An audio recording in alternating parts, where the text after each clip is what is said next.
one of the most underestimated pay-per-view buyers in America are the Hispanics, Hispanic community. Yeah. I think they buy the most pay-per-views in America. I mean, Canelo is the biggest because they just buy so many pay-per-views. Filipino. I think there's a lot of American fans, but honestly, dude, all of us American fans, they pirate the shit out of the fight. Like, Yeah. I think the Tyson Fury versus Deontay Wilder.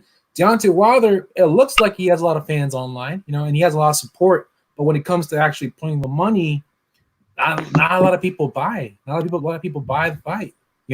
I think the UK fans bought that fight more than the American fans. And the Latino fans. I think Ryan has the women. But I think Ryan also has that Hispanic Chicano like pay-per-view buying, and that's a mega huge market. Huge. Can I say something, Camacho? It's Camacho, right? Golden boy, bro. Yeah, go ahead. Camacho. That's Camacho talking? Yeah, that was Camacho. Camacho. So, knowing how intertwined the Hispanic race is, Hispanic ethnicity, whatever you want to call it. Actually, I would say Mexican. Actually, just Mexican, because you're not seeing Colombians buying a lot of pay-per-views or check this Brazilians. Out. Does Ryan Garcia speak Spanish, man? Yeah, but like I said, like no, just please answer me that. Because look, but just because Ryan Garcia don't speak Spanish, man, I'm telling you, he ain't supported like you think he is, man. Because that's real. That's something that's real mandatory when it comes to Mexican fighters. That's actually a good point. Because let me say this real quick. You know how I know? I mean, because they go at it all the time. In the military, they go at it, man. Like, they be cussing each other up. Oh, you wasn't even born in Mexico. Your parents didn't teach you Spanish. And they about to, they go to blows over that shit. Yo, D, you got a lot of background noise, so I got to put you on mute. What I was going to say is this. Ryan Garcia got the Mexicans behind him for sure. Even if he doesn't speak Spanish, he still got the Mexican fans with him, bro. The Mexican fans love boxing. They love boxing. They don't even care if he doesn't speak Spanish. Even I believe well, he's Mexican American, just like De La Hoya was Mexican American, and De La Hoya took some slack for not being born in Mexico. But they still, when it was time for the fights, Mexicans still gonna buy the pay-per-views. They still supported De La Hoya when he fought Trinidad. You know what I mean? But he wasn't loved like Julio Cesar Chavez, but De La Hoya was still bigger than Chavez. And if you look at Instagram followers, which does mean something, Ryan Garcia has more followers than Deontay Wilder, Gervonta Davis, and Earl Spence. All of them. Like, correct. Because it's he's the big. women He's fan base. Bro. He's the most popular name in American boxing already. I totally agree with that. But when it comes down to Ryan Garcia, when it comes strictly down to Ryan Garcia doing numbers, it's gonna matter. It's the difference of disparity. Take a Robert Garcia boxing training, his camp, and take Ryan Garcia. You're gonna get the Mexican fan base when you're talking about a Robert Garcia fight. Period. None of those Robert Garcia fighters. Well, Mikey's big, but Mikey's not even as big as Ryan. That's why all those people from RGBA, they calling out Ryan Garcia. Mike is an OG. Every time he do an interview, I want to fight Ryan Garcia. Bro. Mike is an OG right now. Like he's a 4-division champion, man. He's trying to come up here and get a belt, which I believe Mikey Garcia will be champion, even if it's a regular belt or something. He's going to be champion and get his 5th division out the way before he retires. I don't understand why Gervonta. I think I might be sidelined the conversation, but why hasn't Gervonta headlined a pay-per-view yet? It just doesn't make any sense to me. He just started doing main events. I think last year, before he was on Broner's undercard that whole time, bro. He just started doing main events. I think he just did about 3 main events now. His first main event. He did a main event in Baltimore. Matter of fact, he was on that Broner. Wasn't he on that undercard? That Broner who was it? Broner Jesse Vargas. He was on that Broner Jesse Vargas undercard. Yeah, but I don't know why he doesn't I don't know. It's just what was it like? He's 25, right? But wasn't Floyd like main carding events at that age already? Oh, of course, But see, you talking about pay-per-views or main event? What's holding Gervonta back? Is management? Is it like, it's a contractual? It's contractual. Because he's not PBC, right? Or is he PBC? Yeah, he's PBC. Yeah, he's PBC, but it's just the resistance that's going on between him and Floyd. And you know, it's been well documented. It's been public record. It's just been conflict. It's been pushback as far as their camaraderie, a bond as working doing this business.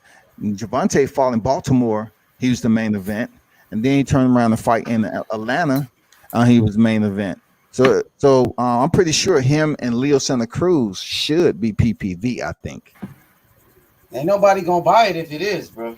I think it is because Leo Santa Cruz will bring the Mexican fan base and the rest of the fans, wherever they coming from, will support Gervonta Davis. Well, Leo Santa Cruz is not like a big star like that. Like, he got Mexican fans, but he ain't no Ryan Garcia where he's must-see television. Nobody really cares about Leo Santa Cruz. I'm gonna be honest with you. What? Nobody really cares about Leo Santa Cruz, bro. He's they care about the cowboy, man. He's nothing, bro. I swear, Leo Santa Cruz ain't got no power. Nobody pays attention to him, bro. So, and I'm kind of disappointed. Why are we doing this Ryan versus Campbell thing? I thought we were promised Ryan versus Gervonta at the end of the year. I was excited about it. Floyd don't want. Floyd saying he got to fight Rolly, making excuses for Gervonta the same way he made excuses. He made excuses for Gervonta ducking Lomachenko for all those years, and he's still ducking Lomachenko till this day. H money. What if you had 3 belts already, and somebody wanted to walk up to you and challenge you? You had 3 championships, even though you lost the belt on the scales twice. You had 3 world championships, and they say, "Hey, I want to come see." And you already know money is a business first. Are you going to allow somebody that haven't had a strap yet? What did Errol Spence say to Terrence Crawford? What did Sean Porter say to Errol Spence? What did Keith Thurman say to Errol Spence? The same thing. Get a belt, right?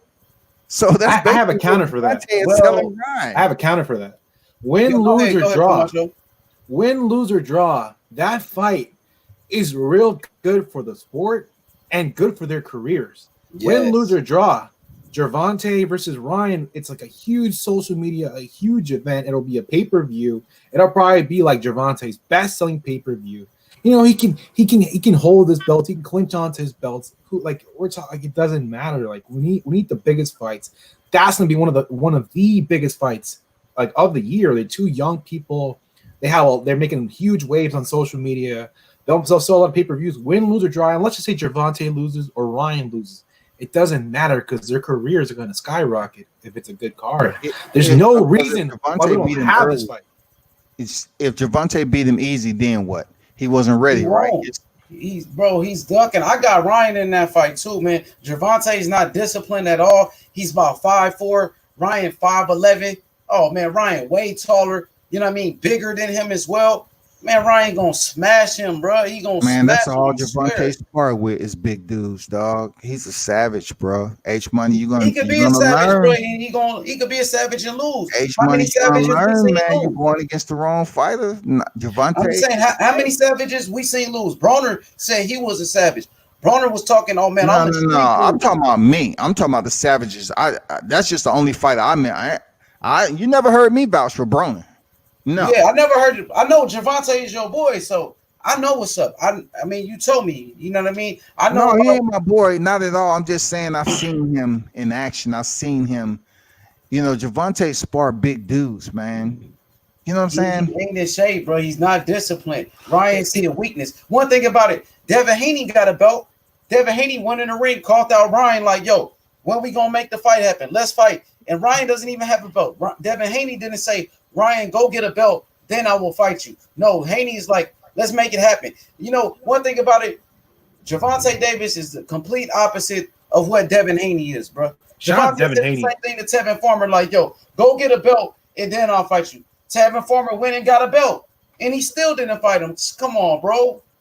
Because Tevin Farmer is who he is, man. He already had multiple losses, and they just treat him like a stepchild, bro.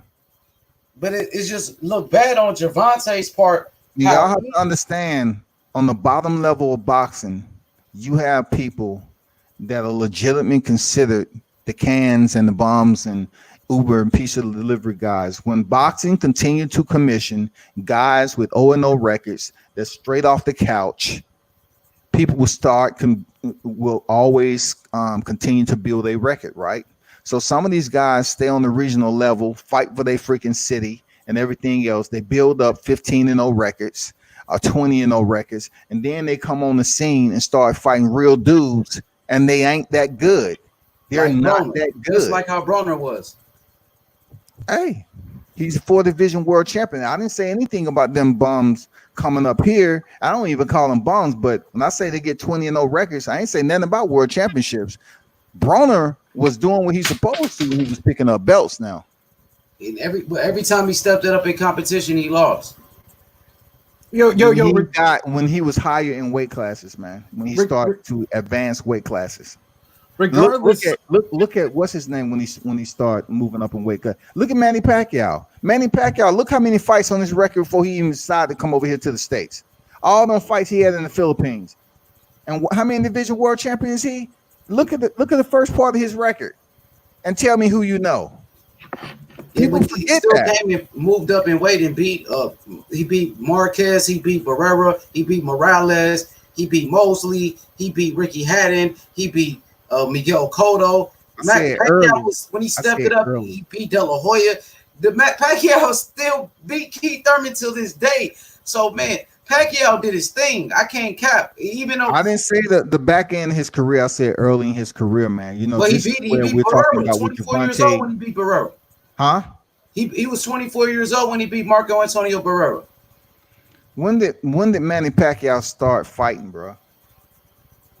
I'm not sure when he started fighting, but he fought when he was young. I know that. He fought real young. By the time he got up there and started making a name for himself, still, he had fought a lot of fights. He was on fast tracking, man. He fought a lot of fights, and it wasn't in the States. So Manny Pacquiao, no way, shape, or form am I saying he's any less than what he deserved. But I'm saying comparable to these records of Gervonta, you know, these guys who only has 20-0, 25-0. Hey, it's all about when they actually began to fight top tier opponents. You know, look at Errol Spence. Errol Spence has been in the welterweight division his fourth fight. The first three was 154. He came in, dropped down to 147. Look how long he's been contending in the welterweight division until he actually fought Kell Brook for the title. Because they was ducking. Keith Thurman was ducking him. He was the one calling out Thurmans. He was calling out all the champions. We know this, man. We know this, H Money. We know that. But I'm just saying, look how long he was in the division. All I'm saying is Gervonta ain't doing what Earl Spence did. Gervonta ain't calling out the champions in his weight class like Spence called out Thurman. He ain't calling out Haney. Well, he a two-division champion. He a two-division champion. Errol Spence isn't. Well, Spence still like all I'm saying is Spence called out the best fighters in his weight. Has Gervonta ever called out the best fighters in his weight? Is he calling out Lomachenko? Is he calling out Devin Haney? Or are they calling him out? That's validation for a fighter to just go on. Dunking the smoke, bro. World Combat Sports. With all due respect, Gervonta Davis has been ducking Lomachenko for years. He's ducking Devin Haney right now. He's a ducker, man. Yeah, that can be. Look, let's put it this way. Let's just say he's ducking them. Let's just say he's ducking them. Ultimately, when it comes down to it, who makes the fights? The fighter or the matchmaker, the manager, the promoter? Who makes the fights? I believe it's at the end of the day, the fighter has the last say on who they will fight. You know what I mean? Like Floyd Mayweather, at one point, I remember Floyd Mayweather was like, we're going to make the Lomachenko fight happen next. You know what I mean? He said it after Gervonta fight, we want to make the Lomachenko fight. And after that, Gervonta's talking about leaving Floyd Mayweather. Oh, man, he's trying to set me up. I don't want to. Let the fans hear what I got to say. He was saying, oh, I'm about to leave Floyd Mayweather. Floyd Mayweather tried to set me up against Pedraza. Floyd Mayweather tried to set me up. Damn, fool, Floyd Mayweather made you rich and saved you when nobody wanted you. You know what I mean? Man, When you was boxing's walking around dysfunctional. following Adrian Broner like a lapdog, Floyd Mayweather signed you and bought you a Jeep, gave you a car, and did all of that for you. And then you went around messing around with his underage daughter. You know what I mean? That's why Floyd stopped messing with him, because he was doing some snake stuff, bro. He started messing with Floyd's daughter Ayanna when she was underage, bro. And Devin Haney exposed that. So that's why they relationship, got sour. Because Man, was it just him, or was a mutual connect there, bro? Because I don't want to talk. I don't want to get on that personal shit, bro. Boxing it's the small. truth, though. I'm gonna leave that alone because I still got to go out here in the field and deal with some. No, I feel you. I ain't gonna get into it. Can we change the topic to like something like really topical right now that's going on? Yeah, let's Okay. My whole. I didn't mean to look. This is all Can I'm I ask saying. a question to the panel? If H Money, if you allow me. Go ahead. My whole thing is Gervonta and Ryan Garcia are two examples of why boxing is going to collapse sooner or later.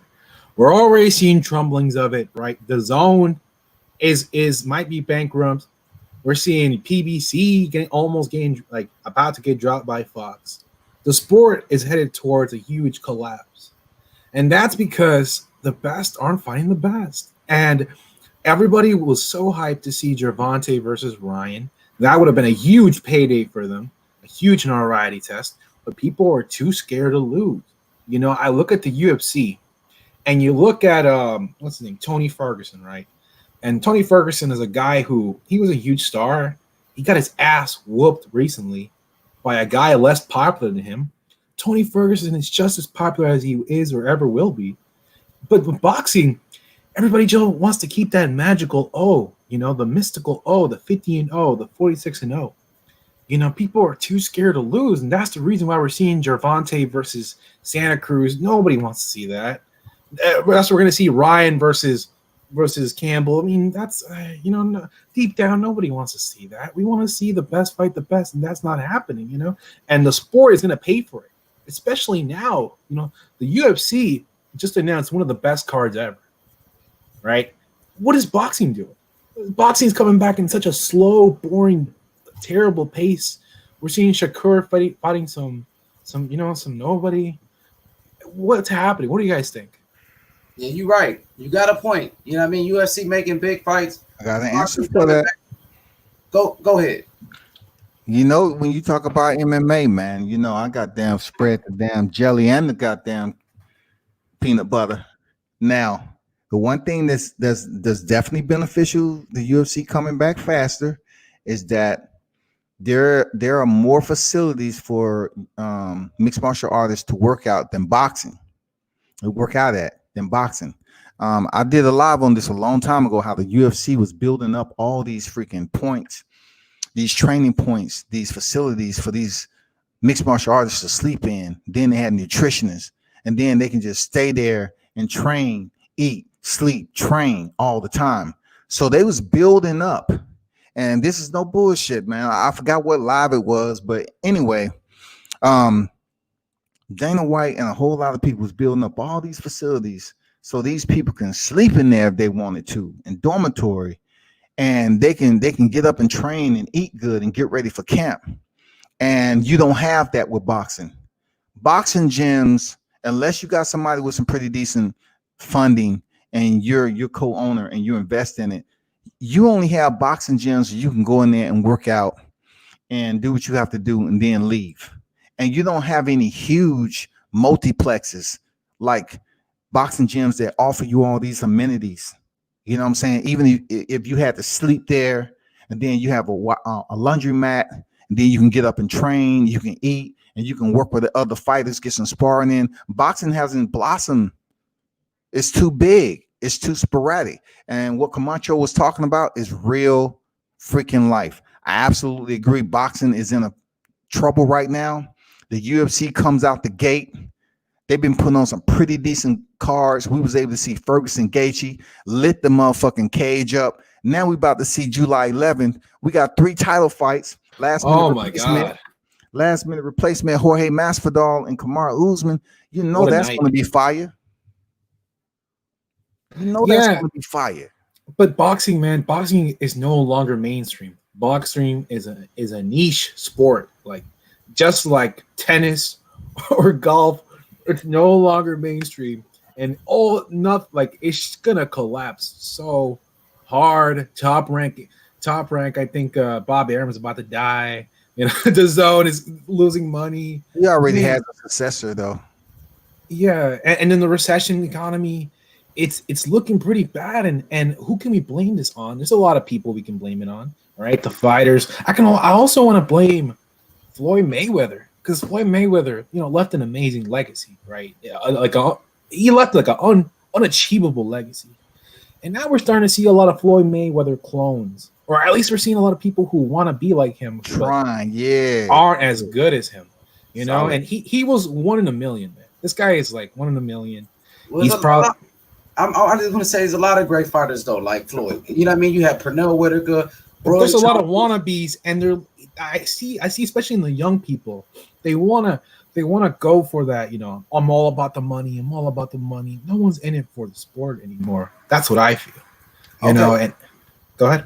Okay, I'm sorry. Finish what you were saying. I'm coming. Go ahead. No. Yeah, but there's nothing worse than a poser. We're seeing a lot of posers. We're seeing AB. Even people like Ryan. Even people like Devin Haney. We're just seeing a lot of posers going out there. How is Devin Haney a poser? Oh no! I wouldn't call him a poser, but you do see that Floyd Mayweather has spread a lot of almost like a cult of personality going on. People want that perfect record. People want that money. Nobody wants to take the risks. Nobody wants to fight the best and possibly trying to lose. fight Lomachenko right now, so he's trying to take the risk at 21 years old. Well, let me just say something. Devin Haney trying to fight Lomachenko. He's trying to be great. He's calling out his whole division: Teofimo Lopez, Gervonta Davis, Ryan Garcia, Lomachenko, and nobody wants to fight him. You know what I mean? Lomachenko went to the WBC and requested a French fries belt. So what else is he supposed to do? Lomachenko is ranked #1 in the world. So how is he posing when he's trying to fight the best? I'm not saying he's ducking, but I am saying like all these new young boxers, they're all saying the same thing. I'm in it for the money. I'm in it for the money. Devin Haney. I will say this about Devin Haney as a rising superstar in the game. I will absolutely say that he is an opposer. Devin Haney never signed with Floyd Mayweather. Smart.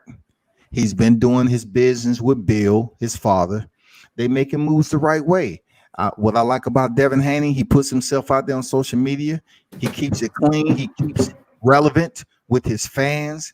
And of course, when it comes time for him to make that check, as he increases competition, they're going to respect him for it. Regardless if he said he'll never get beat by a white boy ever, they still going to give him the money. I like what Devin Haney is doing. I truly do. I like him putting up his pictures. I like him staying in shape. I like him being ready. I like him calling out the division. I have to give the man the respect. For sure. No, bro. I like him too. I think that was like probably my poorest example. But what I'm saying is, I mean, it's also the fans, man. It's also the fans, because as soon as somebody loses, everyone's like, "Nah, you're trash. You're done. You got a loss." Like, who the fuck cares? Like, people in the 90s, man, when Mike Tyson lost to Douglas, people weren't like, "Oh, he's trash. He's done." People were like, "Hey, he had a bad night. He'll do it again." Or even Holyfield. Holyfield lost to Moore.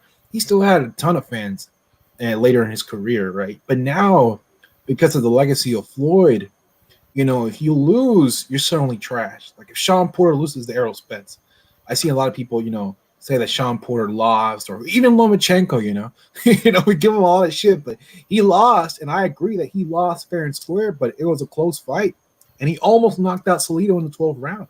People forget that. Even with Deontay Wilder, a lot of people are saying Deontay Wilder's a hype job and stuff, and he's got one loss, man. One loss doesn't define a fighter. And I don't like this culture that's going on, and that's why the UFC has it right. You look at all their superstars, almost nobody but maybe Khabib is undefeated, right? All of their superstars, and John Jones and Nunez. But most of the fighters, they all have their losses, and yet they're still superstars. Why can't boxing adopt that culture? For sure. It's not gonna happen, bro.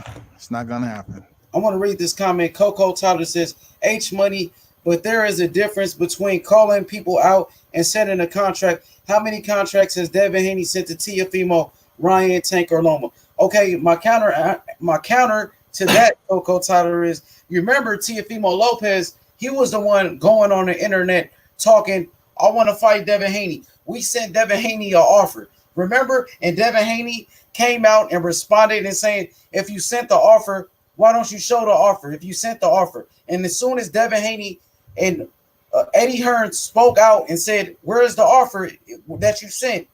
Tiafimo got real quiet. He never said anything else about that. So you know what? Devin Haney's trying to make these fights happen. He was the number one contender for Lomachenko. And didn't Lomachenko go to the WBC and request the title? A franchise belt. Yes, he did. And he denied that. He said he did it in the WBC, admitted that Lomachenko requested the belt. So he didn't want to fight the man. So what is he supposed to do? Hopefully we can get that Devin Haney Lomachenko fight. Let's get OK Gusto in here. He ready for some smoke. He's about to bring some more smoke to the table. Yo, yeah, I feel like yeah, man, Camacho does have a point because there is you know, in this era, you got fighters now that's trying to keep their O. You know what I mean? Doing whatever it takes. They ducking fighters, bro. You got a lot of guys like that. Such to me, I'm gonna put a few names on it. I feel like Tank Davis, he ducked Lomachenko, you know what I mean, for a while. You got Jamal Charlo, who's ducking Demetrius Andrade, unification bout. He doesn't want it. So I do see what you're saying, bro. Gusto in the building. What up, Gusto? What up, H Money? What up, Camacho? What up, World Boxing Combat Sports? How y'all doing? What's going on, Gusto? How you feel, man? I'm feeling good, man. I wanted to talk about the points Camacho's making on a UFC guy, because I was a UFC guy, you know what I'm saying, MMA guy way before, you know, I started getting into boxing. So, and what he was saying is correct. Like all the champions, they all got numerous losses. The biggest stars in the UFC, they got losses. It's just how it is. And yeah, I think Mayweather did change the way people look at L's in boxing. Like you can't take an L. It's crazy. Yeah, and here, look, I hear Wilder, man. I hear Wilder. Back then, Wilder's tune was, "I'm a retire 52-0," and I'm like, Wilder, like, that's who cares about that? You should be talking about being the greatest in the sense that you want to fight the best competition and you want to have all the belts at the same time, you know. And he was saying one name, one face, but here's the thing: people want to talk about 52-0, 40-0, 30-0. Like, man, you know, people don't want to take any L's, and it's a toxic culture, both the fighters and the fans. You know, it's a relationship between both of them, and it's lame because that's why we're not seeing a lot of good fights happen. Like Joshua, here's a good example: Joshua and Wilder. People are saying Joshua ducked Wilder. People saying Wilder ducked Joshua. Honestly, in my opinion, I think they ducked each other. You know, and they were just trying to get leverage for the most money. And that's lame. We should have seen that fight happen in 2018, 2017, but it never freaking happened. What do you guys think? That's a fact. And I think boxers do need to exhibit more of a warrior spirit when it comes into the fact of just wanting to fight the best. Like I understand they don't really have, you know, much. There's no retirement plan, you know, after boxing. But your only income shouldn't just be boxing. You should be, you know, making all types of different streams of income. Shit is always bad. Yo, D. So, somebody was talking, D. No, of course it is. No, once they know, I know. When I first came here the first day, it wasn't that bad, but now. Yo, D, I'm gonna put you on mute, bro. You talking to other people, D. I'm sorry. Yeah. All right, go ahead, Gusto.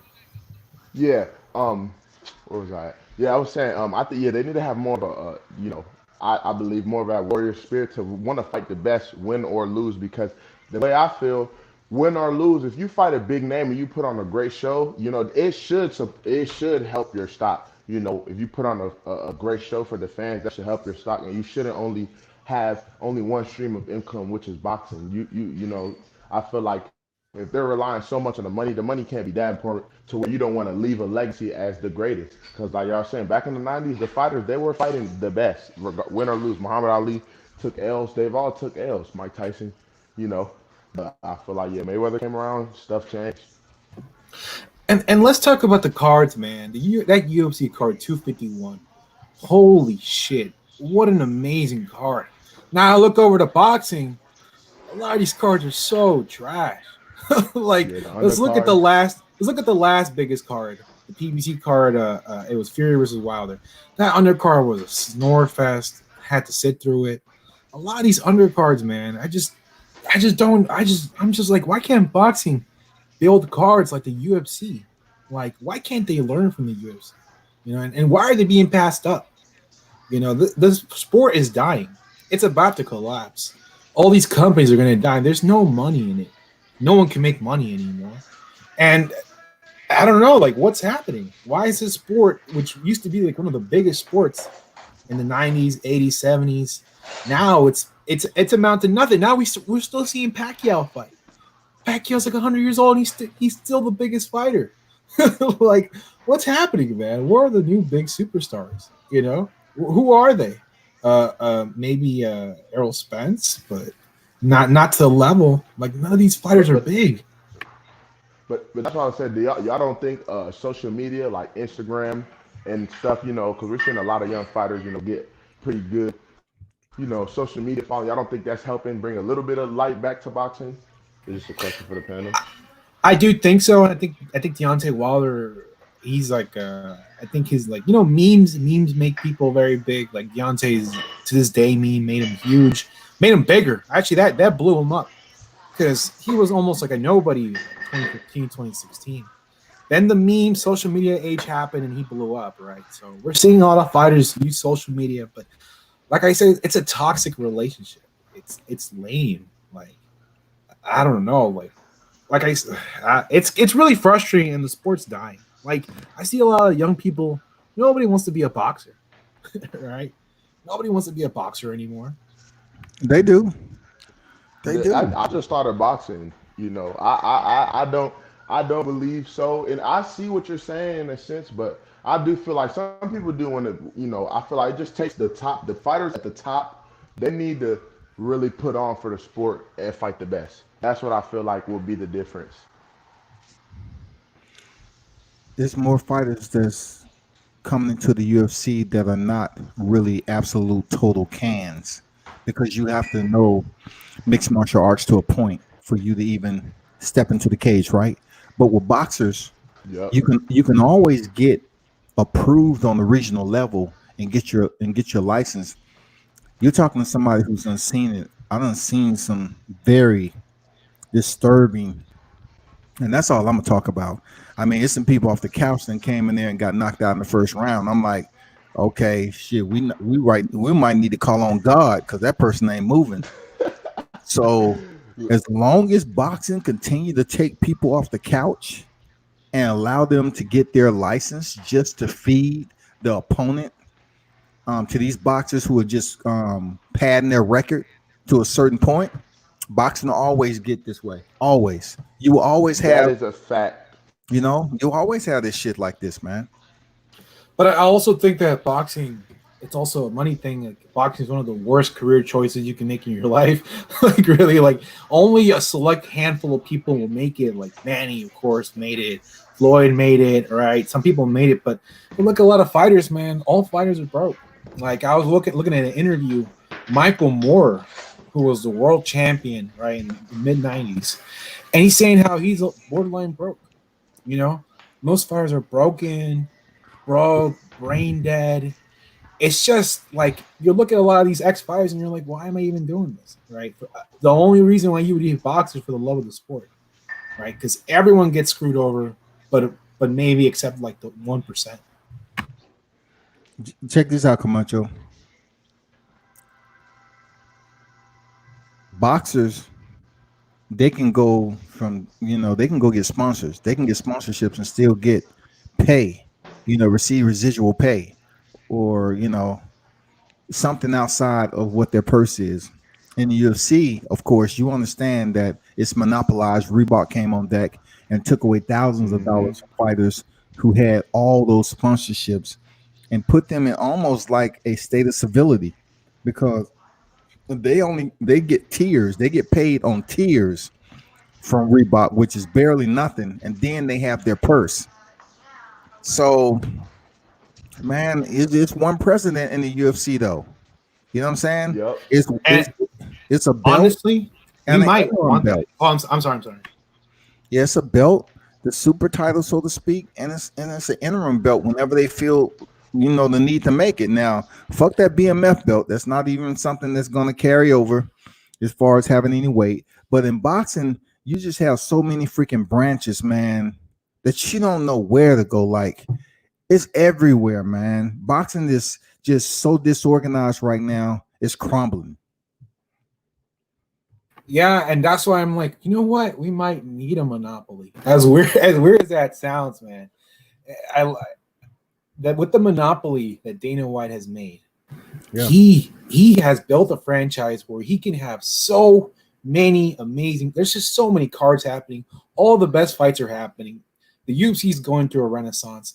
I mean, we got 251. We got Usman and Masvidal, huge fight. 252. I think that one is. I think that's Stipe versus DC.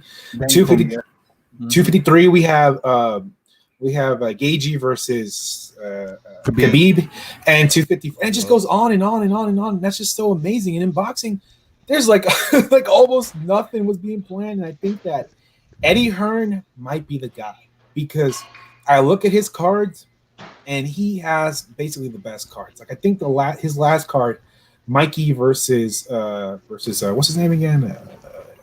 It was some other Hispanic guy, right? The last Mikey fight. Who was it again? Jesse Vargas. Mikey versus Jesse Vargas. The undercard had Joseph Parker. The undercard had, it had Chocolatito. And then I think the Zone and Eddie Hearn. Honestly, I think Eddie Hearn could be the guy. He could be the guy right now because I look at Top Rank. I look at PBC. Why things are falling apart. I think if Eddie Hearn can monopolize, and it sounds weird, like in America, we're known not to like monopolies. But honestly, if there can be a monopoly in boxing with one belt that people can follow, right? Because the 4-belt system is too confusing. Nobody knows who's who, right? It's too hard to follow with 4 organizations, 5, 6, whatever, how many there are right now, right? If we have one belt for each division, and just have these simple cards, that could save it. And I think that's what's going to happen. That's my prediction. If I made a prediction, boxing's going to collapse. I think the one who's going to end up surviving might be the Zone, and that's why H Money, H Money, Mr. Zone. You're placing your bets. I respect you. I absolutely disagree with that, man. The Zone was contingent on a 2-year deal. They're broke. They're struggling right now, man. That $1 billion deal was something that was contingent on a period by period basis to get funding. Now we know the Zone branched out to Bellator, and then it was part of the World Boxing Super Series, but they're hurting for money right now because they was overpaying fighters, man. They're struggling. Yeah, they paid Canelo and Canelo and GGG, was it? They paid him a whole bunch off the rip. You know what I'm saying? Like their top guys, they just gave them a lot of money, and then this pandemic is really hurting them bad. Really hurting them bad, man. They are hurting, but the Zones, right now, their top priority isn't to make a profit. It's to gain market share. And like how Amazon didn't make a profit for like 20 years. Like for 20 years, they never made a profit. They're taking a loss because it's not about making profit; it's about gaining. So you saying they're gonna try to partner up with flailing PBC? They're probably they might just buy PBC outright. Like I don't know, because it's not about making a profit. They have a lot of investors who will just throw money at them, so long as they're promised a market share. Like Amazon. Amazon didn't make a profit for 20 years plus, but because of Jeff Bezos being able to convince his investors that they'll have a percentage of the market by this year, he was able to push the company to being basically having a monopoly in online sales. And so Eddie Hearn is smart, and he knows how to talk to these investors. And if he could convince them to keep throwing money at them, he could eventually gain a huge market share on boxing. And that's, I mean, if he's smart, I do think he's kind of smart. I mean, I'm not his friend or anything, right? I just want to see good fights. And at the end of the day, he does put out the best cards, in my opinion. What do y'all think? It's going to take some time because it's not going to be easy to phase out Al Heyman. It's just not going to be easy at all, And the UFC, the one thing I do like about the UFC, it was purchased. The older UFC was purchased for $4 billion. So, along with what they're doing, like I said before, they're building centers. They have international UFC training centers. They have in-country, training centers. They're allowing people, if they choose to be a mixed martial artist, to be able to go to these centers, pay a portion of their purse, whatever they're doing, pay them. If they become a pretty decent fighter, fight on the regional level, cook, sleep at the place, train, eat, go to the fight, and they just take it out their purse, which I think is good. I think those facilities are going to continue to grow these athletes. For boxing, it's get in where you can fit in. If it's the backseat of a car, a dump truck, a motherfucking Dodge pickup, that's boxing. They don't have any places like that, man. Boxing is the freaking hyenas of the jungle. Seriously, they scavenge. They just do what the fuck they want to do, man, whenever they can do it. That's the bad part about it. That's facts, but I also think, what I'm saying, a big reason though, like why the UFC is so big is just the denominations of how many different martial arts are in MMA, So it's just more people in general that they do Taekwondo, they do all these different, they do Muay Thai. So they can easily, if they ever so decide, they want to become a professional athlete, it's just easier for them to take that route. Some people do jiu-jitsu, just take that route and then try to get into the UFC, fight under, get to where they can, the regional, maybe get to Bellator or ONE FC, dominate. And then there's just more people doing different martial arts than there is people boxing. I feel like it starts at the base with boxing, because, like you said, you just get in where you fit in, you get to a gym, and I feel like most gyms don't have any criteria for people coming there. Most gyms, they're just trying to get people in there to pay that membership and that's it. Yeah, that's true. But boxing in America, at least in popular culture, is dead. It's just it's dead. It's dead. Like, you're not seeing a lot of people fill out the stadiums anymore. Honestly, boxing is more popular in the UK, and that's crazy because that wasn't the case in the 90s. But for whatever reason, boxing is way more popular in the UK than it is in America. I think it's also the pay-per-view structure is outdated. It's too expensive. Like paying $80 for a fight, $60 for a fight is way too much. I think in the UK it's like what, like $30, and they have commercials. It's too expensive, and I don't know. Like the culture is dead to me. What do you guys think? I mean, there's still young people, young prospects who have a lot of interest. I feel like my bad. I feel like the young prospects, in my personal opinion, I feel like they changing shit a little bit. Like I feel like this Instagram wave, these young dudes on Instagram posting their sparring, posting their work. I feel like that could potentially change. And it's like another thing. It's like I feel like also you see Ryan Garcia, what he be doing, on the internet, all over the internet. You see some some UFC fighters want to fight him, like Cejudo and things like that. I feel like that also could help the sport of boxing. UFC guys coming in, because they do, when they fight the top, boxers, I feel like they will make a bigger purse than they do in the UFC because, the UFC is so monopolized. See what I'm saying? Yeah. Y'all can hear Gusto good? Yep. Okay, for sure. Yo, man, I want to get y'all thoughts on this. They talking about the zone moving the pay-per-view. Is that true, or what's up with that? They want to do it for Joshua, right? Because I mean, that Joshua. I'm not sure. Is it true? Like, is the zone really moving the pay-per-view, or is it just rumors and lies? Because people always say make up lies about the zone. People say, all type of stuff about the zone. You know what I mean? So You is mean it moving true or is permanently? it just rumors? Because last time they were saying the zone is going broke and this and that, and Eddie Hearn he came out and said all of that is false. You know what I mean? So what's up with that though? Is the zone going to pay-per-view or no? The zone You mean wants for every fight? What was that? For every fight?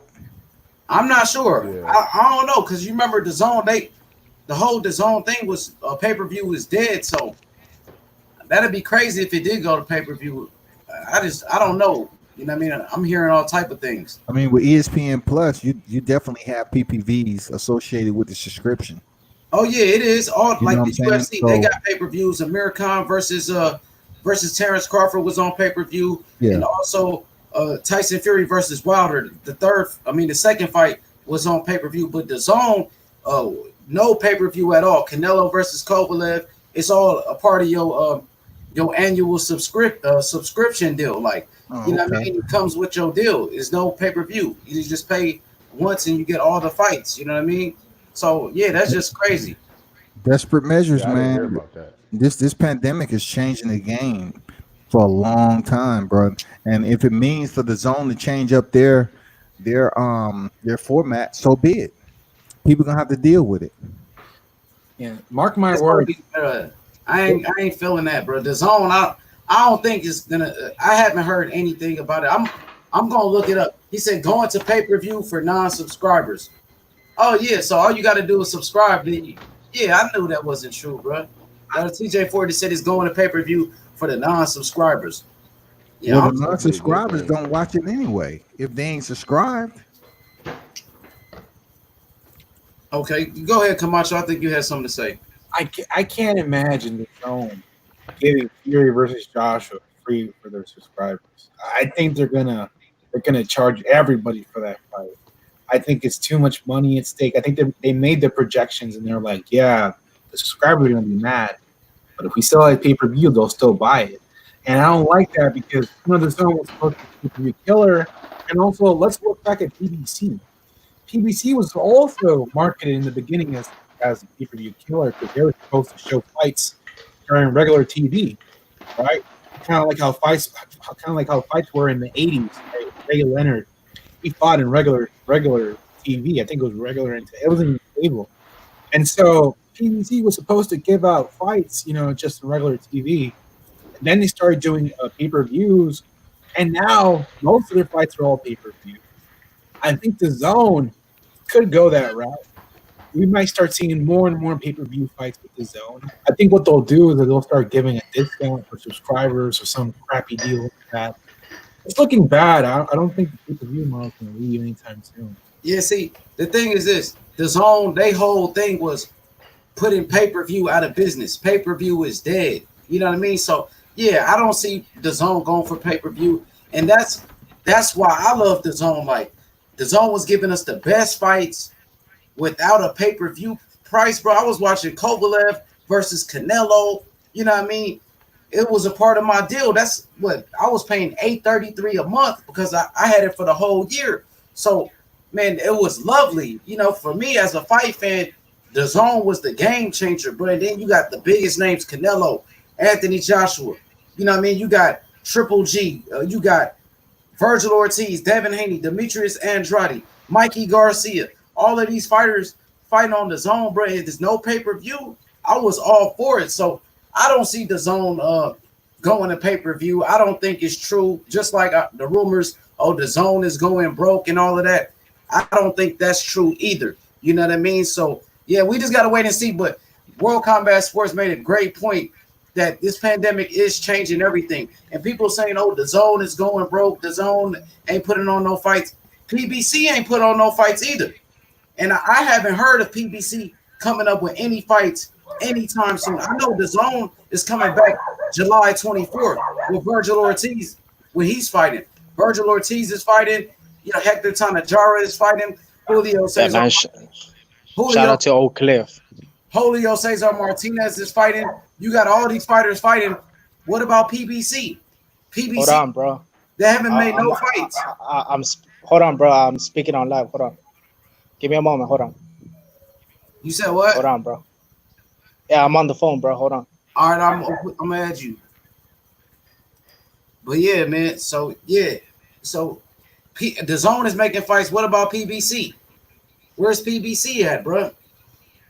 That is true. You're only seeing Top Rank What was that, as bro? of now. I said that is true. You're only seeing Top Rank as of now. You haven't really been seeing. You haven't seen Yo, PBC or can the y'all hear zone, me, but bro? Yeah, we hear you. Not to cut you off or anything. My bad, bro. It's because no, you I have a good. little bit of background noise. I don't know if you guys could hear it. Yeah, we can hear it. Okay, let me find a better place. Hold on. Yo, go ahead, Gusto. Keep going. Yeah, no, you only seeing Top Rank. I feel like I feel like people are being especially harsh on the zone as of now because it's a streaming service. But like I said, and like World Martial Combat Sports said, you know, the pandemic that it has changed a lot of things. So they probably got their own things going on that they got to figure out before they start putting fights out to us. What was the question? What was the question, H Money? Oh no, I was just talking about how people saying the zone is going to pay-per-view, the zone is going broke, and all of that. But you know what? People say the zone is struggling. What about PBC? You know what I mean? I know the zone is coming back. Eddie Hearn got that fight camp going on in the UK. He's putting on fights. You got, Golden Boy putting on fights with Virgil Ortiz. Hector Tanajara is fighting. And also you got, what's that big fight? Linares. Who's Linares fighting? Isn't Linares fighting, who's he fighting for? Tuna or something like that? Linares is fighting somebody. I forgot. Yeah, I think it's Javier Fortuna. I think. Yeah, Linares is fighting for Tuna. So the zone is putting on all these fights. But people say the zone is struggling. That's what everybody was saying. But what about PBC? Why we ain't heard nothing from PBC?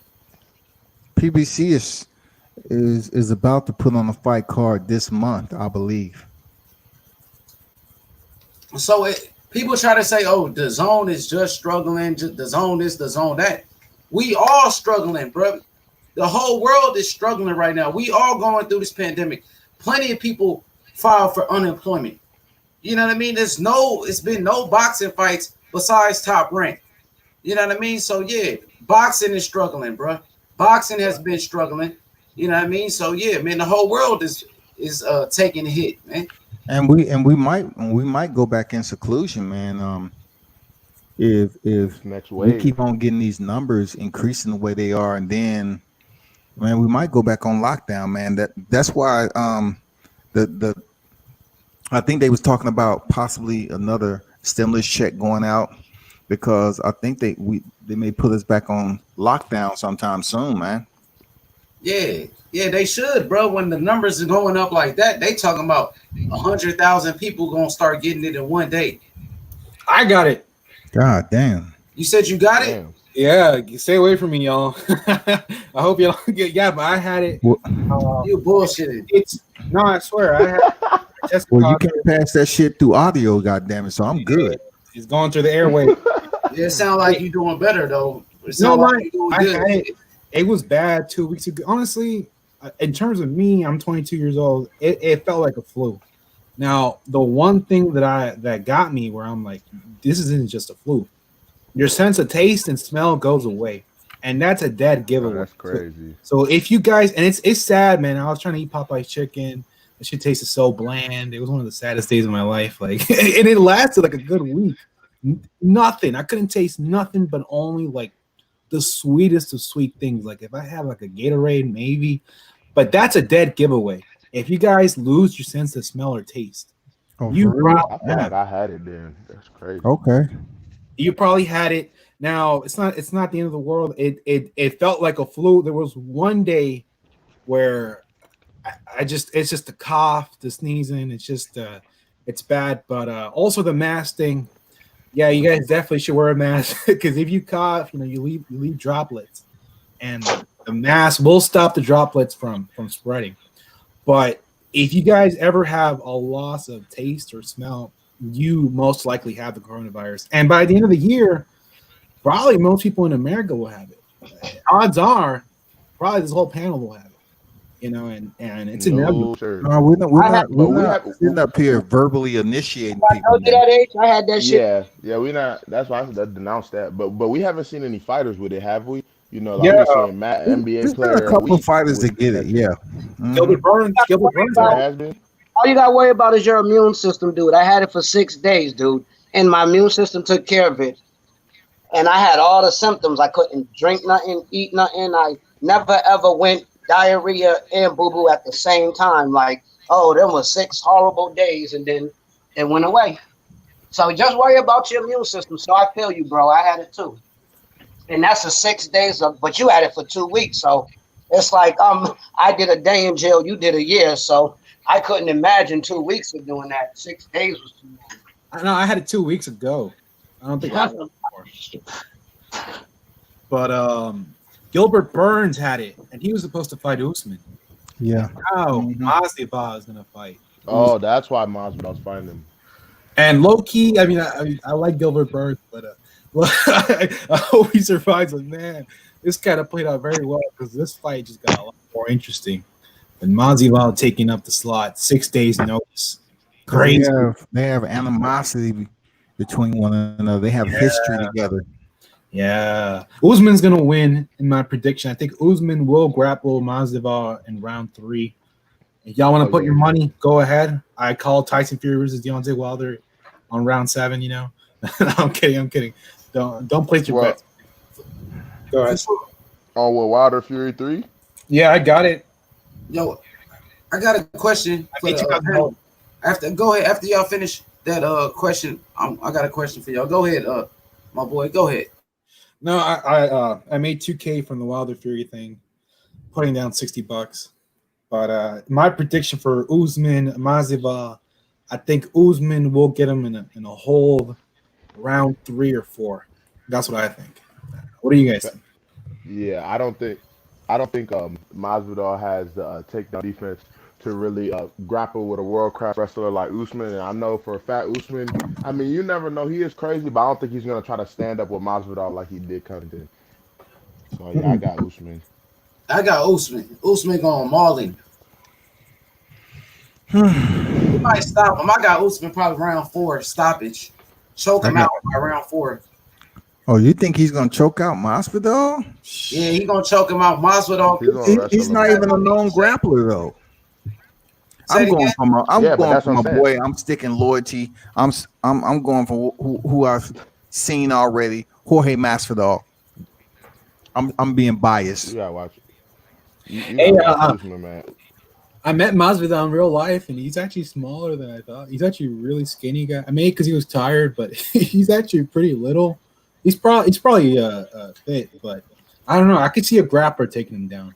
Hey Camacho, I said the same thing about Chuck Liddell when he came on base, and I say, man, that motherfucker ain't that big. You know? I was like, damn, I thought he was, but hey, he can punch though. Shit. True. Yo, I got a question real quick for the panel. Regarding Manny Pacquiao, 8 division world champion. Manny Pacquiao, great resume. He's still fighting. Beat Keith Thurman. He beat a lot of guys. From Eric Morales, Marco Antonio Barrera. He beat, of course, the great fighter Timothy Bradley. He beat fighters Antonio Margarito, Miguel Cotto, Shane Mosley. You know what I mean? Juan Manuel Marquez, Manny Pacquiao beat Joshua Clottey. You know what I mean?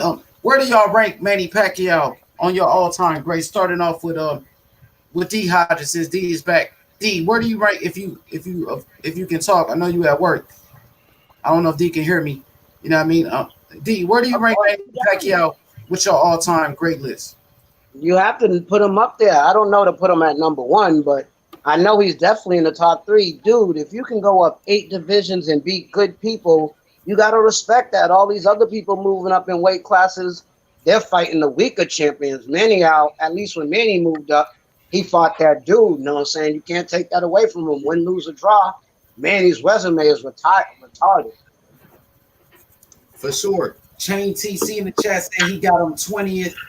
Hotter than Ice says 8 divisions or 50-0. He said he's taking 8 divisions. What World Combat Sports, where do you rank Manny Pacquiao on your all-time great list with his type of resume and his accomplishments? Still fighting. It has to be up the elevator, man. You know, Manny Pacquiao, when it comes down to his resume of names, he has a star class to his resume, period. Even though he has 7 losses, man, Manny Pacquiao is going to be up there.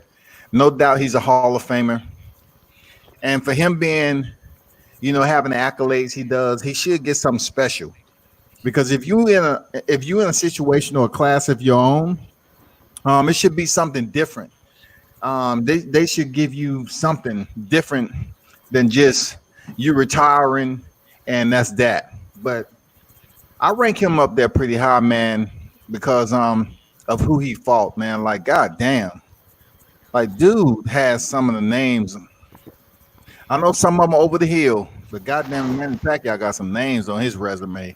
One of my favorite fighters, Eric Morales, too. Shit, Marco Antonio Barrera. I mean, he just got so many names on his freaking resume, man. It's just unbelievable. You didn't want to know 1 through 5 or 5, 10 or anything like that, but he's up there, man. That's all I can say. Manny Pacquiao's up there. Much respect to him. For sure. Camacho, where do you rank Manny Pacquiao on your all-time great list? I rank Pacquiao. He definitely was the second best pound for pound in my era of boxing. I was watching in the 2000s. But another good thing, another good idea is that Manny Pacquiao is probably the greatest southpaw. Really, right next to marvelous Marvin Hagler.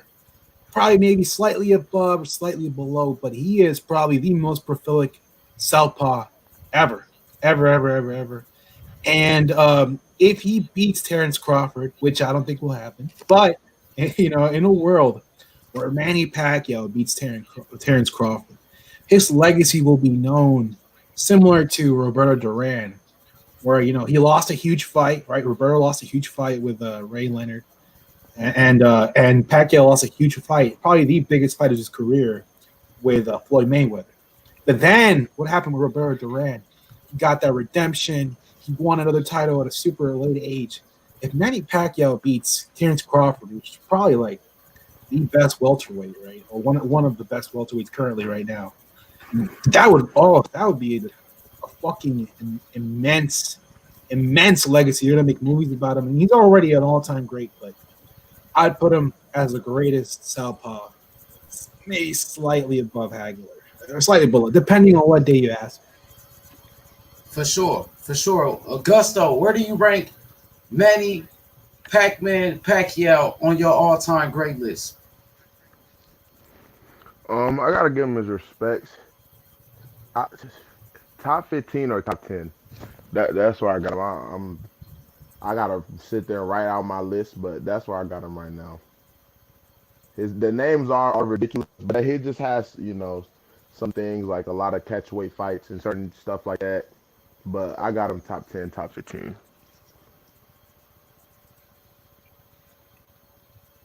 For sure. Yeah, man. I think Pacquiao, bro, is an all-time great. Of course, he has some big wins. Eric Morales, Marco Antonio Barrera. He's the only man to knock out Marco Antonio Barrera. Manny Pacquiao beat Juan Manuel Marquez, moving up 8 different weight classes, beat Miguel Cotto, Shane Mosley, Ricky Hatton, Timothy Bradley, Keith Thurman, Joshua Clottey, Antonio Margarito, and even more fighters than that I just mentioned. He beat a lot of guys. So now let's talk about his legacy. What do you guys think about him and the Floyd Mayweather situation? Floyd Mayweather, he told Manny Pacquiao to take the drug test, Olympic-style drug testing. Manny Pacquiao said he was afraid of needles. Manny Pacquiao has tattoos all over his body, but he said he's afraid of needles because he didn't want to take the test. So starting off with World Combat Sports, what did you think about Manny Pacquiao ducking the drug test for years? Saying he was afraid of needles, but he has tattoos. And Manny Pacquiao Do you consider him a clean athlete, even though he never tested positive? Do you believe that he's a clean athlete from starting at 108 pounds, moving all the way up to 154? And though we have to base everything off speculation, that's what we have to do when it comes to Manny Pacquiao, because somehow, some way, he has beautifully been able to maneuver his way up these weight classes without popping positive one time. But I do always, whenever Manny Pacquiao name comes up, I always say cup and urine. You know what I'm saying? Because it's just, when he did not want to accept Olympic style testing with Floyd Mayweather, it seems like it was a mission that he was trying to avoid something. That's just me. So I'm just looking at this whole deal with Manny Pacquiao as far as his performances. His last 3 performances was Lucas Matisse, Adrian Bronner, and then going in there against Keith Thurman. Was he under VADA testing? Yes or no? I'm not sure. Could you answer that for us? He wasn't. Damn. He wasn't. You don't remember Adrian Bronner saying, when they gonna come over here and test me? Man, they up here bullshitting around. Man, they ain't coming here testing me. AB was putting that shit out there. What did he fight Lucas Matisse? Malaysia or something like that? Some crazy ass shit. And then he comes around here, Keith Thurman, and he's looking like Hercules. He's looking like the Manny of old. And he goes in there and knocks down Keith Thurman. Now, come on. Are you trying to tell me this is the same Manny Pacquiao who fought Jeff Horn? Come on, bro. Come on, man. Let me touch on that topic, because I agree with World Combat Sports right here. Even though I love Pacquiao, he's a good fighter. He's a Hall of Famer. He's great. We all know that. But that drug testing situation, bro, for this man to move up 8 different weight classes, bro, is insane. And remember, he started off at 108 pounds, and Manny Pacquiao got knocked out. He got knocked out in those small weight classes. You know what I mean? So all of a sudden, he's jumping up, knocking people out, one-punch knockouts. You know what I mean? And he was stretching people, bro, and he avoided the drug test. For years with Floyd Mayweather, it said he was afraid of needles, which was a weak excuse. You about to get your biggest payday, and you're talking about you afraid of the needle, but you got tattoos. It's like he was trying to hide something. And, deep down in my heart, I think Manny Pacquiao was juicing up, bro. I think he was on that juice, because if you look at his early pictures in his career, how skinny he was, man looked like bones, bro. You know what I mean? Now, the man all swole, yoked up and stuff. Come on, man. He had to be on something. That's why he was ducking the drug test. You know what I mean? Shout outs to Justin Trouble in the chat. You know what I mean? Shout outs to the J4B. Make sure y'all smash that like button.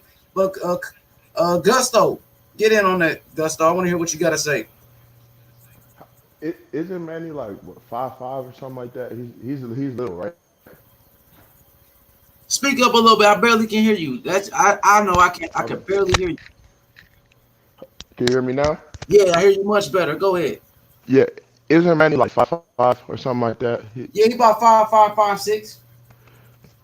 108 to 154. That's just a lot for me. He most definitely. That's in my opinion. He most likely took something, because that's just a huge weight. I know little dudes like that, what I'm saying, at my gym. And to make that type of jump, that's just crazy. I mean, over the years, yes, but it just sounds impossible, you know what I'm saying? And then at his height, I don't know. It just doesn't make any sense. And to avoid, you know what I'm saying, testing because they're scared of needles, like needles aren't gonna scare me from no money, It's not, a needle's not scaring me from the bread, so it just doesn't make any sense. Like that's a weak excuse. He should have come up with something better. Hell yeah, that was a band. You're right about that, bro. You know what I mean? Camacho, go ahead. Yeah, well, I think because he's a current fighter, a lot of these controversies are bigger. But after a fighter is done and retired, you notice that a lot of these controversies are almost forgotten, right? We see Holyfield, who was a light heavyweight, jumped to heavyweight, right? He was caught using another pseudonym with Evan Fields taking his steroids, or Mike Tyson, right? He's admitted to using a plastic penis.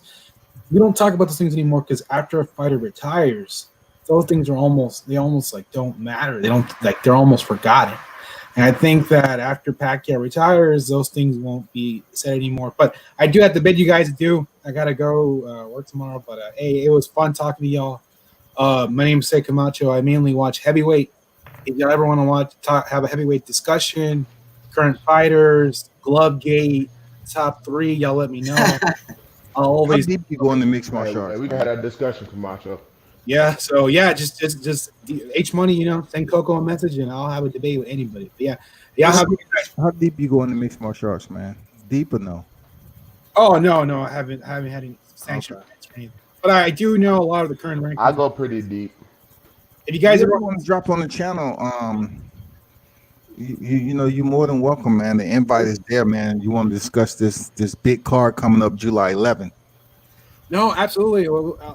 WBC, what's your channel? If you have a stream, I'll definitely be in the comment section. Let's talk about I'm gonna drop the link. I'm gonna drop the link to his channel right now, man. Go check him out. I was talking about the guy who said he goes pretty deep in. Yeah, Gusto. Yeah, I definitely. Okay. I'm pretty sure I'm subscribed. I'm pretty sure I'm already subscribed, man. Yeah, man, we got to pump up this July 11th card. It's gonna be hot, man. I just need the people on the panel that can flow and get their own opinion and make it interesting. Have mixed martial arts dialogue. All that shit. So I'm about to drop the link to World Combat Sports. Yeah, everything from Fight Island to the people that's on the. We got Jessica Andrade coming back and Paige Van Zandt. Of course, I'm looking forward to that one for Paige Van Zandt. Mm-hmm. You know what I'm saying? And then her beautiful self. Oh yeah, absolutely. And her arm was broke like 3 times. I didn't even know that. Crazy. Then you got the 3 title fights. If Jorge come back COVID negative, the fight card is going to be on deck as a main event. But which one of the championship fights you looking forward to, man? Man, Masvidal and Usman, they were talking crazy. You've seen the altercation they had. Yeah. They really have actual animosity towards each other. Yeah. And anytime 2 fighters have that type of animosity, especially in the UFC, it's fireworks. Yeah, I'm gonna try to have. I'm gonna try. Now that he's not on there, I'm gonna try to call Gilbert Burns up and see if he'll join me on the podcast this week. He probably won't, being that he's in the early stages of COVID-19, but I'm gonna see if I can get his brother back on here, man, and talk about this shit. I'll be live. I'll be definitely live. For sure, bro. I can't wait for those fights too, man. You know what I mean? And we got Boxing Tuesday, matter of fact. So y'all check out that boxing this coming Absolutely. Oh yeah, man. We got Gary Slugger Forrest on that going in against Carlos Taka, man. Yeah, Jared Anderson, a real big baby coming up too, bro. The next Jared with a quick turnaround. Here go the link to World Combat Sports in the chat, man. Y'all go check him out. Subscribe to his channel ASAP, bro. I mean, he's on the panel with us, showing us love. Let's show him love back. Let's go tune into his channel as well. He breaking down the fights, UFC, boxing. He's at the fights as well. Great interviews with Deontay Wilder. He's around Devin Haney, my favorite fighter. He's in the mix, man. You know what I mean? Matter of fact, I just watched your last video last night. I believe that's the fighter that's from Atlanta, right? You was telling me about. Yeah, that's the one just followed on ESPN. So I usually go up to the gym. I've covered. You remember? I'm not sure if you remember, but Alida Alvarez fought that guy, Michael Seals. You remember he fought him on Top Rank and he knocked him out in the 7th round. I'm not sure. I don't know if I seen that one. Well, he trains at the same gym. Like he's getting ready. He's recovered. He had neck surgery. The brother, he trains down here in the A2. But Carlos, yeah, man, good dude, solid, dedicated fighter. He was undefeated, and they didn't show his fight that night because they inserted the heavyweights in there. Fa. What's not Fa? Ajebe and Malate. They inserted the heavyweights onto the television card, so you know they excluded Carlos and Vivas from being on the televised card. For sure. For Yeah, sure. he's Yeah, solid. man. He's So solid people, man. I watched that video yesterday, and man, I was noticing how you had, bro. You was around all those fighters, like the, before the video had came on, you was showing like, when you was at the fights or you was around Haney, you was around Wilder, Yeah, and all that. I'm like, damn, man, you was around everybody, goddamn. man. I was in the trenches, H Money, man. That's what I was trying to tell these cats, man. They was up here on that other channel saying I ain't did shit, and I'm like, bro, come on, man. I be Oh, going to this what you shit by talking my about? them cats that El Jefe was talking about early, man. Yeah, they were Oh, you talking got into it crazy. like you had a I little heard, back I and didn't forth with respect somebody it. for real. I was on that. I was on. I just popped in on their channel, man. That day. The one he was talking about earlier, man. I ain't gonna give them dudes no shine on your channel, man. For Okay, real. it's all good, but yeah, so You that's you why know who they are. Yeah. So that's why he mentioned it because, EGC. but that's why he mentioned it because it was a little something that would happen. yeah, I just asked them. They was talking about the WBC, and the first question I asked, I say, well, how long they was trying to say the Wilder was ducking somebody. I say, so how long does a fighter have as a champion to defend his WBC belt? That's the first question I asked the main host, and he didn't know. I said he has 1 year, 1 freaking year.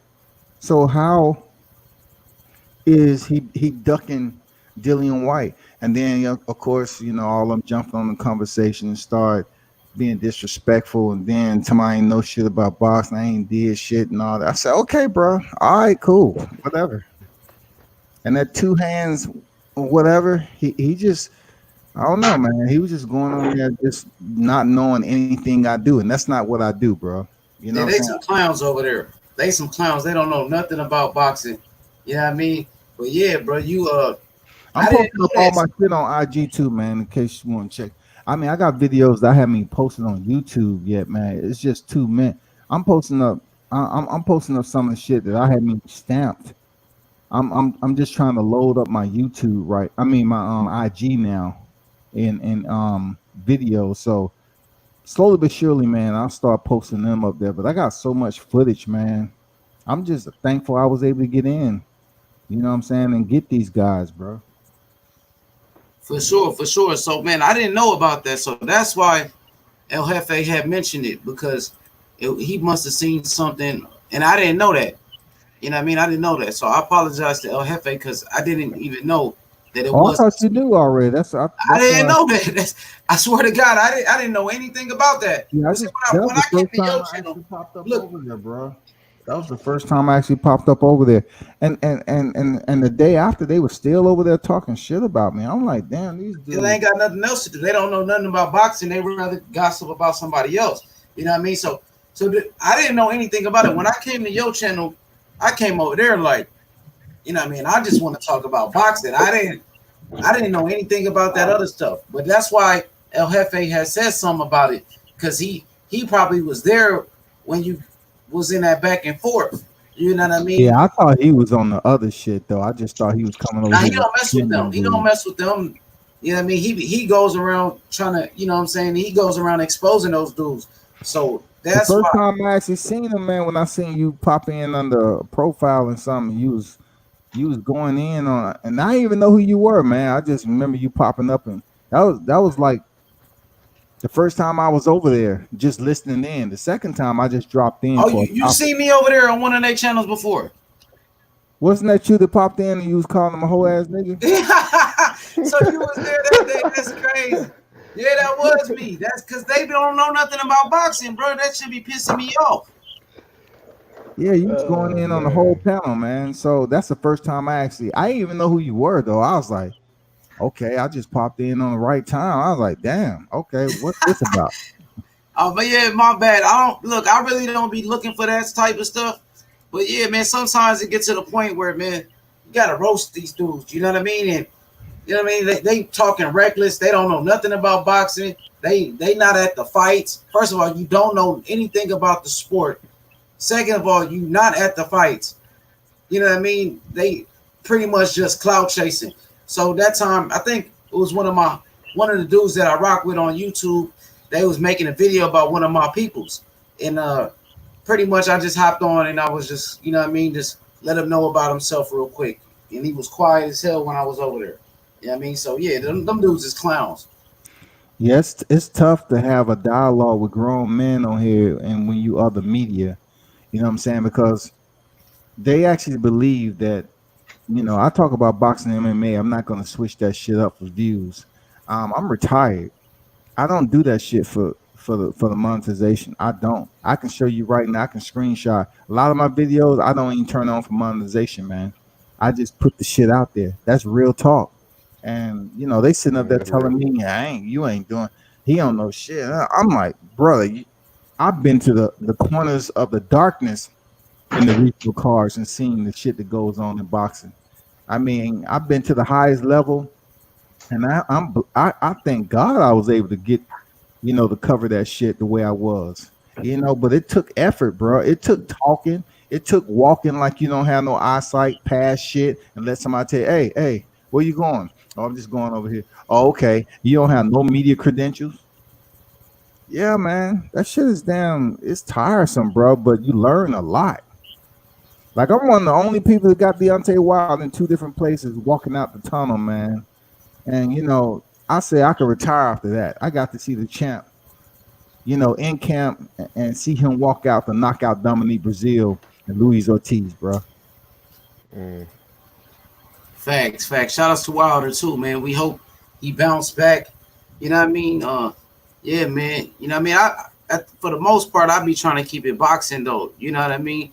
But That's it, bro.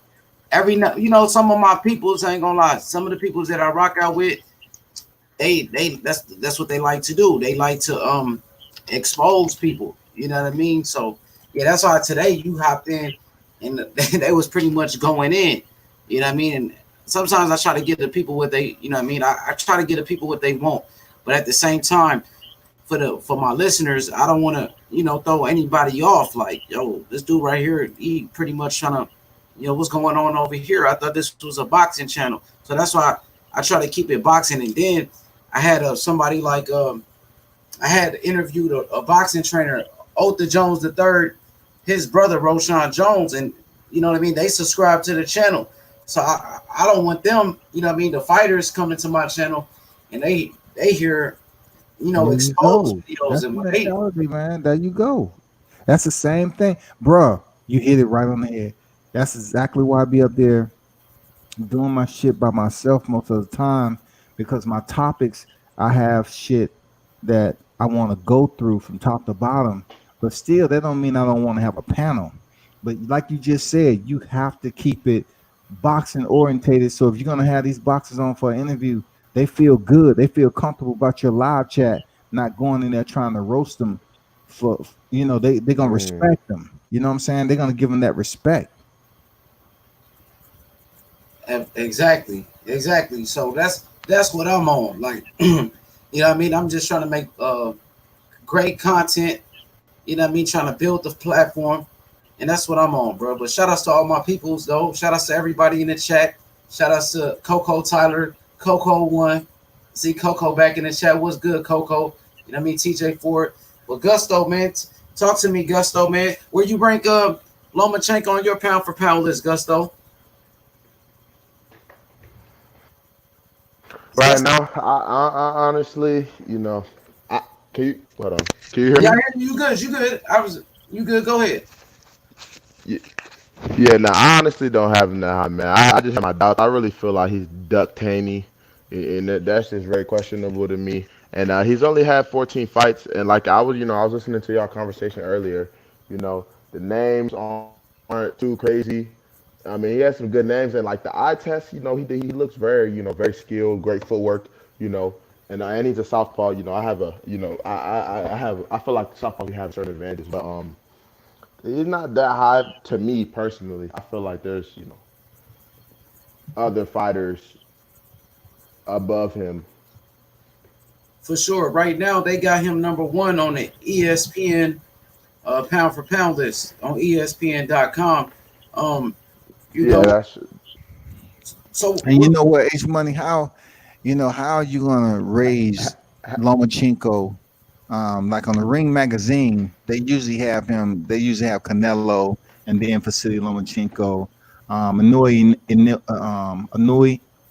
Naoya, and yeah, in a way, yep. then they'll have someone like in Terrence a Crawford. way. Yeah, in a way, I like in a way. Yeah, in a way, I like them. They have Terrence Crawford, and then they have somebody else like not Errol Spence, but I think they put someone like Alexander Usyk.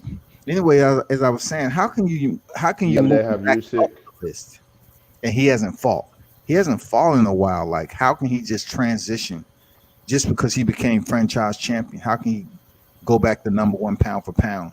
Like you seen Andre Ward list. Andre Ward list. Who did he have number 1? Terrence Crawford. Andre Ward's pound for pound list. He had Terrence Crawford number 1. For sure. So, you know what I mean? Augusto, you had anything else you wanted to say about that? Not really. Like me, like I like in a way, I feel like he's a dominant fighter in his division, and I was gonna add like as Lomachenko dominated his division, for him to be has even dominated his division to be number 1 pound for pound. I feel like is this based off of the eye test? Is that why people are putting ESPN's putting him up there so high? I don't get where all that's coming from. Yo, for me, I got Canelo number 1. I think Canelo number 1 when you look at his body of work, you know what I mean, the names that he's faced, different weight classes, the Hall of Famers on his resume, you got to put Canelo, I think, number 1. You know what I mean? I like Crawford. Me and a brother, World Combat Sports, we talked about this a lot. I just feel like Crawford doesn't have the type of names, man. You know what I mean? Like, he's lacking Hall of Fame victories. Crawford, you know what I mean? He got Gamboa, Victor Postal, Amir Khan, his best wins. And Dongo. Yeah, man. I think Crawford is a great fighter, but he doesn't have the big names or the Hall of Famer on his resume. So I think Canelo, when you think about Kovalev, you know what I'm saying, Daniel Jacobs, Miguel Cotto, Triple G, you know what I mean? Canelo overall got the bigger names on his resume. So I got Canelo number 1, and even Earl Spence Jr. Earl Spence said he had Canelo number 1. I was about to say, where y'all Earl? What was that? You forgot about Earl? Where do y'all have Earl? No, I said, where do y'all have Earl? He top 5 for sure. He top 5 for sure. Earl got to be top 5. You know what I mean? He got to be in the top 5, even though they have Alexander Usyk, like number 5, and then Errol 6. In some of these Ring magazine and shit like that. But he got to be top 5, man. For sure. You know what I'm saying? Yeah, man. I think even Earl Spence Jr., who's a top 5 fighter, pound for pound, he said that Canelo was number 1. Earl Spence said Canelo was number 1. And Gervonta Davis said Canelo was number 1. You know what I mean? So a lot of fighters, they say that Canelo is the best pound for pound. You know what I mean? So, man, I got to give Canelo credit when Earl Spence is saying it, Gervonta is saying it. There was a couple of other fighters that said he was number 1 as well. You know what I mean? So respect to him. But I got Lomachenko in my pound for pound list. I definitely do. He got a lot of skills. Even though he got 14 fights, in my pound for pound, I got, not in any particular order, Canelo. I got Terrence Crawford, Lomachenko, Earl Spence Jr., and number 5 is a toss-up. Number 5, you know what I mean, is a toss-up. I can't really say number 5. Maybe I'll put Clarissa Shields number 5. You know what I mean? Because number 5 for me, bro, I'm not sure, bro. You know what I mean? What about you, World Combat? Who's in your top 5? Canelo, Terrence Crawford, Vasiliy Lomachenko. I would say Monster. See that now? That's why I say it's a toss up because Look, Monster, like, is a unified Monster champion is a- right now. I don't know about Monster. He only beat Nonito Donaire, and we just had to talk about Donaire. You know I know, what I mean? but you have to factor in the records too, man, and everything else as Yes. far as his knockout ratio and his wins. I mean, you got to give him something, man. And isn't he a 3-division champion? He is, but it got to count for something, man. I mean, Lomachenko. I mean, Man, I'm he- just saying. he- Go ahead, Gusto. I'm sorry. my bad for cutting you up. No, You in good? a way, Go ahead. man, Go he ahead. Say be what you said. I'm sorry. dominating. He dominates his competition. In a way, he really dominates. I was watching him really doing research on. He really be dominating. He kind of did struggle a little bit with Donaire, but his power is ridiculous. Like for who he's fighting, and he's dominated the divisions he's in. I got him in my top 5. He struggled with Donaire, bro, and Donaire was way older. You know what I mean? And sure, he's a 3-time champion, 3 different weight classes, but you got to look at it this way, H2H money. No, You got to look at it this way too.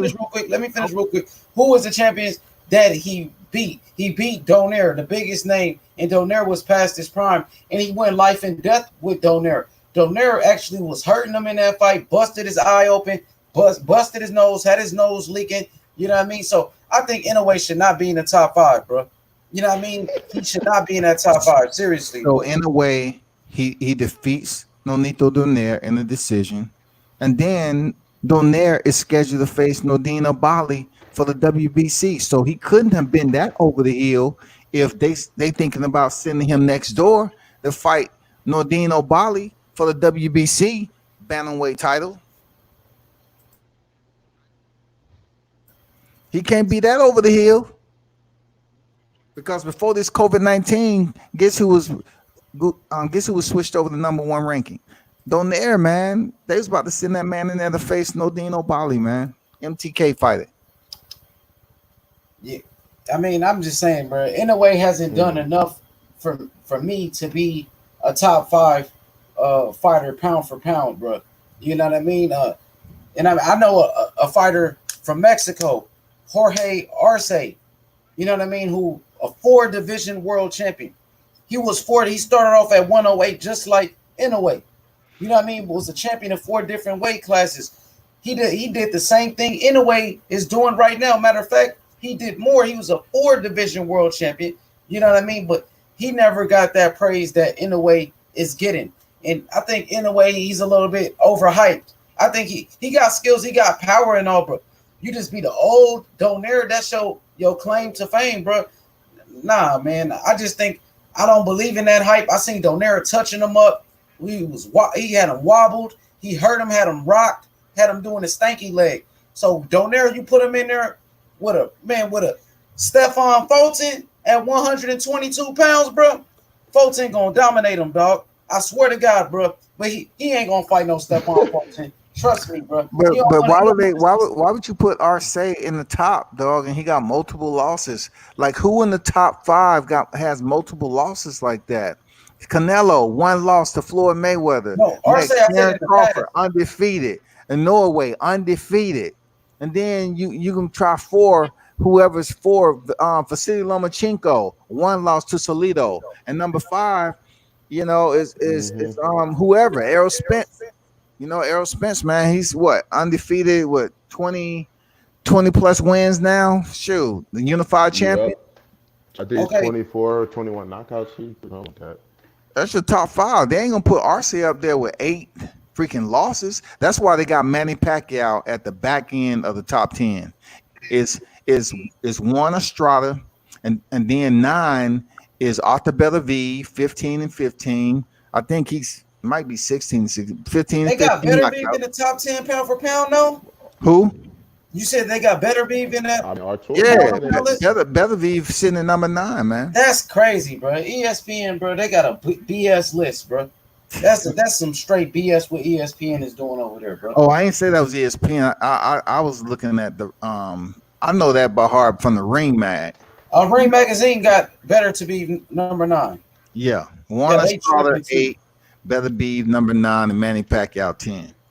They tripping, dog. They really tripping. You see, the reason I mentioned Arce, no, Arce is retired. Arce, I'm just saying in the past, like Arce did what Inoue is doing right now. He did that in the past. Correct. And Arce, I watched Arce. Yeah, you're right.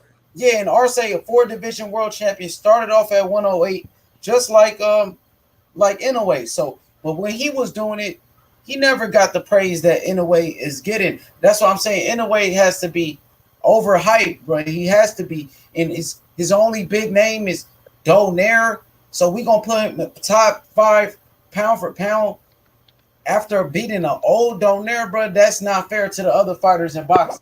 No, he was in the top 5 pound for pound before he beat Donaire. That's even worse. That's real talk. That's worse. I know you're right. He was, and that's some BS. He was top 5 pound for pound without beating a major player in boxing, without beating a big name. You know what I mean? So affirmative action, man. They're trying to get some. He's kind of like, in a way, that same praise he getting is on some Lomachenko type ish. You know, I'm just gonna be real. Yeah. That's like some Lomachenko type shit. He getting praise, and they saying he's the best, and you know what I mean, he ain't really beat no Hall of Famer. You know what I mean? So yeah, man, that's what I think, bro. They praising him too much the way they hyping up Lomachenko. Somebody's, you have to have some type of criteria that you grade these fighters off without shutting it down, though. If it's not their record, then it has to be their opposition. If it's not their opposition, you got to put the experience. If it's not the experience, I'm like, how are you gonna grade a fighter and give them a legitimate, validated placement at the top pound for pound when it's always gonna be they ain't fought nobody? That's how boxing is. Boxing goes by the wayside when it comes to people believing in greats. The greatest fighters they ever do it, because my opinion of somebody being great may differ than your opinion or anybody else's opinion. Gusto opinion. He might have different criteria on what he consider a great fight. For sure. Great fighter. For sure. Let me read this comment from Fresh BX. This question. I'm sorry. Let me read this question real quick, Gusto. Fresh BX says, H Money, Mr. The Zone. If you have improved unequivocally to be the best in any division you've been in, how could you be pound for pound the best in the sport? Because the names that he beat, BX, I'm talking about. You're talking about Canelo? Go ahead. Is he talking about Canelo? I was asking the question. Yeah, he talking about Canelo, yeah. He talking about Canelo. He's pretty much saying if Canelo never, go ahead. He said if you the best in your division. What he said about he said if you haven't proven unequivocally to be the best in any division, he said how could you? I mean, he was the best at middleweight when he beat Triple G. That second time, he was the best in his division when he beat Triple G. You know what I mean? In that second fight, bro. You know what I mean? But go ahead. Unequivocally. What does that mean when it comes to the perception of the viewer? Because unequivocally is somewhat saying undisputed. You're cleaning out your division. Unequivocally, he the best. Okay, how can he be the best? He don't have all the titles. That's not gonna ever be the knot that bows up everything, man, and sends that person off to the liking of the viewers, and make them all nice and warm inside. It's never going to be that. Unequivocally means you taking titles and you're goddamn undisputed in the entire division. You moving on. Don't nobody care about the goddamn all the titles no more. You know why? Because it's sanctioning fees. So they pick up a title, they moving on. Picking up a title, moving on. They ain't trying to sit up here and pay WBC sanctioning fees. You know what I'm saying? They ain't trying to pay all that shit. They trying to goddamn get a couple of titles for a division, move on. For sure. Go ahead, Gusto. No, I was saying, what he wasn't he gonna be? He was gonna be a undisputed at 160 before. You know, he had a chance to be the undisputed champion. Then he moved that he took that franchise belt, and I feel like the GGG the Triple G fights were kind of questionable dubs. Like I feel like from other people's standpoint, those would be asterisks on giving him the number one spot. You see what I'm saying? For sure. Yo, that's El Jefe. Who is that? OG. Who is that up in here? Yo. Oh, that's this chain TC, but on my other phone. I'm watching you on What the what up, Chain TC? What's up with it, man? Good to have you on the panel, bro. Yo, what's up? How you feeling? TC? Oh, I'm What's doing good, good, TC? man. What's good? How you feeling, man? What's your thoughts on Canelo, man? And do you think he's the best? He says. I got him at number one. But like how I was thinking. You're saying Spence is not top 10? Oh yeah, I'll get into that after this real quick. Okay. What I was thinking was Mayweather. They argue that he's arguably the best ever, but what division was he? Like Sugar Ray Leonard, he was better at 147 than Mayweather was, but Mayweather's the best because how he moved around the weight class. You know what I'm saying? Correct. 5 divisions. Yeah. Yeah.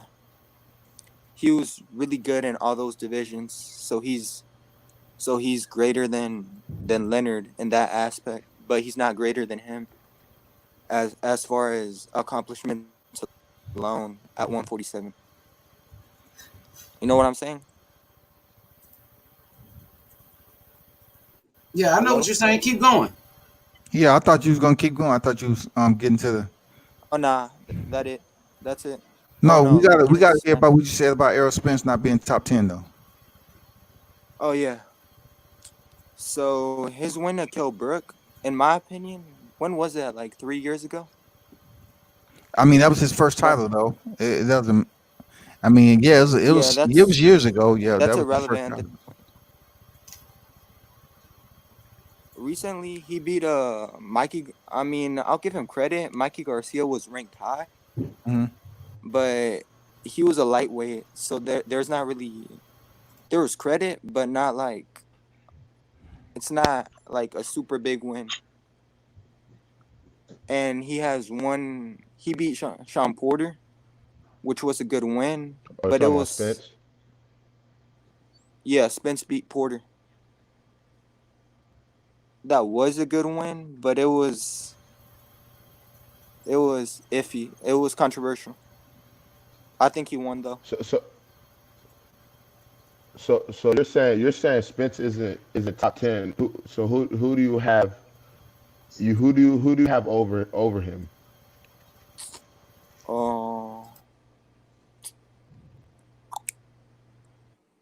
Canelo, Crawford, Inoue. No order. Canelo, Crawford, That's Inoue. Josh Taylor. Oh man. He won the Super 6, so Man, he beat Bridges Progress. Come on, bro. Hey, Taylor's good though. I ain't gonna cap. Man, come on. He beat Bridges Progress, man. Come on now. He ain't over breaking up. Taylor is a beast though. Taylor is a beast, but come on, bro. He ain't on no Spence level, but I'm saying dude could fight though. He can fight. Him and Josh Taylor, Josh Warren, all the Joshes, they good. They pretty decent. Well, look, he beat Josh Taylor beat I can't hear none of y'all. who was the undefeated champion. Josh Taylor beat Victor Postal, and he beat Regis Prograis, another undefeated fighter. So Taylor, he got some weight, bro. He do, but keep going, y'all. Keep going. I just had to say that. Wait, can you repeat that, please? Josh Taylor beat. Can you repeat that, please? He beat Victor Postal. It was breaking up. Am I breaking up or am I good now? Yo, y'all can hear me? Can y'all hear me? You're still breaking up. Damn, it must be my connection, dog. Hold on, let me I leave hear it. you good. I can, but Hold on. What about now? Could you hear me? y'all voices merging. What about now? Y'all Can you hear me? hear me? Hold on, let me. Well, let me see. Do you Y'all hear breaking me? up. Yo, Shane TC, can you hear me? Yeah, no. I think it was D Hodges probably in the background. But look, all I'm saying is, Okay, never mind. You breaking up again. man, it must be my connection. But y'all take over. Y'all keep going. I mean, I can hear you pretty Yeah, good though. Okay. Go ahead, Gusto. it's breaking up on my side. Yo, it's crazy. Cause wow, we've been on almost 4 hours. That's radical, yo. That got to be like getting a YouTube record. 4 hours strong. Yo, Chain That's good. TC, can you hear me, Chain TC now? I can hear you, but Oh, your words are merging everybody together. each other. Yeah, that's crazy. That's everybody else said they hear me. They said I sound good. Yeah, I hear you. I hear you just Yeah, fine. you're just fine on my side. And I can hear you, H Money. I don't know. Chain TC, hold up. Hey, try to leave Just it. give us, OG. I forgot your name, but who do you have number 5? Who I got number 5? Yeah. Canelo, Lomachenko, Crawford. Anyway. You said Canelo, Terrence Crawford, Usyk. Lomachenko, Noyway. Usyk. He said he had Josh Taylor. I got Usyk as 5. Okay. You had Josh Taylor as number 4, I believe. So Alexander Usyk, who just moved up to heavyweight. Okay. So you going off pretty much with the ring and Oh no, I wasn't saying it in particular order. I was just saying who I ranked over him. It was no particular order. I mean, so it's somebody within that top 5 that can be passed over Canelo Alvarez? I got who over Canelo? I'm saying if no particular order, no one in that top 5 could be over Canelo Alvarez, correct? Because Canelo Alvarez, from I what got he's him been as able number to 1. achieve, yeah, he got to be number 1. So then it comes down to, the switch up on who you place in number 2. Oh, but I just You see, a Nui Waste is number 2. know that too. I just yeah. I don't know, man. I just don't see how Spence is not in the top 10. That just doesn't make sense to me. I used to have Lomachenko, but he won the What? super. But I'm giving him credit since he won the Super 6, and even though it was hard, he still beat Donaire.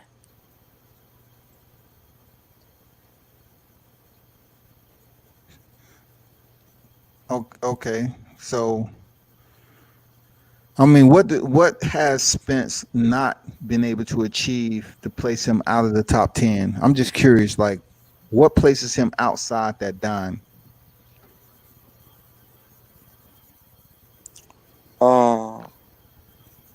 Nah, he's probably 10th now that I think about it. But I don't think he. So he's sitting right at the Nah, back come door. on, man. He can Yeah, hold you his got 2 me. belts. So he That's at the good back though, man. door. That's why we talk about it, bro. So you know Yeah, what I I mean. don't think he's top 5. We can help one another, bro. You know what I In mean? my opinion, can I give my opinion real quick? Yeah, go ahead, D. Hodges. Go ahead. It don't matter. Once you cheat, who wonders how many times you cheat? Think Huh? about Lance. Can you repeat Think that, about please? Lance Armstrong and how many medals he won. How do we know he didn't cheat every time he won? Because he got caught. So now, once you get caught, you gotta wonder how many other times have you did it. Facts. Let me read the question from Fresh BX before he says that I'm ducking his comments. Fresh BX says, "So you can be the best in your entire sport, but it doesn't matter if you're the best in your division." Talking about Canelo. You talking about Canelo? Look, Fresh BX. Canelo was the best middleweight in boxing when he beat Triple G and he beat Daniel Jacobs and he beat Miguel Cotto at middleweight. So Canelo is the best middleweight in boxing. You know what I mean? He was, even though he's moving up in weight and doing other things. But Canelo what he accomplished, his resume at 160 is the best till this day. He beat Triple G, undefeated Triple G. Canelo he beat undefeated Triple G. He beat Daniel Jacobs, and Canelo beat Miguel Cotto. Name another fighter at middleweight with a better resume than Canelo. Okay, but go ahead, my brother. Keep going. Dang, Gusto fell off. Come back, Gusto. And he got more questions. You know what I mean? Fresh BX says the general consensus is that Triple G fights are too controversial, right or wrong. It is. The first one was, they both was controversial. But in that second fight, I think Canelo, I thought Canelo won that second fight pretty, you know what I mean? It was pretty obvious he won that second fight, though. You know what I mean? Anybody else want to touch in on what BX is saying? He said that he said it doesn't matter for you to. He said so you can be the best in the entire sport of boxing, but it doesn't matter if you're the best in your division. And then Fresh BX says the general consensus is Triple G fights are too controversial. You know what I mean? The first one and the second one was two controversial decisions. So what you want to say to that, World Combat Sports? So you can be the best in the entire sport of boxing, but it doesn't matter if you're the best in your division. You hear me, bro? His phone is mad low. I can't hear him. Yo, World Combat Sports, we can barely hear you. I don't know if he's yo, Combat. Dang. Yeah, I can't really hear y'all either. I'm gonna try.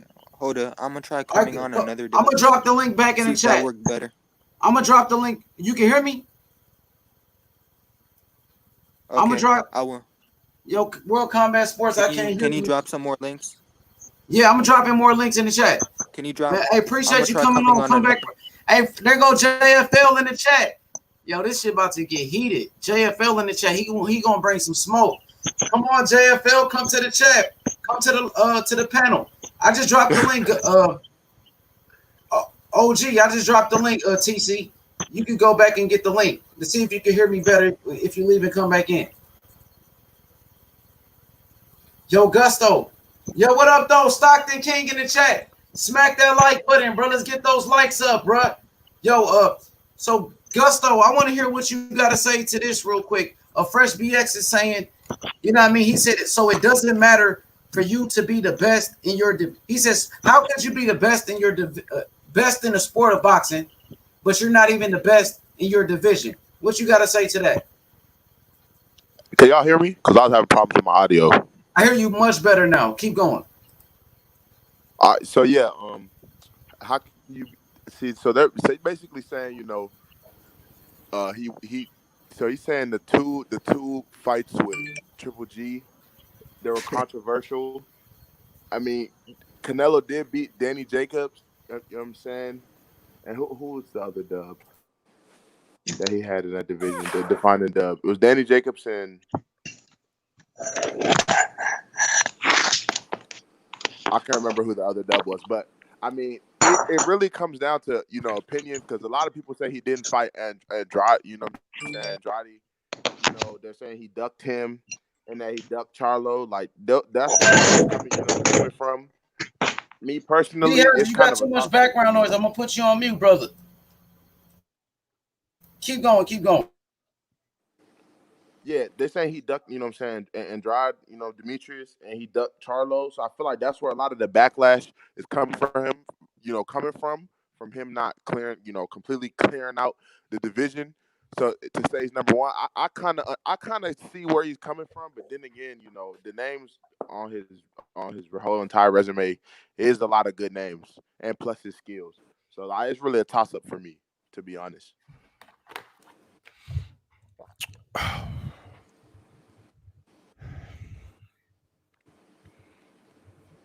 Anyone got something to add? To what? What's on the screen? No, on that, what Fresh BX said, that how could you be the best in the entire sport, but you wasn't the best in your division? Talking about Canelo. It's all about the belts, man, and making moves. Yo, JFL, what up, JFL heads? What's up with it? Yo, what up, H Money? What up to the chat and to the panel? Shout out to H Money and Coco. The best live comparisons, the best live commentary on What up, YouTube. mate? And that's facts. Salute. Salute. Salute, salute. I see the topic, I see the title. You know what I mean? I had to recap on this live, just to get caught up. You know what I mean? I'll have my 2 cents onto it, but I'm gonna recap and show love in the chat. You know what I mean? H Money and yeah, so what's good though? Yo, no, I got this comment from Fresh BX. He's saying that how is Canelo the best in the sport of boxing, and he's not even the best in his division. Fresh BX, I'm just telling you the names. The man fought against Floyd Mayweather, bro, at 23. Canelo beat Miguel Cotto, Shane Mosley. Canelo, look at his names, bro. Hall of Famers. Miguel Cotto, Shane Mosley, Triple G. You know what I mean? Daniel Jacobs. You know what I mean? Amir Khan. The man got names, bro. Kovalev. James Kirkland. Weight classes and knocked out Kovalev. Who else is doing that in the sport, bro? That's the debate? Well, no, he just asked the question. And I got in on that. Yeah, but I just was answering the questions. And I see Fresh BX, he's bringing a lot of smoke in the chat. He says, we not even talking about titles. Just look at the names y'all like to say and what the general consensus is about what happened in the fights. He's saying, and Lara, what about Canelo beating Lara? You know what I mean? All those fighters, people were saying Canelo ducked. He fought him. Triple G, Lara, you know what I mean? And he beat him. He beat him at the end of the day. No matter how you cut it up, slice it and dice it, Canelo fought Triple G and beat him. You know what I mean? Hey, can I say something, H Money, about that? For sure. Obviously, hopefully, it's a trilogy. This should be another run back, and that'll be a good look for for boxing. And also, we did a comparisons to Canelo to Duran. So for me, Canelo, he's following the footsteps of Duran. So he need to add more names to his resume to be really official, certified, and stamped. You know what I'm saying? He already stamped already, but for me, he just need to prove a couple more fights. You know what I mean? Before his career ends, before his career is over. You know what I'm saying? You already know his box rec. So, I mean, how you want to finish your last couple years in boxing? You know what I'm saying? How you going to go out? You know what I mean? Don't duck no fighters. Don't avoid no fighters. Make those fights happen, and and put your name in stone. You know what I'm saying? Next to the legends, Durant. For sure. Just like Duran, though, Canelo fought against the Sugar Ray Leonard of his era, Floyd Mayweather. He got in there and listen. Fresh BX with a great comment. He said, "Who else has the opportunity to pick and choose their opponents?" He fought Floyd Mayweather. What gave him that? You know what I'm saying? What made Canelo the A side? What made him a superstar? Fighting Floyd Mayweather at 23 years old. Canelo didn't go in there talking about, you know what I mean? I got an O and I'm not afraid to let it go. He fought the best fighter, arguably of all time, Floyd Mayweather, at a catch weight at 152 pounds. Drained himself, killed himself to make the weight, and that will put him in that position, fighting Floyd at 23. Who else is doing that, bro? You know what I mean? And then Canelo, on top of that, fought Triple G. You know what I mean? When everybody said he ducked them. So Canelo, he made all the right decisions to be in that position, bro. That's what put him in that position. You know, he paid the cost to be the boss, bro. But anybody else want to get in on what I'm saying? One more thing. Canelo, like you said, got in position that's after Floyd. You know what I'm saying? So anything after Floyd, I had to tip my hat off to Canelo, moving up in ranks. But once again, for me, he need a couple more opponents on his box rack. You know what I'm saying? He need those other bigger fights. You know what I mean? So That's how I feel as though he should go out. You know what I'm saying? Like go for all smoke and make those fights happen with the Charlos, with the Andrades. You know what I'm saying? With the Triple G's. You know what I mean? Facts. Yo, Chain TC. Is that BX fresh? All right, I'm in. Okay, you can hear me now? Yes. Can you kick my other account out? For sure, I got you. For sure. Look, I was gonna say this, The bro. OG is gone. Yeah. Yeah, I hear you much better now, for sure. Okay. So this what it is, bro. Fresh BX says, so is Lara not another controversial win? So Gusto, get in on that. What you thought about that Lara? So Fresh BX is he's questioning Canelo's victories with Triple G and Lara. To be honest, I didn't watch that fight. I'm not even going to cap to y'all like that.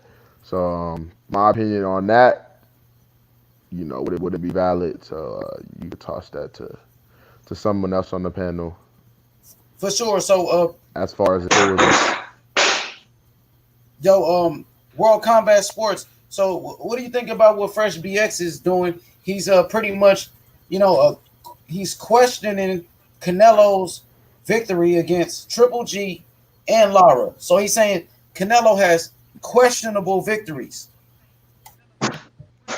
Canelo and Lara was definitely close. It could have went any way. It was a damn good fight, man. I ain't gonna lie. That Arislandi Lara Canelo Alvarez absolutely is a close one. Now, it is well, like you said earlier, it's on paper. BoxRec said he won, so you have to take it as a win, no matter what the viewership is, what the audience perception, how they discount it. It's nowhere. It's not going anywhere. But I totally understand what Fresh BX is talking about, though. Now, for Canelo versus Gennady 1, man, come on. That shit was close. You know what I'm saying? It could have went anywhere again. And that's why they went to a second one. The second one wasn't close at all. It wasn't no ifs, ands, or buts about it. But dominated him. But Triple G Canelo won. That did have some shit, damn controversy to it, just like the Arislandi Lara fight, man. But hey, it's like that in boxing sometimes. If you don't want to have it in the hands of the judges, go in there and get the knockout, man. For sure.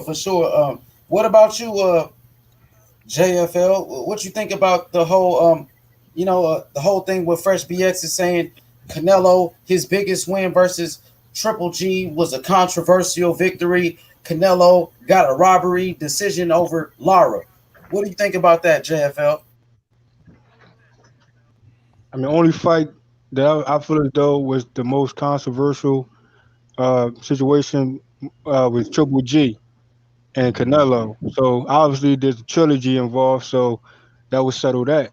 And also, I feel as though Canelo versus the Charlo, because they both have like a opponent in common. You know what I'm saying? So, I feel as though Charlo and Canelo should definitely get into the ring. I can see that before Andrade and Canelo. But like I said, Andrade want Charlo.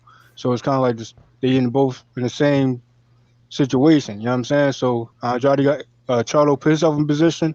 Canelo put himself in position. And Andrade, he definitely should put himself in position for, Charlo. But that's all I got on that. For sure. Shane TC, what do you think about, Fresh BX?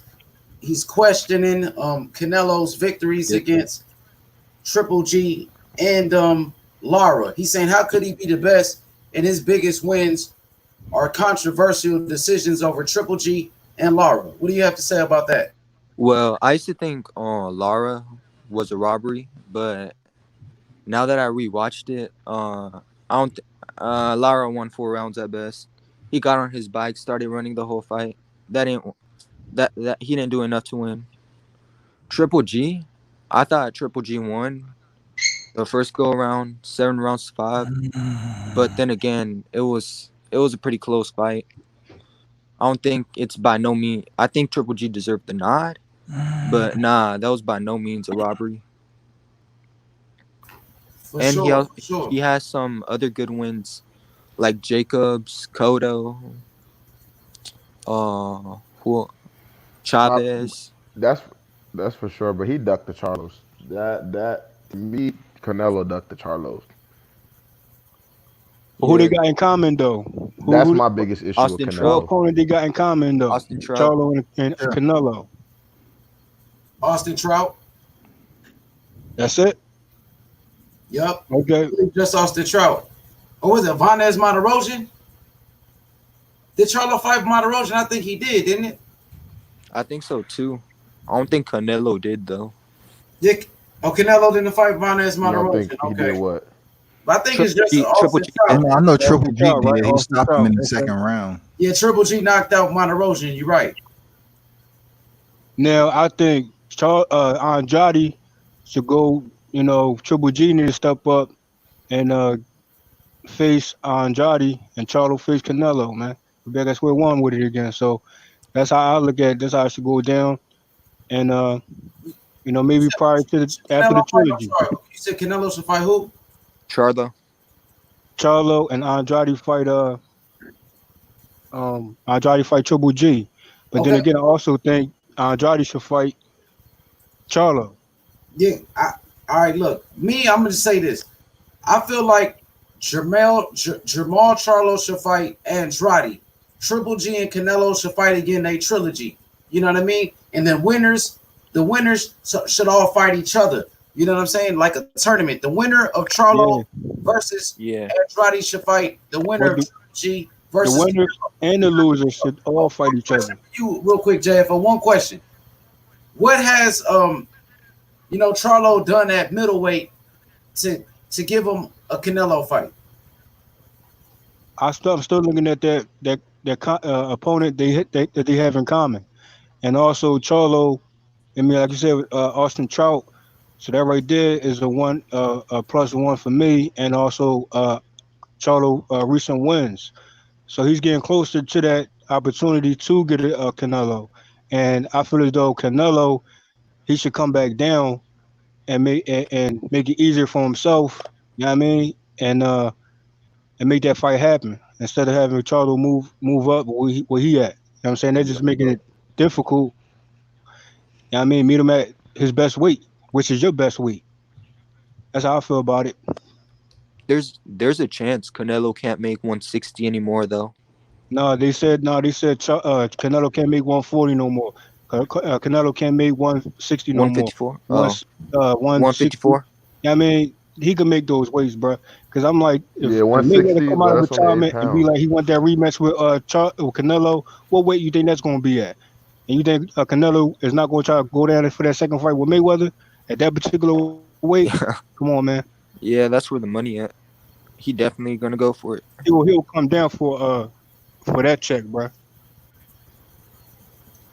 For sure. Fresh BX says, I'm just saying, wouldn't it make sense to establish yourself as the best at your weight before we say you pound for pound #1 out of any fighter in the sport? Yeah, I mean, hey, Fresh BX, what if your division is weak?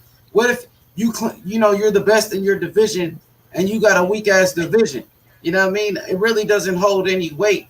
I feel like, beating the best opponents, the biggest names, you know what I mean? The most established opponents is better than, cleaning out your division.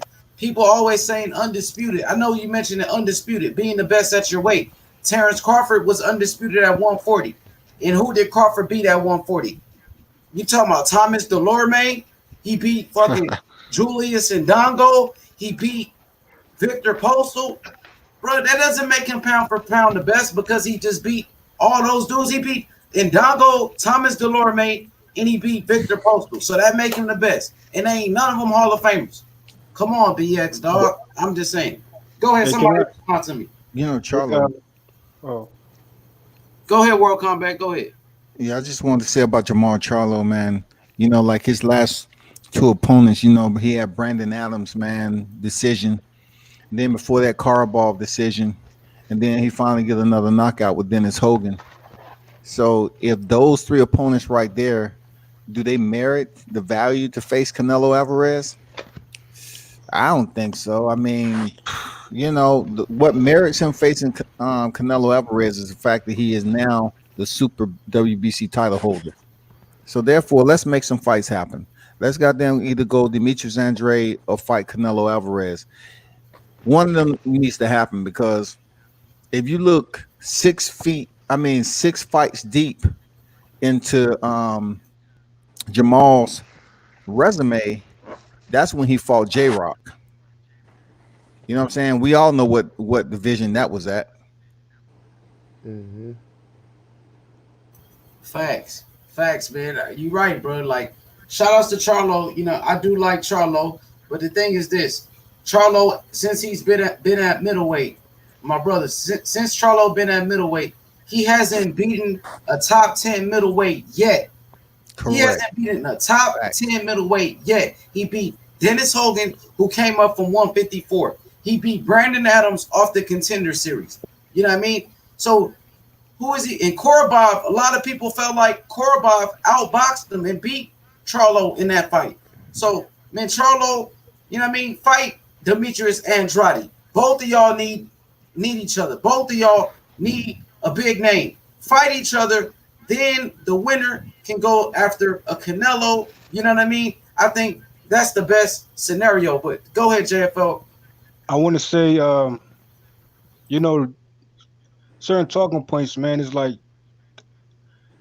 what do they want Charlo to do? You know what I'm saying? Like, if he fights Andrade, which is good, I'd rather that fight happen first, or around or after the trilogy with Triple G and Canelo. But my thing is this: Canelo, he should come down. We talking about legacy. You know what I'm saying? I heard earlier on the stream how people feel as though Mayweather,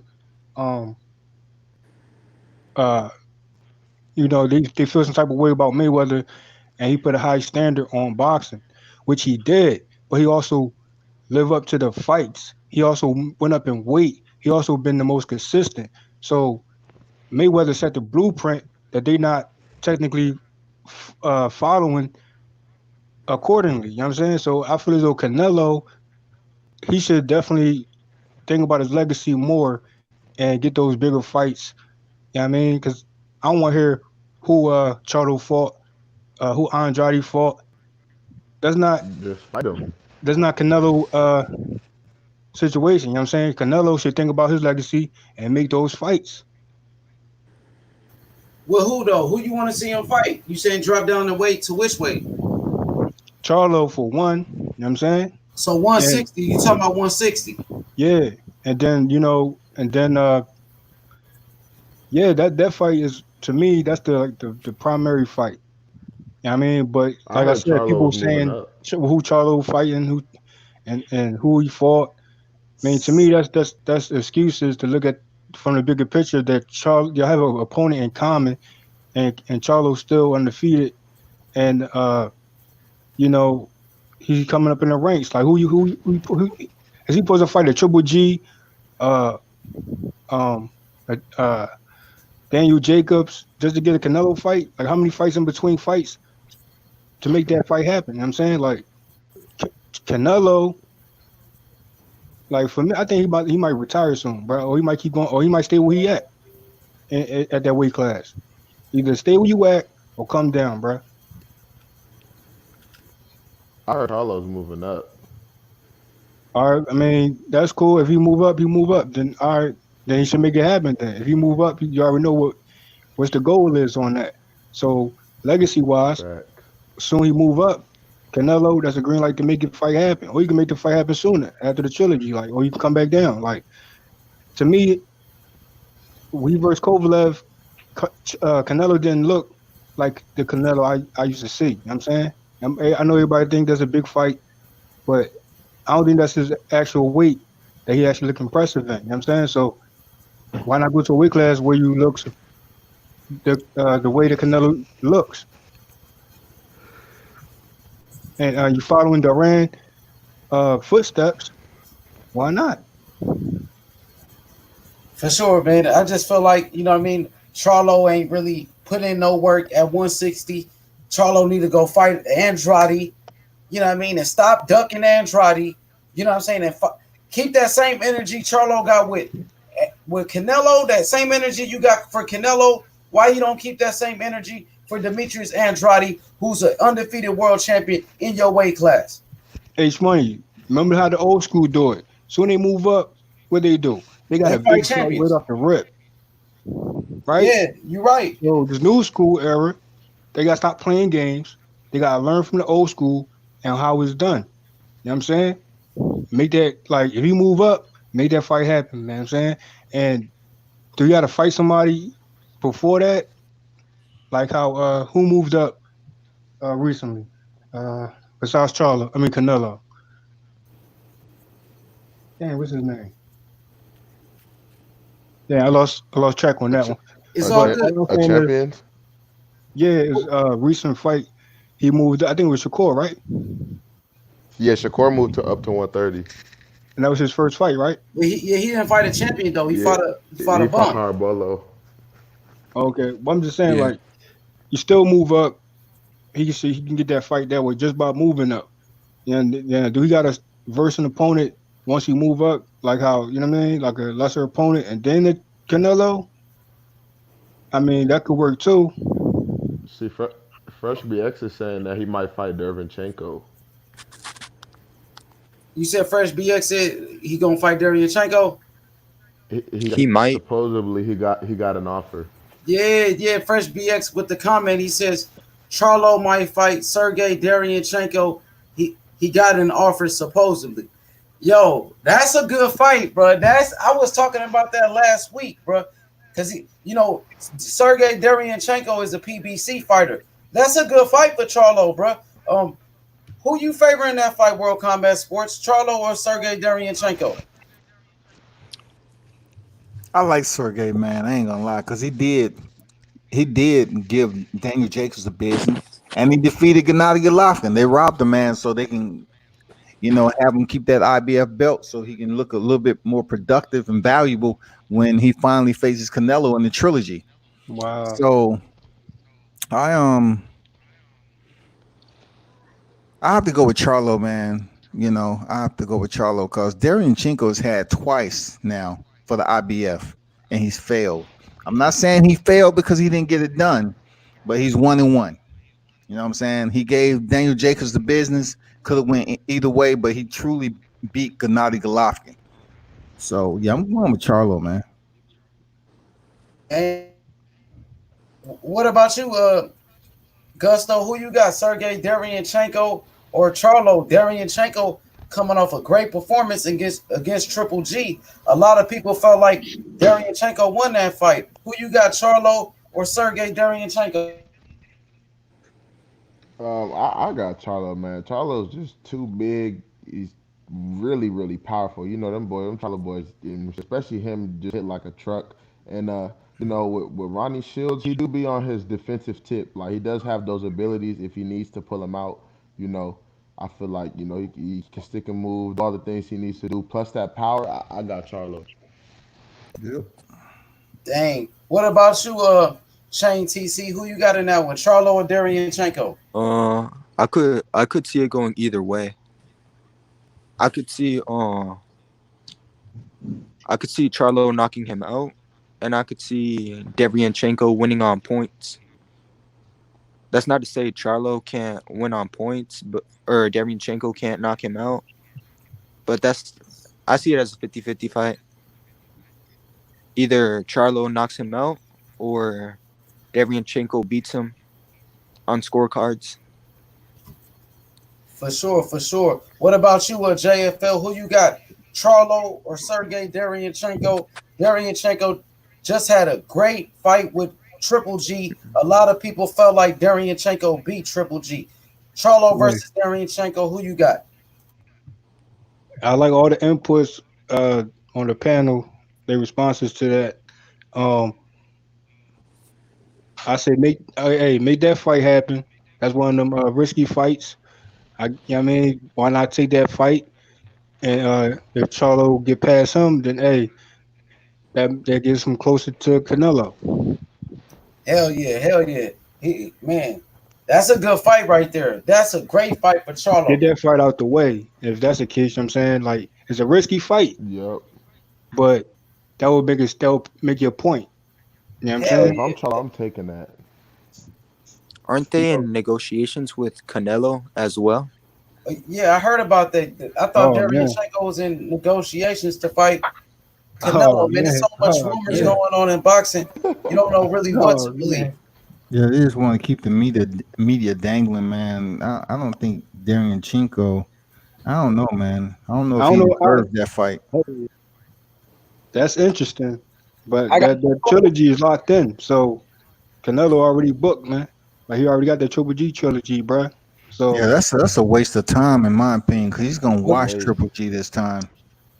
I don't I know, don't man. know, man. You know, the zone. The reason why the zone even signed Triple G was to make that a trilogy with Canelo. And remember, Correct. Triple G, he's still a unified middleweight champion right now. He just I beat know it's Darius. 2 o'clock in the morning, brothers, but god damn it, don't act like Triple G is gonna give Canelo a run for that title in the trilogy. Come on now. Well, I I'm gonna mean, say this. I'm about Remember, to go Fresh cook some B- breakfast, man, for remember, Fresh real. BX was saying both of those Canelo Triple G fights was controversial. I felt Triple G won that first fight. The second fight, everybody still think it was close. So people do want 1-1. to see it though, and I, it I didn't really. understand that H Money, but what I'm saying is Triple G has gotten older since then, and then Canelo has moved up. You know, he's knocked out Rocky Fielding in 3, and then he moved up to Sergey Kovalev and knocked him out in 11.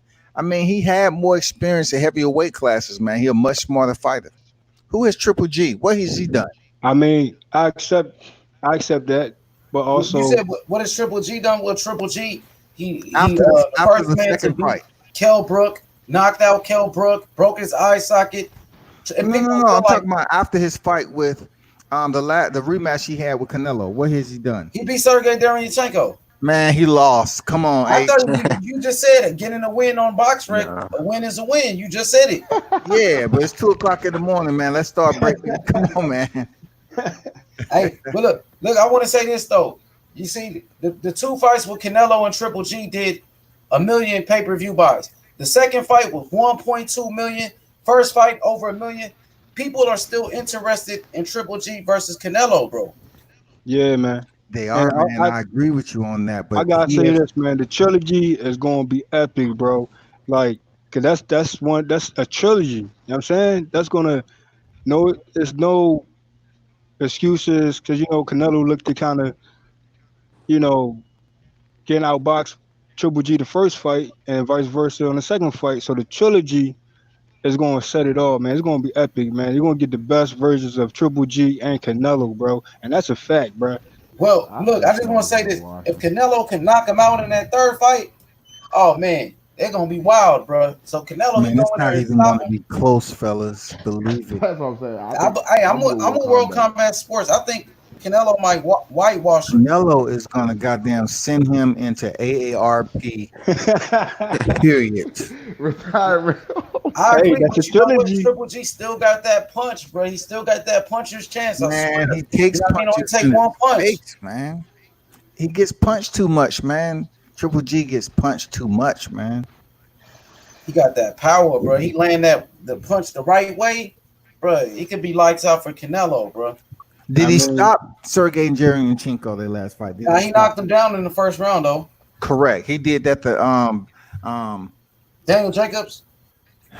yeah, I mean he has knockdowns, but who is he finishing though? He has power. We know he's a machine, but he's gotten older and everything. And Canelo, man, understands and knows Gennady very, very well. And we all know Gennady picked up a lot from Floyd Mayweather. Man, the way he slipped that right hand from Gennady. I mean, all right, man, it's man. gonna be an Ask the easy fight question. for Canelo. It How might can be. You how never know. Canelo? I know Triple G always got a puncher's chance. What up, Mr. Johnson in the chat, man? Smack that like button. What up? Dang, everybody's saying Canelo gonna beat his ass. I seen Ed Perez real quick. He said the Zone, Top Rank, and Golden Boy Promotions are the only ones putting up fights. PBC doesn't have anything on the schedule. Fox will probably drop the PBC in their funding. The Zone has the biggest stars in the game. Yeah, I agree with it, bro. I agree with you, man. Shout outs to PBC, bro. I just love boxing, bro. I don't want to see PBC fail. I don't want to see the Zone, Top Rank fail. I want everybody to do good, bro. But yeah, PBC, they was always talking about PBC was getting sold. They was saying that about a year ago. You know what I mean? Ain't no telling what's going on, bro. But the PBC is very quiet right now. Fresh BX said Canelo at 168 or Charlo and Darianchenko at 160. So he's saying Canelo versus Darianchenko at 168 or Charlo versus Darianchenko at 160. Those are the two offers. You know what I mean? Smack the like button, subscribe to the channel right away. Shout out to Mr. Johnson, my boy. But yeah, man. Mr. Johnson spot on though. Chat smoke. Hey, that's my boy, man. He loved the Lakers, man. He said Canelo gonna beat his ass. He busting up laughing. Man, yeah, man, he might. You never know, man. Canelo, look, see, even though Triple G is getting older, you know that we all know the last thing that leaves a fighter is Oh my God! Don't do this, dog. Don't do it. Truth. George Foreman had his power at 46 years old, 45 years old. 40, he knocked out Michael Moore at 45. Like, bro. But in these two fights, he has never dropped Canelo once, and it's vice versa. So it ain't gonna be about a knockout. It's gonna be about boxing for 12 or whatever, you know. Interesting.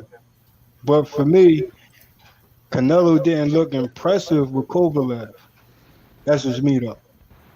I agree, man. I totally agree when you said that. I agree he didn't look impressive, but he did move all the way up to 175, man. I mean, we're going to use that Triple G outdated. I mean, Canelo didn't look impressive like that, like Canelo how he used to look. You know what I'm saying? Like, yeah. I think, he was, to me, it was different. You know what I'm saying? But, the trilogy going to set it off, man. They're going to set it off, man. For sure, bro. But hey, just to answer y'all question, Charlo versus Darianchenko, man, I think that's a good fight, bro. Charlo ain't never been in there with a top middleweight before, so this is first test at middleweight. Darianchenko from the Ukraine, bro. You know they got skills, bro. Klitschko brothers from Ukraine, Usyk, Lomachenko from the Ukraine, bro. And we seen them in close fights with Daniel Jacobs. Darianchenko gave Daniel Jacobs a very good fight. Darianchenko gave, Triple G a good fight. Man, that's a tough fight, but he's short, though. The thing about it, Darianchenko's only 5'8". Charlo about 6 foot, 6'1". Hey, Charlo got the height advantage. Charlo bigger than him. But Darianchenko, I think, probably got more skills, dog.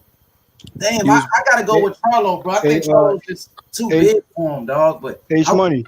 What up? You also cannot forget what Coco said, too. He still like to see Pacquiao versus Canelo, man. Ain't no way around that fight. Shout out to Coco. Chat smoke. Facts, bro. You know what I mean? There's gonna be a good fight, man, for Charlo. I hope Charlo takes it. I think Darianchenko gonna give him a tough fight. Charlo got problems. His problems are with slick boxers that got like lateral movement. You know what I mean? With a great jab. Darianchenko gonna bring some problems for Charlo. I think Charlo should beat him, man. He's too big for him. If Charlo uses the right game plan, if Charlo goes in there with the right game plan, Charlo should win that fight, bro. But you never know. I got Charlo though. I'm gonna say Charlo. Damn, Charlo by split decision, bro. Say split decision, bro. It's gonna be close. Dog. That's possible. That's possible. Split this. Okay. You never know. If Triple G couldn't knock him out, do you think Charlo can knock him out, bro? You know what I mean? Hell yeah. I don't know. Triple G got more power than Charlo. Man, Triple G is much older than he is. He has miles on that body, man. Boxing miles.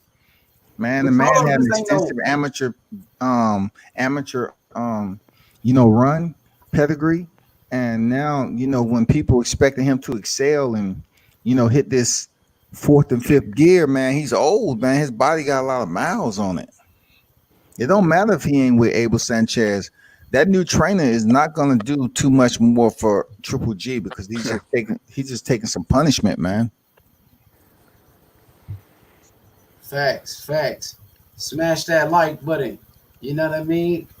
Yo, it's gonna be a good fight, bro. It's gonna be a good fight. I don't know if Charlo is just a puncher like that. Like Charlo ain't really known for knocking people out. Sure, he knocked out Julian Williams, but Julian Williams got knocked out by Jason Rosario. Williams got knocked out by Rosario too. Julian Williams just ain't got no chin really.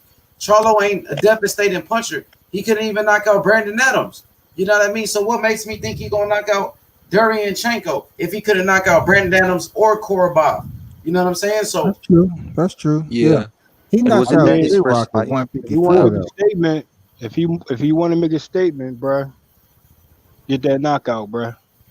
He gonna come in there with Jamel's mentality when he fought Tony Harrison. Y'all saw how Jamel looked. He was on some other shit. Yeah. He looked sharp, focused, didn't lose any of it. Just kept his eye and ended up stopping Tony Harrison, who was showboating. But And also he wasn't hesitating as much. yeah, Jamal Charlo has always been considered the stronger puncher out of the two. facts. He is a great puncher. You know what I mean? But I don't know, bro. If he could have ain't no knocked knockout out Brandon artist. Adams, bro. Brandon Adams was knocked out by a bum before, bro. Brandon Adams got knocked out by a complete bum. But Chain TC, I think you had something to say. Go ahead. Oh yeah. That was Brandon Adams' first fight, first 12 rounder. And didn't he move up from 154? Exactly. He moved up from 154 and Charlo couldn't even knock him out. Go ahead, keep going. Oh no, that was it. Man, Like, okay. I mean, I like he think didn't if have he get in the like Savage insane. bag, it would be a different outcome. You know what I'm saying? Like if he don't hesitate and get in his Savage bag, like sometimes for me, he turned on that switch kind of late, and he'd be hesitating in fights. But once he corrected that, in that fight, if he go into Savage mode, he might can get that knockout, man. Yo, boxing champion saying H Money. I think you overhype a lot of fighters. You know what I'm saying? But that's just my opinion. You know what I mean? That's the comment you talking about, boxing champ. Who am I overhyping, bro? I'm just telling you what the people say. I never said Lomachenko was the best fighter in the world, pound for pound. This is ESPN. This is their pound for pound list, bro. Can I elaborate on that? What was that? Can I elaborate on that comment? Yeah, go ahead. If H Money or anybody else that was moderating the boxing chat and the talking points, if he wasn't overhyping or hyping something up, most of us would be, fell asleep already. I mean, you gotta have somebody on here that's damn hyping up the chat to have, the difference of opinions blend in together for a dialogue. That shit needs to happen, especially on social media. I mean, keep on doing what you're doing, man, but that's what needs to happen. Everybody can't just be sitting up here waiting for somebody else to talk. You gotta overhype somebody, and then if someone disagrees with it, they're gonna tell you, no, man, you tripping. No. Yeah, for sure. For sure. That's why, I got the open panel. You know what I mean? If I'm wrong, you can tell me I'm wrong, bro. You know what I'm saying? Let's go, bro. You know what I mean? Who am I overhyping? Bro? You know what I'm saying? Lomachenko, that's what ESPN said. You know what I'm saying? These young fighters in the sport of boxing, I think they underrated. Shakur Stevenson got tremendous skills. An Olympic silver medalist, bro. Hey, man, the guy got plenty of potential. Shakur Stevenson, because I said he's the next Pernell Whitaker, am I overhyping him? I wouldn't say that. ESPN is saying he's the next Floyd Mayweather. ESPN said he was the next Pernell Whitaker. So what about them? Are they overhyping him or is it me? You know what I mean? I think Shakur is a great fighter. Yeah, I'm more than happy to read everybody's comments. Ain't no ducking going on. A boxing champ putting up the duck emojis. Ain't no ducking going on, bro. You hear me? Hey, the only fighter you overhyped was Ryan Garcia. I like Ryan, dog. I like Ryan, bro. I'm not overhyped. The shit out of I'm not Ryan over. Garcia. Go ahead. I'm sorry. I haven't seen anything from Ryan. Nothing. What was that, Gusto? All we seen was his speed. But check this out, Gusto. He was saying that Ryan Garcia will go in there and watch Gervonta Davis, and I was like, no. I think so. I was I trying to really explain believe it in this, my heart, man. I bro. said, man, come on, man. Bro, look, Y'all- Gervonta Davis I is saw- I 5'4", feel bro. like- Ryan Garcia is 5'11". That bro, Mike Tyson was little, knocking out 6'5" dudes. Mike Tyson was like 5'10". I don't think, Bro, he ain't nowhere near Mike Tyson, bro. He ain't. Man, he's a savage, H-Money. He's a Tank has savage, that man. power for his size. People disrespecting Tank severely. I don't know where this is coming from. Bro, Gusto, there's only one Mike Tyson, bro. And Gervonta Davis, bro, would never be close to Mike Tyson, bro. You know what I'm saying? I'm not just saying, Gervonta, bro, he hasn't done anything for me to be like, yo, this kid is a killer. This because he knocked out a Gamboa. I seen Terrence Crawford knock him out in less rounds than that. And Gamboa And in prime. one leg.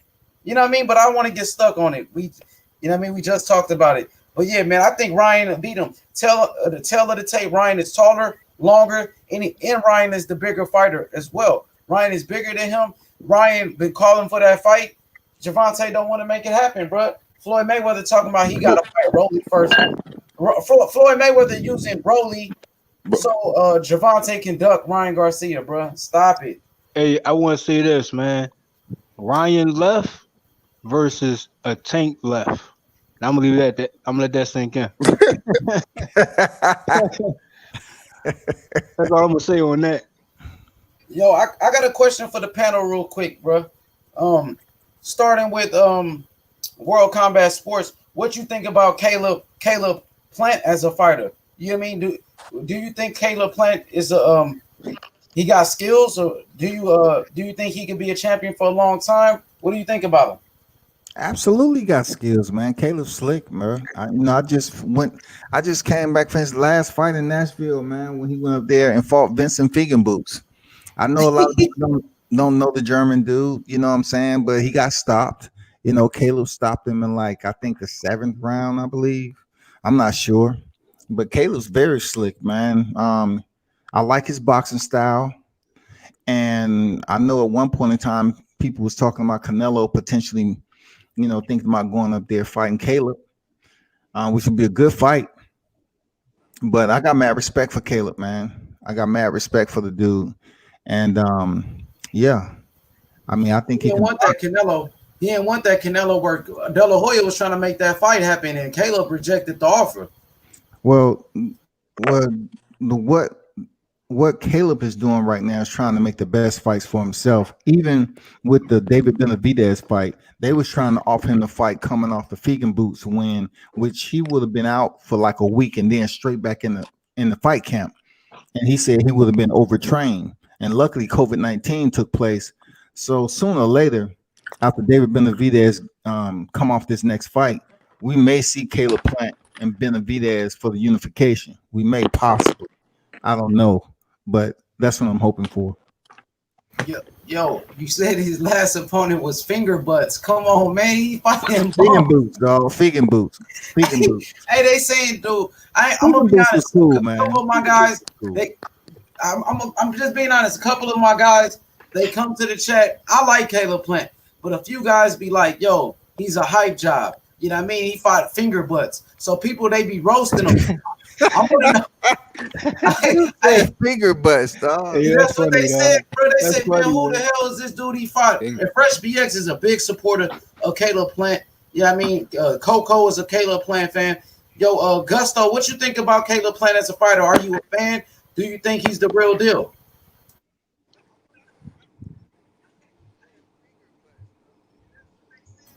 I think Gusto, you there, Gusto?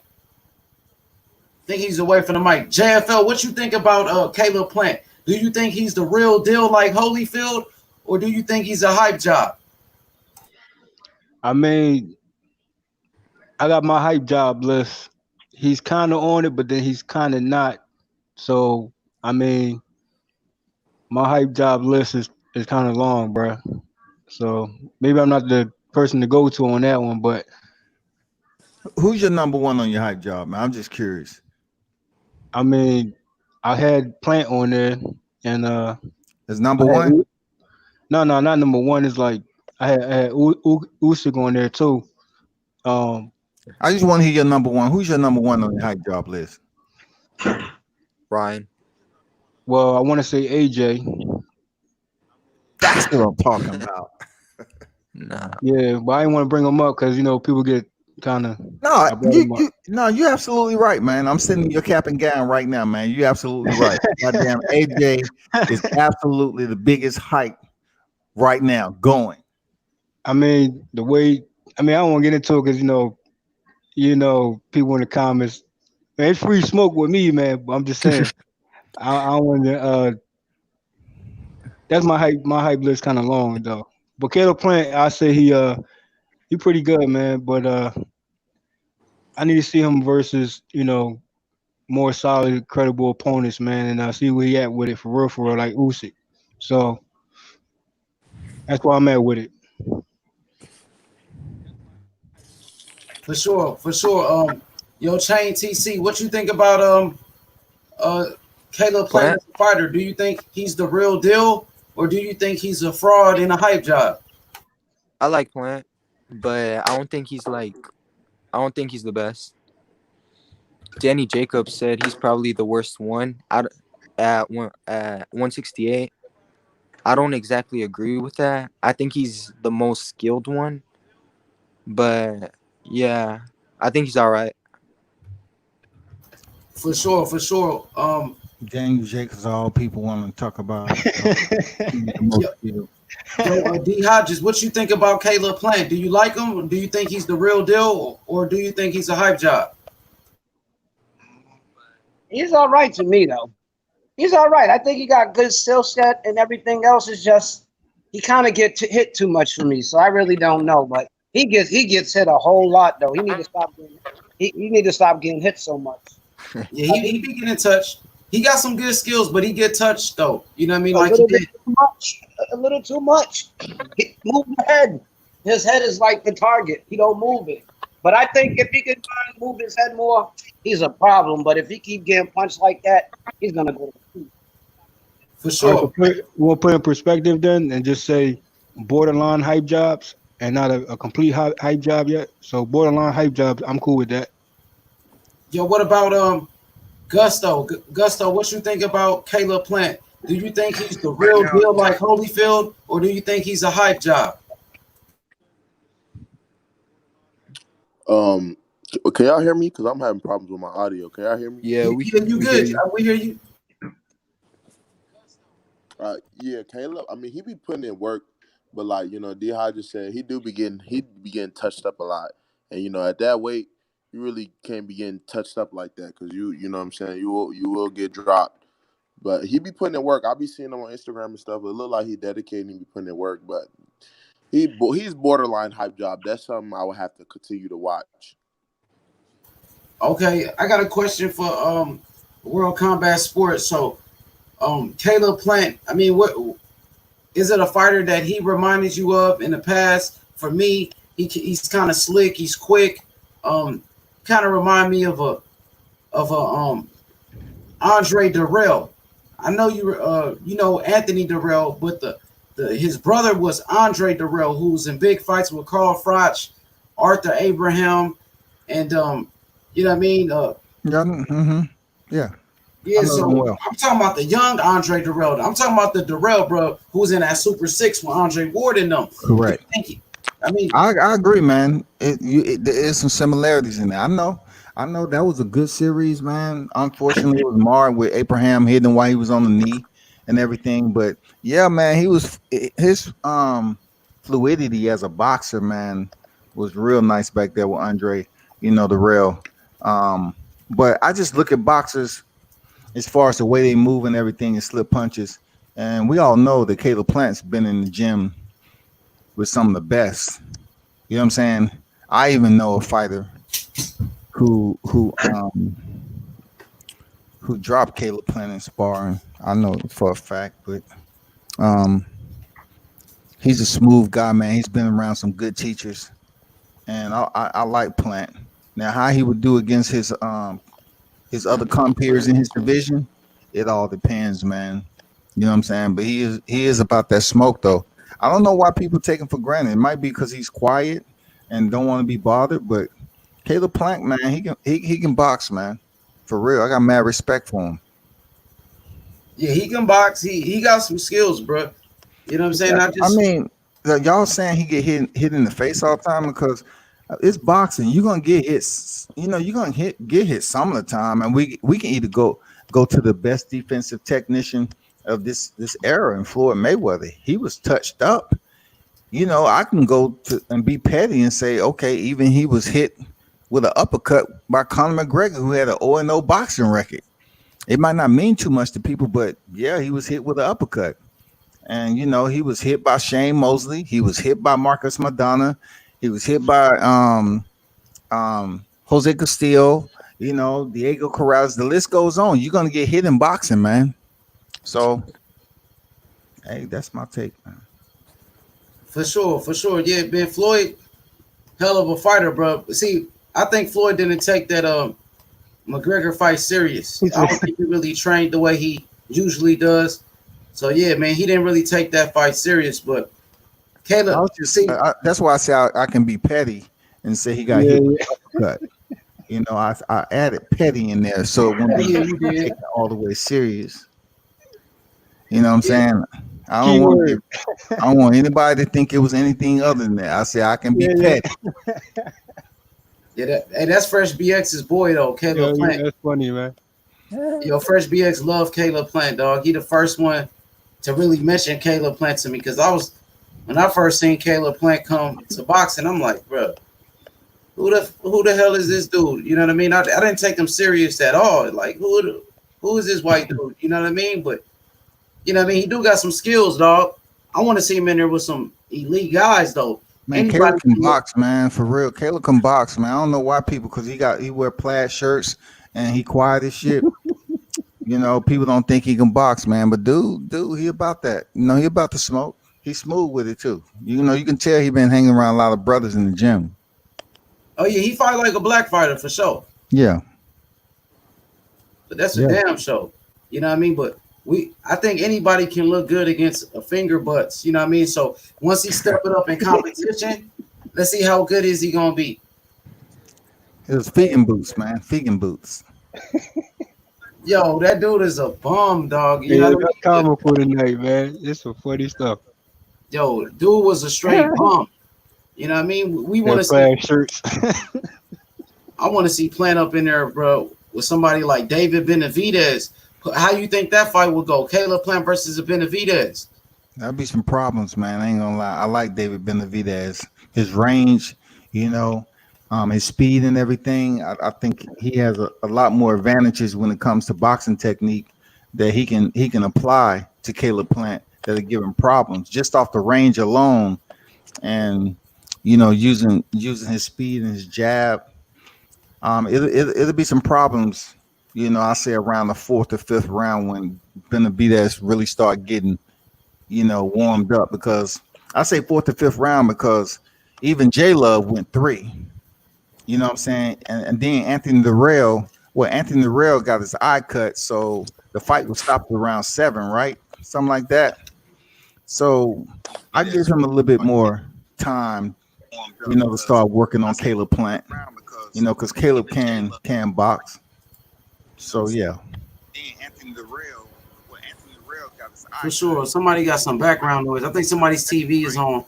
Somebody must be watching some PBC fights. I think I heard the PBC commentator right there talking. Somebody must be watching some Caleb Plant highlights. Hey, yo, you know what I mean? I think that's what that is. Can we hashtag that? I think that's what that was. What was that, bro?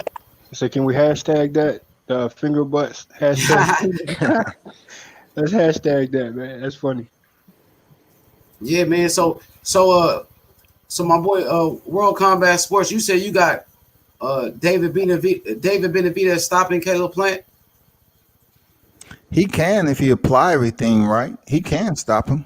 He's that guy. He can do that if he if he breaks down Caleb Plant early, because I seen Caleb Plant hurt. He got hit that doing that fight with Feeding Boots, and he had to take a step back and everything, regather himself, and then start working behind the jab a little bit and calm it down, because he was in his hometown of Nashville, and some periods, some pockets of the fight, he was just getting a little bit too complacent. But with David Benavidez, he can't allow that to happen. He's just too good of a fighter, man. Yo, somebody got some noise. I think that's Chain TC. Oh, he put himself on mute. Yo, Fresh BX. Fresh BX, you wildin', dog. You wildin' out, bro. He's saying Caleb Plant is the closest thing to Andre Ward, bro. I'd be damned if I made a video, Caleb Plant, the next Andre Ward, bro. You know what I mean? Hell nah. He ain't no damn Andre Ward, bro. You know who he is? He is an Andre Darrell looking ass, bro. Real talk. he an Andre Darrell looking ass dude, bro. Real talk, bro. Hey, guess what? It was this one a white fighter that came up in the game a while back. His name was Darren Van Horn. I don't know if anybody remembers this dude. I just found out who he was yesterday, doing my research. But it was a white dude. He was a middleweight champion. You know what I mean? He was a super middleweight champion like Caleb Plant by the name of by the name of Darren Van Horn. If y'all ever get a chance, go check that out, bro. You know what I mean? For real. For real, go check that out, man. Hit that like button, subscribe, bro. Chain TC back in effect. You know what I mean? But yeah, man. Yo, I got a question for JFL real quick. JFL, man, what you think about Vasiliy Lomachenko and where you rank him on your all-time list? Man, you had my ribs hurting, bro. I was in the background cracking up, man. Damn, that was some funny, comical stuff, man. What was the question again? I was saying, where do you rank Vasiliy Lomachenko on your pound-for-pound list right now? And I'll be right back. I'm going to ask that question, and I'm going to come right back. Give me about 10 minutes. But yeah, y'all hold it down. What you think about Lomachenko on the pound-for-pound list? Man, how I feel about that, I think it's I'll put him on number 9 and 8, like top 9 or 8 pound for pound. Because he ain't done enough yet. He needed to step on the gas and be even more consistent in his fights and make a bigger fights. Because they gave it to him though. So I guess I think he's top 9. I'll give him 9, the 9 spot. All right, 9. So, okay. What do you see any comparisons between Lomachenko and Manny Pacquiao? D-Hop, you got some background noise. I'm gonna put you on mute for a second. You good, or you still got that background? You good? You good, D? I think he good. But so this is what I'm saying. Do you see any similarities between Manny Pacquiao and Vasiliy Lomachenko when it comes to their footwork? You know what I mean? Both of them are southpaws. You know what I mean? Do you see any similarities in their footwork? And where do you rank Manny Pacquiao on your all-time great list? Oh, Pacquiao, he has to be, I say, top 2 or 3. You know what I mean? And footwork wise, Lomachenko has incredible footwork. The way he walks down and move in the ring, I think his footwork is more advanced than the Pacquiao. But Pacquiao, he's more like a stationary, come forward, and Lomo got angles. But when it comes to like hand speed, I can compare that to a Pacquiao, like hand speeds and working angles. And he got a better head movement than Pacquiao too.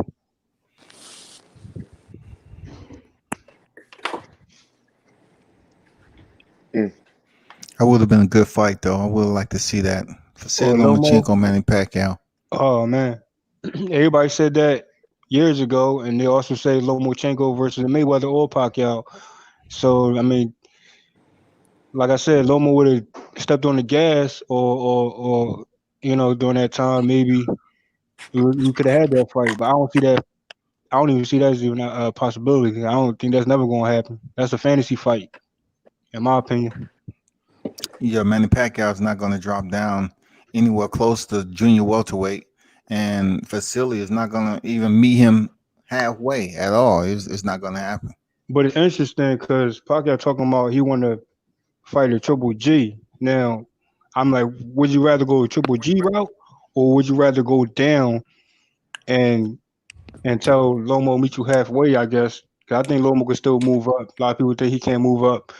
I think he can, and meet him halfway in the middle somewhere, and make that fight happen. Why not? That's another fantasy fight, like how Khan versus Pacquiao. Yeah. And are we gonna get that? I don't. Maybe so. I don't know. Well, I look at it this way: if you're going to get knocked out, it's better to have more meat on your bones than to be drained out. You know what I'm saying? Because Pacquiao move up, it might be better for him to face Triple G than to drop weight and face Lomachenko, man, because that's just too dangerous of a fight with the weight cut. Him being much older, it's too Yeah. it's too much of a risk, man. Fantasy fight. God damn it. My bad. And Amir Khan, man, I'm just so disappointed in Amir Khan because I was there when he quit against Terrence Crawford, and he quit, man. No ifs, ands, or buts about it. Amir Khan quit.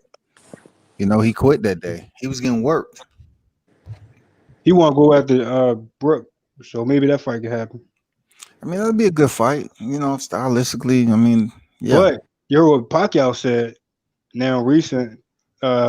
He mentioned in Khan, so maybe Pacquiao may give us that long overdue fight with Khan. Maybe. That'd be a bad matchup right now, in my opinion, for Manny Pacquiao. Now, I think Khan wanted Pacquiao so bad, and Khan wanted Pacquiao fight for years. He would definitely train extra hard, put in the extra work, and he would definitely discipline himself for that Pacquiao fight. And I think, yeah, if Pacquiao want to go that route, I think it'd still be a good fight as if they would have fought years ago. So it's a long overdue fight for me. And why would it be a fantasy fight when they could actually make that fight happen? Like, forget about Triple G and stay where you at, and Khan right there. So why not? Who wins that fight between Manny Pacquiao and Amir Khan in drug testing? Khan, he has faster hands than Pacquiao, I believe, and it'll be head hunting. That'll be a head hunting matchup, bro. It'll be of course, Pacquiao goes to the body on Khan too, but Khan also got a crazy body shot too, just like Pacquiao. See, Khan has a little underrated body shot where, I'm saying, he can get you out of here with a body shot, and Pacquiao too, and it'd be a head hunting type of matchup. So that's a toe-to-toe explosive fight, in my opinion. Yeah, I hear that was as far as the performance. So I'm talking about with a cup and urine. Oh, I plead the fifth on that one. Amir Khan win that shit. But we trying to make this fight happen. You know what I mean? Like, that's Pacquiao suddenly mentioned. I know, man, but Manny Pacquiao had Lucas Matisse, man, Adrian Broner, and goddamn Keith Thurman with no drug testing, bro. I mean, that's crazy. They're gonna make that fight happen somehow, but I think that's a long overdue fight, and it's epic for boxing. It will be in boxing history books that Khan finally gets a Pacquiao fight. I think that'd be a good for boxing. I mean, just to have that fight even take place. If it's out of state, if it's out of country, man, it's fucked up for Amir Khan because you're gonna get the super. Yo, you hilarious, bro. I'm just saying you're gonna get the super Manny Pacquiao like the one that was in there with Keith Thurman. Khan said, he can care less, bro. He just want Pacquiao, bro. I mean, kind of like he been trying to get this fight for the longest, bro. So I want it to happen just for it to happen. You know what I'm saying? Yeah, I like to see the fight. I ain't gonna lie, I like to see it. Like, long overdue fights, man. Make it happen, man. Like, that's what's going on with the sport. We need to be more consistent. You know what I'm saying? All them overlooked fights, make them happen now, So therefore, when the bigger fights happen later on, and then like they're gonna slow walk it. So you got slow walking fights, overlook fights that can happen, and then the bigger fights. Man, line it up like that, man. It'll be a crazy 2021, bro. Mm-hmm. It'll be epic, bro. It'd be crazy if Wilder get his title back from Fury. That'd be crazy too in 2021. That's I gonna mean, happen. ain't nowhere around that trilogy, man. Them trilogies locked in stone, bro. Triple G, Canelo, Wilder, Fury. That's already set in stone, bro. That's in boxing history right now, bro. Yep. I don't see nobody getting out of either trilogy. I don't see it. Nope. We just need for the champ to get his belt back. That's all. And then think about when the last time we really had trilogies in boxing, bro. You better get rematches. You know what I'm saying? It's been a minute. Man. It's I been a go minute. far as I said imagine a Triple G and a Canelo fight, a trilogy be a trilogy draw. That was my last video. I said imagine that though. That'd be crazy. Yeah, it'd be a little chaotic, but I think the judges gonna make sure they end this fight. They're gonna determine the winner. It ain't gonna be no bring this shit back to the ring. I just imagine that though. That's crazy. If it ends up like that, you know what I'm saying? I don't think that's ever happened. It depends how they fight, man. Like they perform like at their best. Man, this is kind of close. I mean, you want to pick a winner, man, but if you fair with it, it'd be a draw again, bro. It'd be crazy. That'd be mind blowing. They just gonna have to fight 4 times. If that happens. Yeah, they might have to fight 4 times because they're gonna determine a winner. Yeah, that'd be crazy though. But the trilogy is all or nothing, man. But what's that guy name I mentioned? Benavidez and what's his name? Plant. Yeah, Caleb Plant. Now you think that's long overdue? Because I feel as though that should have been happened. Yeah, it is overdue. Yeah, absolutely. They need to Somebody- start find that division, man. Yo, I heard Caleb Plant wanted to fight Benavidez, but his people were saying Benavidez needed more time or something like that.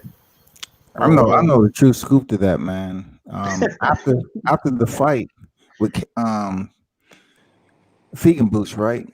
Because they had a offer out there from Team Benavidez, but it would have put Caleb Plant just on a week's rest and then right back in the fight camp because they tried to fast track him, and Caleb Plant turned it down, and he basically said why he turned it down because he would have been overtrained and he wouldn't have been ready because he was in a tough fight with Fegan Boots, man. I ain't gonna lie, he was in a tough fight, and it would have been tough for him just to recover for a week and then hop back in fight camp. So Benavidez tried to make it seem like they sent camp a contract and they turned it down, which is true, but it's the method for which they presented it. The timeline wasn't efficient. So yeah, they need to make that fight near the end of 2020 or 2021, early 2021. And get your borderline hype job lifted. Talking about. Yo, Plant got some skills, bro. That damn movement, side to side movement and stuff. You never know, bro. He could throw a puncher off with that type of stuff. Stop him. He gets hit too much. If he get hit that much by Benavidez, he's going to sleep. He better work on defense. He get hit though. He did because in that fight when he became a champion, I forgot the dude he beat. The dude that beat Andre Darrell. You know what I mean? What's his name? Azabuki or something. It was one dude with a funny name. You know what I mean? God. But he was busted up after the fight. Like he looked worse than the opponent. You know what I'm saying? His eyes were gleaming. And he was getting touched. I was watching that fight last night. He was getting touched up, man. You get touched by the right person, you're gonna get your ass knocked out. You know what I mean? So Benavidez could punch. He's a puncher. I would bet on Benavidez. I might be wrong, but I got Benavidez by stop. Yo, who y'all got in the chat? I want to hear everybody in the chat. Who y'all got? David Benavidez or Caleb Plant? You know what I mean? Who you got, Gusto, Benavidez or Plant?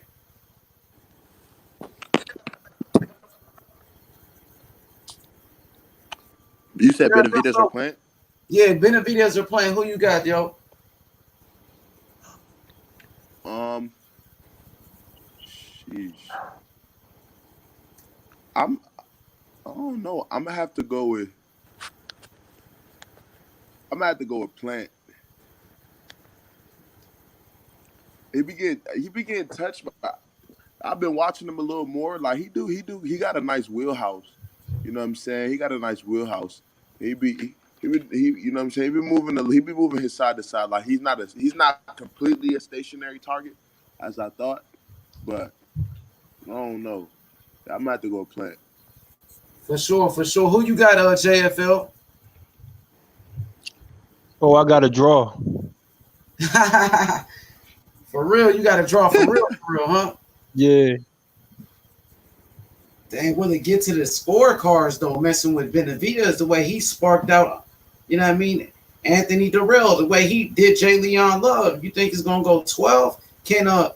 Will Caleb Plant be able to avoid those punches and that pressure? We knew J Love was going out though. That was a given.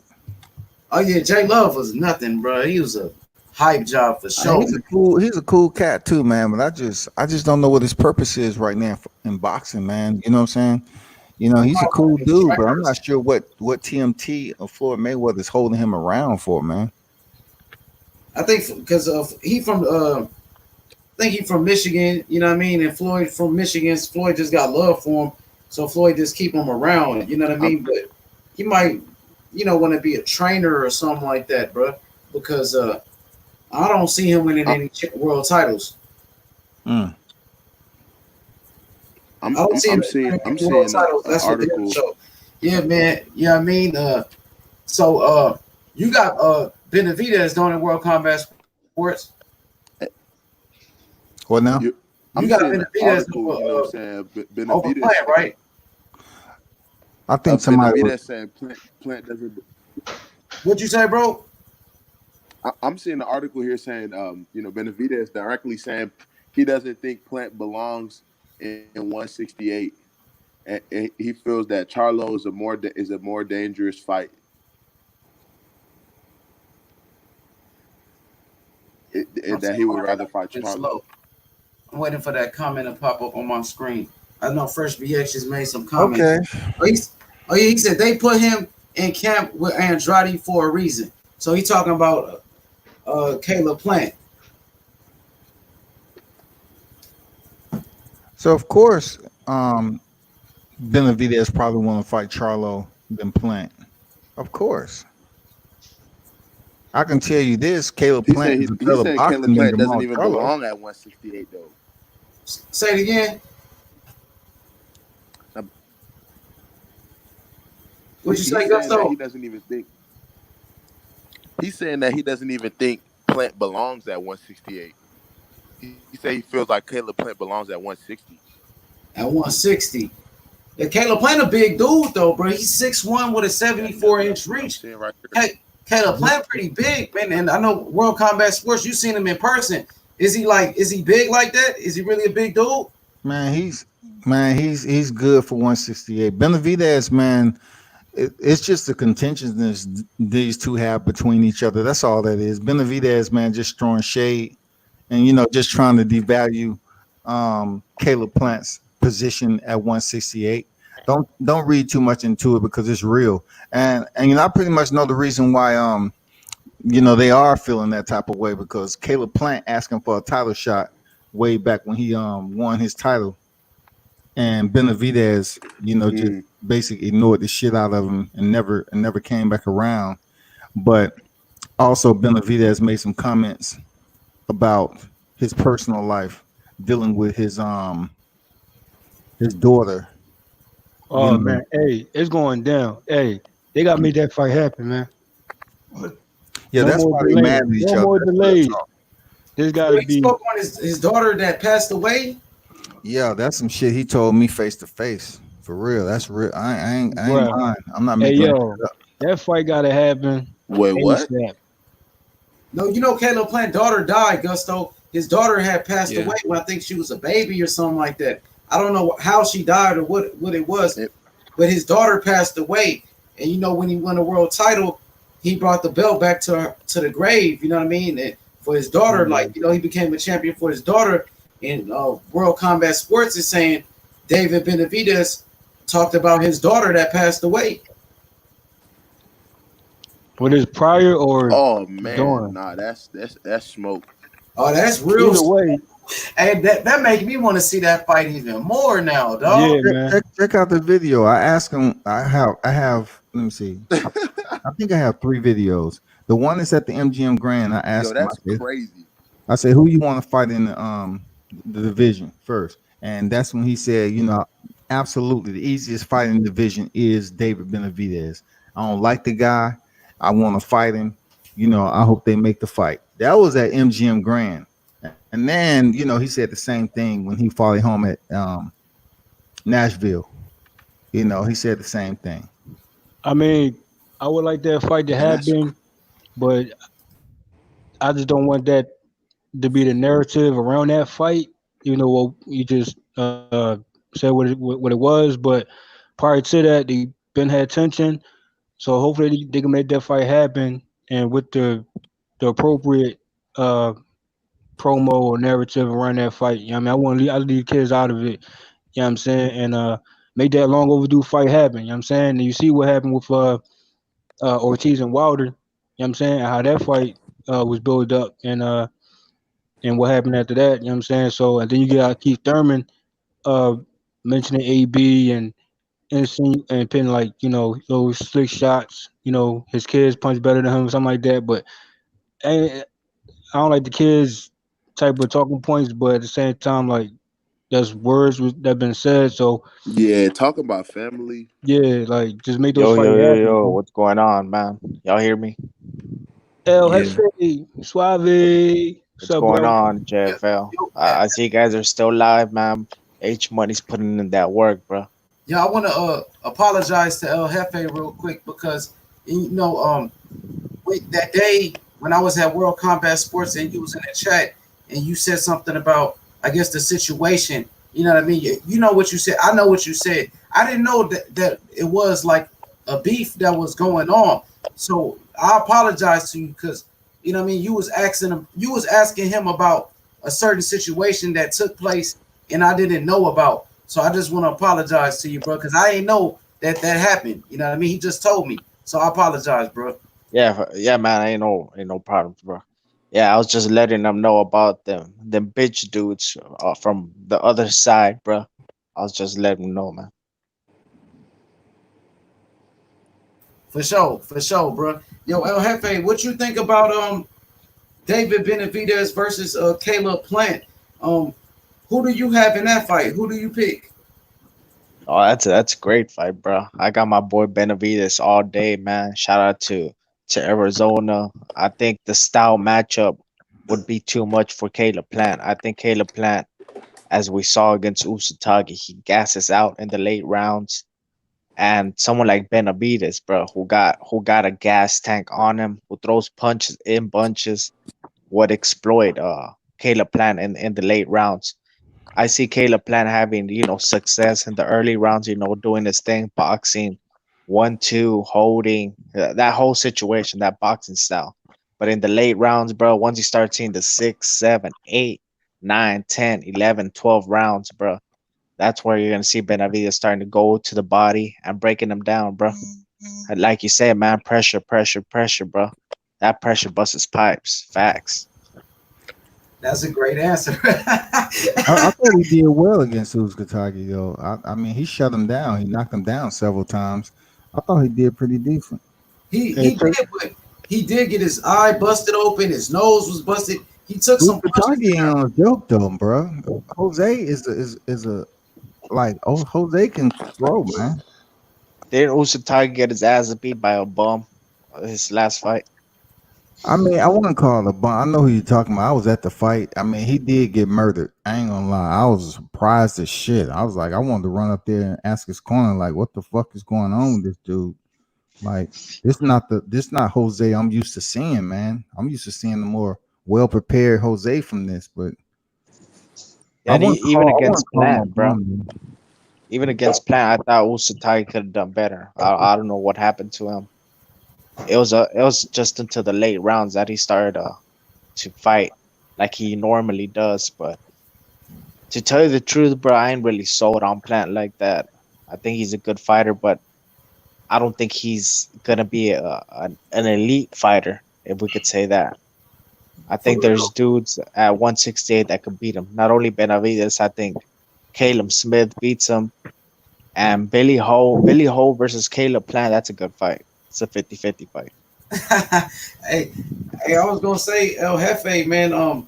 So do you think Caleb Plant, you know what I mean, will be like a multi-division world champion, or do you think he's pretty much reached his full potential?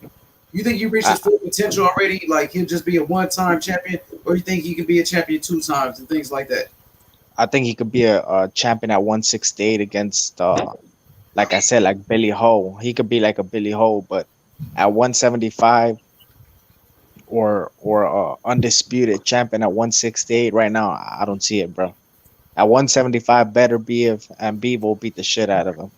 At 168, he got Canelo, Benavides, and Caleb Smith, bro. And then plus you got the Charlos. The Charlos about to be up there, bro. I think the Charlo could beat him. Jamal could beat Caleb Plant. Man, he'll fuck Jamal. I think him and Bivol will be decent. I think that'll be a decent fight. Plant versus Bivol beat whatever. He 175 though. He a light heavyweight Bivol. Oh yeah, I forgot. Because he's pretty. He might move up though. He might move up to 175. You know what I mean? He's only 27 years old, man. He better stay where he's at. He go to 175. Oh man, I forgot about my boy Daniel Jacobs, bro. He's at 168 too. Like Daniel Jacobs, he can make some noise, bro. He could beat Caleb Plant. So El Jefe, do you think Caleb Plant is the weakest link at 168 pounds?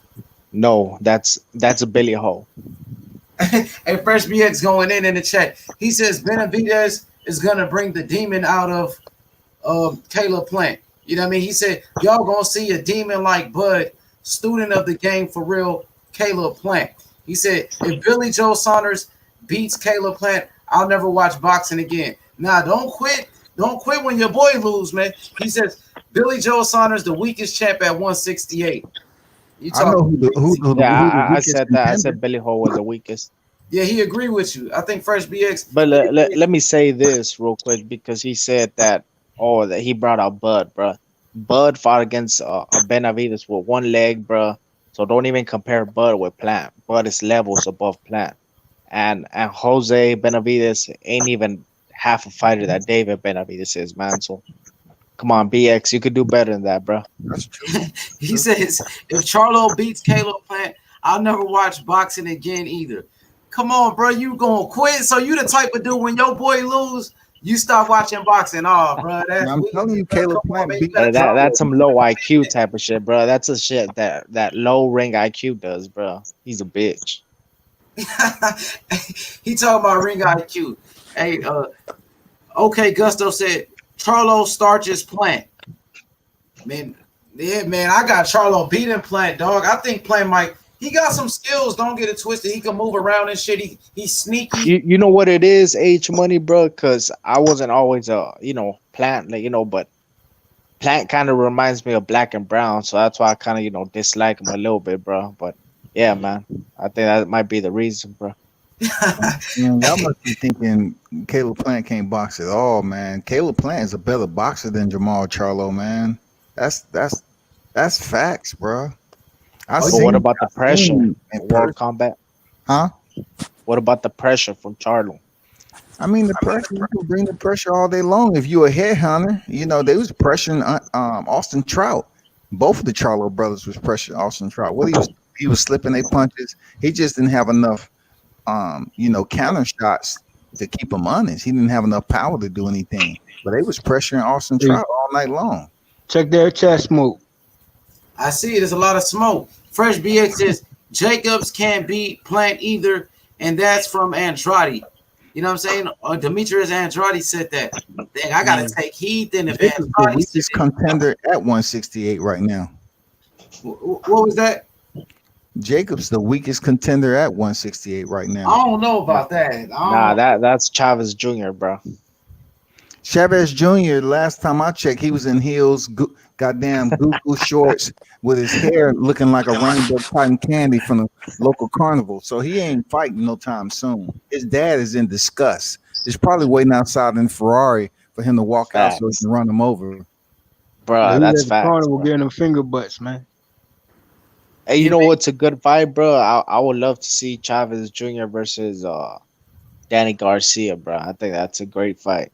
He too Hey, big though. Chavez Jr. 168. Chavez too big though. But Yeah. here's the thing, though. I might have to consider that.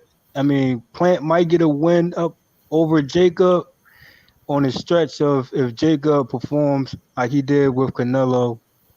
You know what I'm saying? I think Plant might possibly get that win over Jacob if Plant, you know what I'm saying, if he performs early.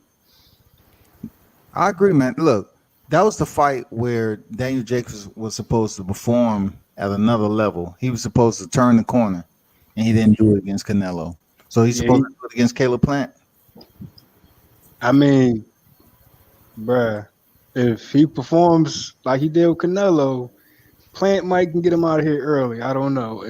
Nah, hold on, JFL. You're tripping, bro. No, I'm you just can't saying. compare Canelo's style to Plant, bro. No, like I'm I don't think Jacobs would respect Plant like that, bro. I think Okay. Plant would. Plant ain't, bro. He got 12 knockouts out of 21 wins, bro. 21 wins, 12 knockouts, bro. The man, he's feather fisted, bro. But H Money, how many knockouts of the last 4 fights have Daniel Jacobs just flattened motherfuckers, dog? Who? Chavez Sergey? Jr., bro. He broke his nose. Yeah, he did break his nose, son. I'm talking about dropping him, stopping him. Who? He might let that fight get away, man. I don't know, because Jacob he be tripping sometimes, bro. When it's time to turn up, he does it. You know what I'm saying? If he can, and then let's say if it was a slow start, like you said, you know what I'm saying? Like who gonna in the later rounds gonna really break somebody down? Like is you gonna bank on Jacobs to do it or Plant to do it? You know what I'm saying? Like, I think you guys are downplaying Jacobs' experience, bro. This dude has been in there with everybody, bro. Like every style. I give him the Canelo, experience. Triple G, like Selecki, Pirog, or whatever his fucking name was, bro. Too. Okay. Dervinchenko, there you go, bro. You really want to go to the select fight? Man, Ronnie Shields was telling this dude to come forward, and he was going backwards, getting hit for no reason. He sold like 7,900 tickets for that Selecki fight. He looked very bad. Jacob be tripping sometimes, bro. Well, World Combat. That Uncle Ben. I got a stack on Daniel Jacobs. Jacobs. If the fight ever happens, I got a stack. hey, El Jefe said he got 1,000. You know what I mean? He got $1,000 on Daniel Jacobs over Caleb Plant. You know what I mean? Yo, and H Money, did you see when Jacobs like called out Plant and Plant was like, man, you're an old man. Like, what type of shit is that, bro? Like, yeah, I did see Jacobs is barely 32, bro. Like, come on, bro. And he's 27, so that's only 5 years, bro. 27-year-old to 32, yeah, that's old. Hey, Daniel Jacobs said that Caleb Plant is the weakest link at 168. I remember that. Facts. Man, Daniel Jacobs, he need to get himself together because he haven't turned the corner on the big fights, man. I'm disappointed in Daniel Jacobs, man. Wearing his Uncle Ben's freaking hat and shit, and goddamn saying that Caleb Plant is the weakest at 168. No, you the weakest at 168. To settle that, they know what they need to do.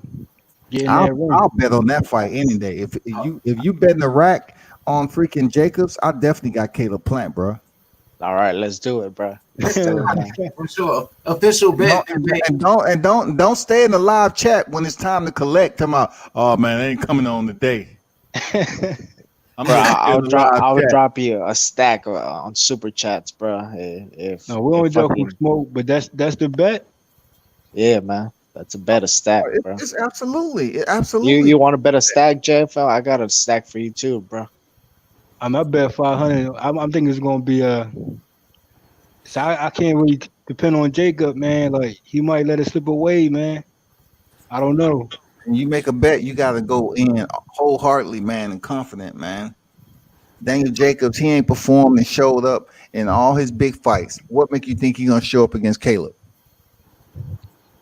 Bro, Maybe because Caleb is soft, bro. I hope they fight near Christmas too, because Hey, that's just gonna make it I even want. sweeter. I'm sorry. Go ahead, my brother. we I'm want gonna to see cut who it the out. hype job then. I guess after that Yo, fight. Fresh BX, what you talking about, bro? Yeah, let me read it. He responded to El Jefe. Let's see what he's saying. He said, "I compared him to Bud because he mean." He's saying because Caleb Plant is mean like Crawford. He said that's why he compared him to Crawford. He said, "I don't have shit to do with no stupid ass Benavidez." Jose comparison to that dude talking. You know what I mean? He said he had nothing to do with the Jose Benavidez comparison to Crawford. He said he just was comparing Crawford to Caleb Plant because he's mean. That's what he said. But ain't But no big. what when has Plant shown his meanness, bro? Because I haven't seen it. To tell you the truth, I've only seen him dancing around the ring, doing this thing, outboxing, but I never seen that meanness where he stays in the inside. And I'm not saying staying in the inside against a bum. I'm talking about like when you have equal competition. That's when your heart gets truly tested, bro. It's like when you finally stand up to that dude that you're shook of. You know what I'm saying? So He did against that's Mike what Lee, that's what it's all man. about, man. He He said did. He against did Mike against Lee. Mike Lee, I man. dig. I dig. The what, bro? Mike Lee when Caleb fought Lee, that big ass Bro, Mike Lee's a bum. dude. I He didn't came out say in he Subway wasn't, commercials, but I'm bro. just saying he had to give it to him, man, because Mike Lee was trying to bully him in there. Hey, this is getting this ridiculous. How these boxes is like they going back and forth. You got me insults, all types of stuff. You got whole history. You know what I'm saying like, and these fights ain't been made yet. Like, bruh, Benavides. You know what I'm saying? Oh man. Oh, did y'all see that Ugas ducked Bud Crawford, bro? I just noticed that. For real, I he was rejected the watching. offer. Yeah, he rejected the offer, bro. That shit's crazy, bro. Ugas was talking all that shit on Twitter. Oh What we got? man, I just want the opportunity. I'll take the opportunity. And then he goes to ask for 2 million against Bud Crawford when he only made 300,000 against Sean Porter, bro. So this dude priced himself out, man. I lost a lot of respect for Ugas, bro. He's about to fight a bum, Abel Ramos, for the WBA regular championship, bro. That shit's some bullshit, bro. I think Pacquiao got that motherfucker. you said Pacquiao. No, no, this is a regular one. Pacquiao got the super. No, I'm saying he'd be right next door to Pacquiao if you ever want that fight, because Pacquiao he'll be 40 Pacquiao's years about to old, retire, 40, bro. what, 45 years old in a couple of years. I think Pacquiao's about to retire, bro. I think that Philippines presidential race, bro. He's about to join that shit. Man, so you got Plant, Benavides, and Jacobs. Like, what's going on? Like, when it's going down, bro? I'm gonna try to get in contact with Larry, who is Caleb Plant's trainer, and see if anything in the works with Man, it's time for some hard questions, man. We got to apply this pressure. Yo, Bro, Usatagi wasn't considered the book. Go ahead, H man, read this shit because I'm let me about to read break it this, down. and then I want to read it, and then you could answer the question, El Jefe. He says when Caleb Plant beat Uzatagi, he was considered the boogeyman of the division. Caleb Plant immediately off a broken hand, was the underdog in that fight, and if anybody was supposed to get sat down, it was Caleb Plant. Bro, first of all, Usatagi, who the fuck did he get the belt against? It was, You I guys think he beat remember? Darrell. He beat he beat Darrell. He beat Andre. Okay, easily. He beat Andre Darrell, but Darrell wasn't the same fighter, bro. After he got sucker there we punched go. against. and after he paid bail for his uncle to get out for sucker And punching. 168 has always been weak, bro. From DeGale to fucking Darrell to fucking George Groves, all these dudes been, lower level champions. So it wasn't no big thing for Usatagi to get a belt, bro.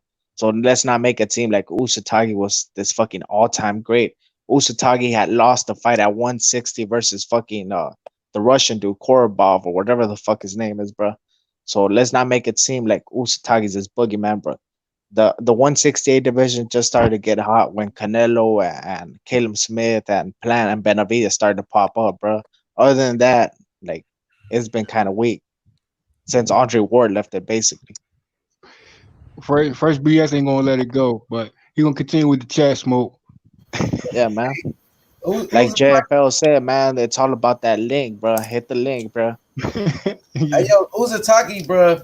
Come on, bro. Uzataki ain't nothing special. He beat Andre Darrell, bro, who got sucker punched against Arthur Abraham. That he was never the same fighter after that, bro.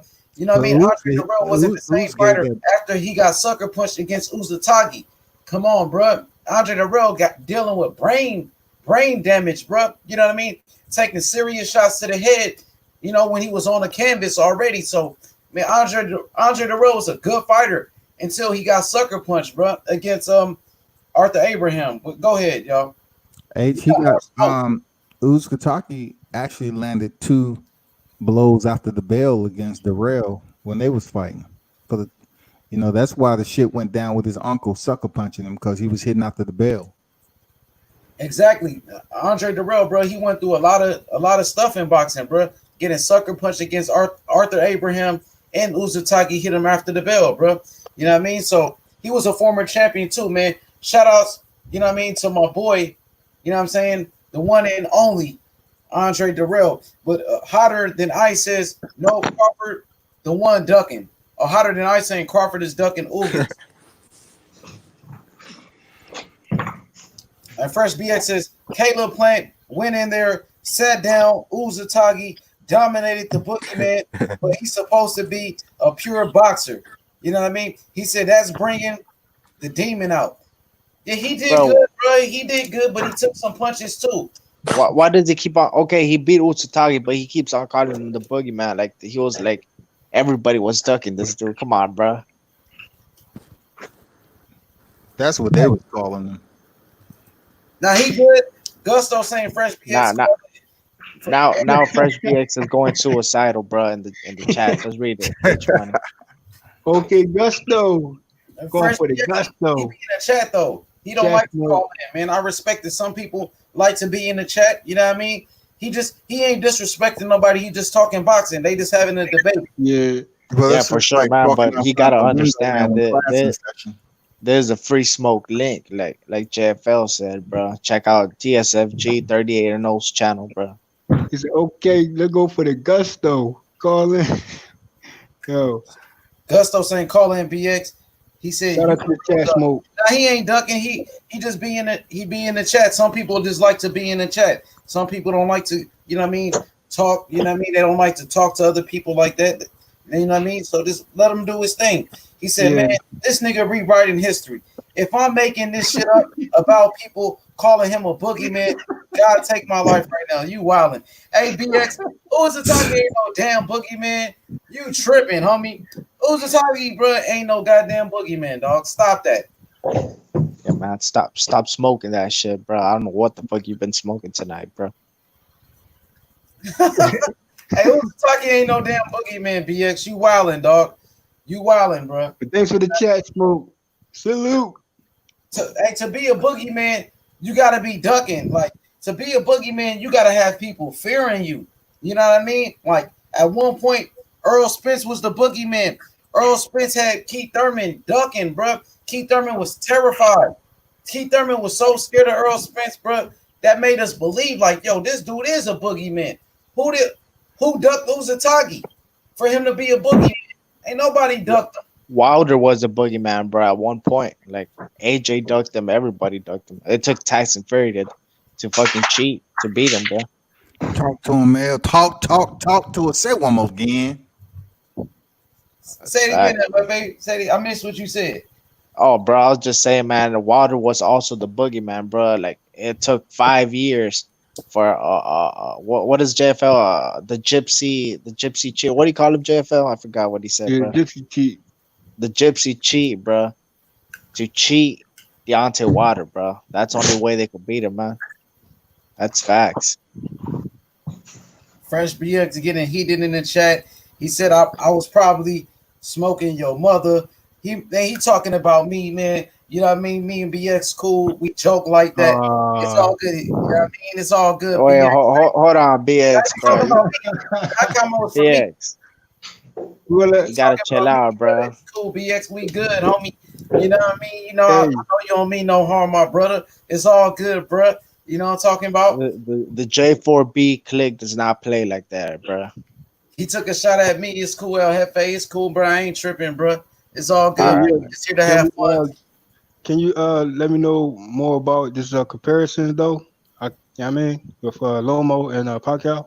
Yeah, Pacquiao and Loma. Let me go to the box record real quick. Shout out to everybody in the chat, bro. You know, it gets kind of heated. Oh, he coming with some more smoke before I he got some more smoke, man.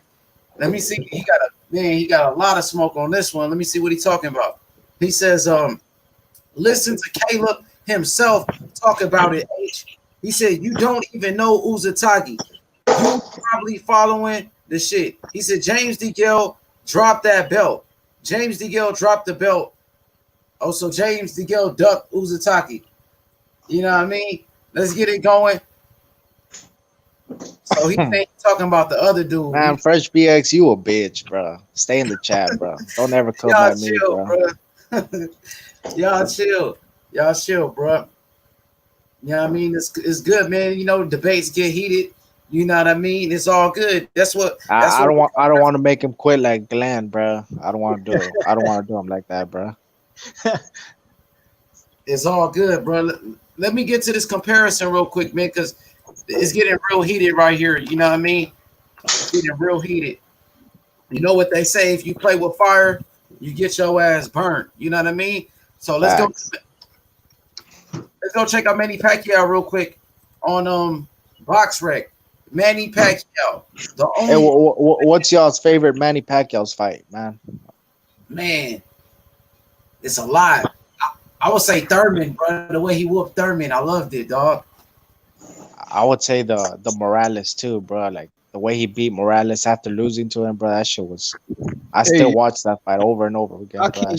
I keep forgetting where Pacquiao damn box record is at. And then he in the 60s with it, bro. 62 wins, 39 knockouts. He's a 10-time champion, I believe, a 10-time world champion. I mean, I know it ain't set in stone, but I want to put it in perspective, though, even though it's not far-fetched. Pacquiao got 62 wins, 7 losses, right? This is me making the obvious non-far-fetched theory. That should be Mayweather's box rec, about 60-something wins, but with 0 losses, though. Just saying. Hey, look, Gusto says his favorite fight of Manny Pacquiao is when he took a nap against Marquez. He said, I like the Marquez fight where he took a nap and he got knocked out. That's cold, bro. Yeah, he sure did. He got his ass knocked out, dog. You know, let me show y'all something real quick. Manny Pacquiao, 62 wins, 39 knockouts, 7 losses. So he got 7 losses on a resume. You know what I mean? 5.5 with a 67-inch reach. So let's go look at where Manny Pacquiao started off his career. Which weight was he? Pacquiao started off at 108 pounds, bro. He started off his career at 106 pounds, bro. That's crazy, bro. He was skinny as hell, bro. 106 pounds, 1995.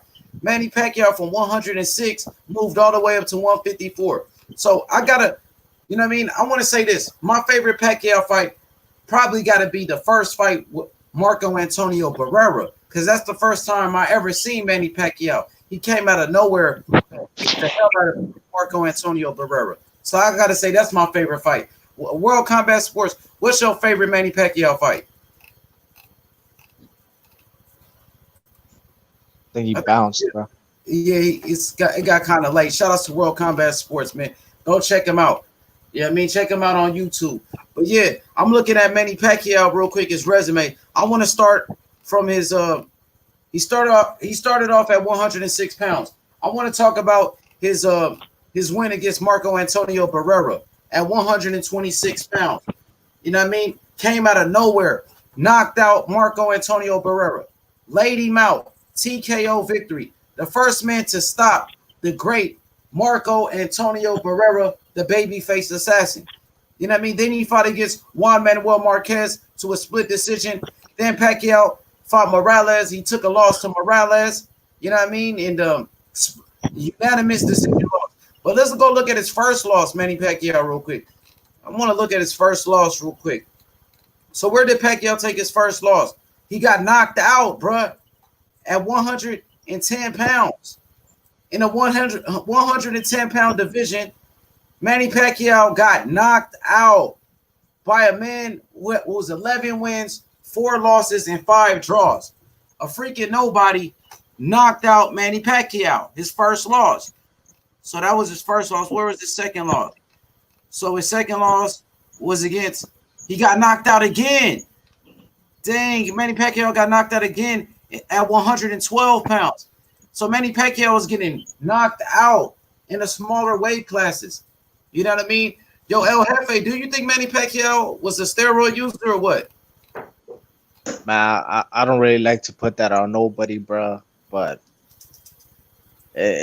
either he's an anomaly, bro, where it's only gonna happen very few times where we get to see this in boxing history, bro, or something shady went on, bro. But you know, I'm just gonna keep it by what it says in the books, bro. He's a clean fighter, 8 division champ, bro. But I don't know, bro. I don't know what to say about that, man. Well, you remember when Floyd Mayweather was trying to make the fight with Manny Pacquiao? Floyd Mayweather, he demanded Manny Pacquiao take Olympic-style drug testing. And Manny Pacquiao was ducking the drug testing. He ducked it. He was like, yo, I'm scared of needles. Manny Pacquiao made excuses. He said he was afraid of needles. That's why he didn't want to take the drug test. But at the same time, Manny Pacquiao has tattoos all over his body. He said he's afraid of needles, but he got tattoos. You know what I mean? So I felt like Manny Pacquiao was trying to hide something, bro. And he waited all those years. Then he finally fought Floyd. You know what I mean? And took the test. But before then, he was, knocking everybody out. And when Floyd asked him to take the test, you know what I mean? He didn't want to take it. He started off at 106 pounds, moving up to all these weight classes, knocking out people, bro. I think it was kind of something shady going on, to be honest. Yeah, I agree with that, bro. For sure. So we looking at his resume. So he beat Marco Antonio Barrera. Then Manny Pacquiao, he fought a split decision draw. It was a draw with Juan Manuel Marquez, the legend Marquez. Then he fought Eric Morales. He lost to Eric Morales, unanimous decision loss. Pacquiao, then he fought Morales again, knocked out Morales. Manny Pacquiao fought Morales a third time and knocked him out. Manny Pacquiao fought Marco Antonio Barrera a second time and beat him by unanimous decision. Then he fought Marquez in a rematch, beat Marquez, moves up to 135, beats David Diaz. Then he knocks out Oscar De La Hoya, stops him in the 8th round. Manny Pacquiao knocked out Ricky Hatton. Then he stopped Miguel Cotto, 12th round stoppage of Cotto. Yeah, I think this was around the time, bro, 2009, 2008. You know what I mean? He started using steroids, bro, against Marquez. I mean, man, he had to be using something. Then he fought Joshua Clottey. All of a sudden, his knockout stopped. He fought Joshua Clottey, couldn't knock him out. He fought Marco Antonio Barrera, beat him, couldn't stop him, couldn't beat Shane. He beat Shane Mosley, couldn't stop him. So he wasn't knocking people out for a while. But he stopped knocking people out. You look at all these fights, Manny Pacquiao hasn't had a knockout ever since. Well, he knocked out Lucas Matisse. He stopped Matisse, but that was his only stoppage, bro, ever since that Miguel Cotto fight. But just look at the names on the resume. You got Marquez, Marco Antonio Barrera, Eric Morales. You know what I mean? David Diaz, Oscar De La Hoya, Ricky Hatton, Miguel Cotto, Joshua Clottey, Antonio Margarito, Shane Mosley, Timothy Bradley, Brandon Rios, Chris Algieri, Timothy Bradley again, Jesse Vargas, Adrian Broner, Keith Thurman, bro. Pacquiao has a crazy resume, bro. You know what I mean? The wins on his resume, bro, you can't take it away from him. He beat a lot of Hall of Famers. So Manny Pacquiao, 5'5.5" with a 67-inch reach. 5'5.5" with a 67-inch reach. Let's go compare him to Lomachenko. Gusto is back. Chain TC is back in the building. You know what I mean? Yeah, man, Pacquiao, you know, after that Miguel Cotto fight, bro, he stopped knocking people out, bro. That's when Floyd Mayweather was exposing him for using steroids. All of a sudden, his knockouts went away, and people trying to say, oh, Manny Pacquiao, he lost his killer instinct, bro. That was making all type of excuses for Manny Pacquiao, bro. At the end of the day, they was making all type of excuses for him why he stopped knocking people out. You know, well, once Floyd Mayweather had exposed him for being a steroid user, that's when his knockouts stopped showing up. So right here, we got Vasiliy Lomachenko, 14 wins, 10 knockouts. You know what I mean? Let's go look at some of his notable wins. Vasiliy Lomachenko, he's 5'7", 5'7" with a 65.5-inch reach. Manny Pacquiao is was he 5'5"? I think Manny Pacquiao was 5'5", 67-inch reach. Pacquiao, let me make sure. I think Manny Pacquiao is 5'5.5". Let's go make sure though, bro. You know what I mean? Just giving you guys, man, nothing but facts. This is what we do on this side, bro. You know what I mean? This is the real side, bro. You know what I mean? So Manny Pacquiao, 5'5.5" with a 67-inch reach. 5'5.5", 67-inch reach. Compare him to Lomachenko on the tail of the tape. You know what I mean? Let's size him up, bro. You know what I mean? Shout out to the panel, bro. You know what I mean? We don't duck no smoke on this panel, bro. We don't duck no smoke. Manny Pacquiao, 5'5.5". Vasiliy Lomachenko, 5'7". So Lomachenko was taller than Manny Pacquiao by 2 inches. Lomachenko with a 65.5-inch reach. Manny Pacquiao with a 67-inch reach. So Manny Pacquiao, his reach is 1.5 inches longer than Lomachenko. Lomachenko is 2.5 inches taller than Manny Pacquiao. You know what I mean? Lomachenko, let's go look at his notable victories real quick. Vasiliy Lomachenko, he fought for a world title in his second fight against Orlando Salido, and he took a loss. Salido was 41 wins, 12 losses, considered a journeyman at the time. Salido beat Lomachenko. I want to hear El Jefe's thoughts on Salido, a fighter with 12 losses, beating Lomachenko. What was your thoughts on that?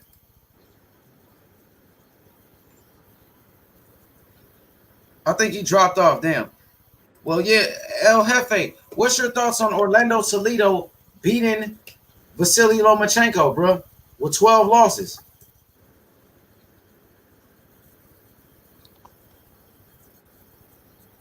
Oh, he gone too. Okay, Gusto, what's your thoughts on Vasiliy Lomachenko losing to Orlando Salido in his second fight? My thoughts, I think Lomachenko, you know what I'm saying, he was eager to get that belt, you know, trying to break records, you know, probably just thinking the pros was going to be sweet. And that boy Salido just roughed his ass up, you know what I'm saying? Just really roughed his ass up. You know what I'm saying? It was a close fight, but yeah, Salido, I mean, he won, bro. Like niggas was saying earlier, it's on paper. He took the L, you know what I'm saying? We can't forget about it. He did take an L to a journeyman. Who had 41, really was 41, 12-2 at the time. It's crazy. For sure. Chain TC, what did you think about Lomachenko taking a loss to Orlando Salido, a fighter with 12 losses? Orlando Salido had 12 losses and he beat Lomachenko. What's your thoughts on that? He lost to a bum. Enough said. Damn. Damn, bro. He lost to a bum. He said enough said. I'm dead. That's crazy, bro. And guess what? I want to say this real quick, man. We had a guy earlier that came over here saying Lomachenko is the best fighter he ever seen in his life, and Lomachenko got beat by Vasiliy with 12 losses. That's crazy. You got people out here saying Lomachenko is the best fighter they ever seen in their life, but he got beat by Vasiliy with 12 losses, bro. That don't make any sense to me, man. That really don't make Bro, any you Go ahead, Gusto. H Money, you did L Dog embarrassing. Yeah, he's a punk, bro. And then once we got to the facts, once it got smoky, he ran right out the chat, bro. He ran. I didn't boot him. I didn't kick him. Dude left on his own. He left on his own. He had enough. You know what I mean? He didn't want anymore. Throw in the towel. Yo. Nah, you did him bad. Once you brought up Haney, you know, because Loma ducked Haney. We can't forget that. Loma really ducked Haney. I don't care what no one says. He ducked Haney. Oh, yeah. So you're right. As soon as I mentioned Devin Haney name, that's when he left. Dude had nothing to say, bro. That's how you know Haney ducking, bro. His supporters, the Lomachenkos, that's how you know Lomachenko is ducking Devin Haney, because the Lomachenko supporters, once you mention Devin Haney's name and Lomachenko, they run. They have nothing to say, bro. They leave. You know what I mean? So back to Lomachenko's his resume. In his third fight, Lomachenko beat Gary Russell Jr., the undefeated Gary Russell Jr. He gets full credit for that. You know what I mean? Yes. That's really good. Third fight, beat Gary Russell. I think he's older than Gary Russell. Is he? Well, Lomachenko's 32 years old right now. Let me see how old is Gary Russell. Oh, they the same age. So he was only in his third professional fight, and he beat Gary Russell for the belt. But they are the same age. Even though at that time Gary Russell had 24 fights. He was 24 fights as a professional. Loma was only in his third fight, and Loma beat him. But they was the same age, though. You know what I mean? But yeah, man, I watched that fight. You know what I mean? I watched it, and Lomachenko, to me, he beat the brakes off of Gary Russell, bro. He made it look easy, bro. To the point where I remember Gary Russell Jr., his family was in the crowd, and when Loma was putting the beating on him, I could hear his family in the crowd screaming like, "Oh no! Oh my God!" They were screaming. I'm like, "Damn, dude, he beating the brakes off this man." Serious, dog. He beat the brakes off of Gary Russell. I don't know how they had it as a majority decision, bro. Because from what I seen, Loma did. He put a beating on Gary Russell Jr., bro. But shout out to Gary Russell, bro. He bounced back. He became a champion. He got a belt. He ended up becoming a champion, bro. Because after he took that beating to Loma, I thought, man, I don't know how he gonna recover from this.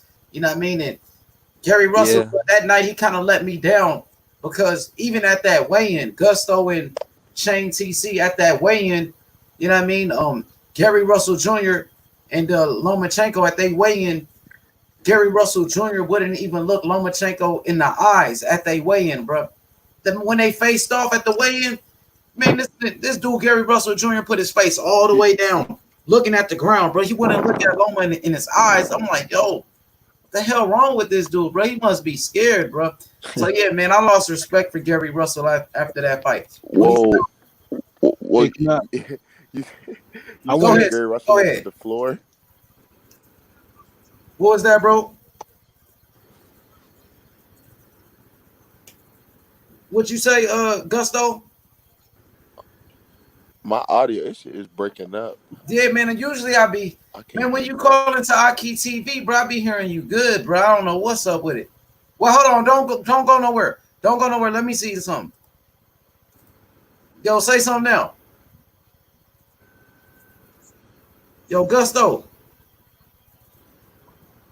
That joint kind of bad. I don't know what's up with Gusto's connection, bro. Usually, bro, when you call in, when he calls into Aki TV, I hear him good, man. But yeah, JFL, you had something to say. Go ahead. Say what you was gonna say about Gary Russell. I mean, okay, Gusto, he got 2 phones, one for the.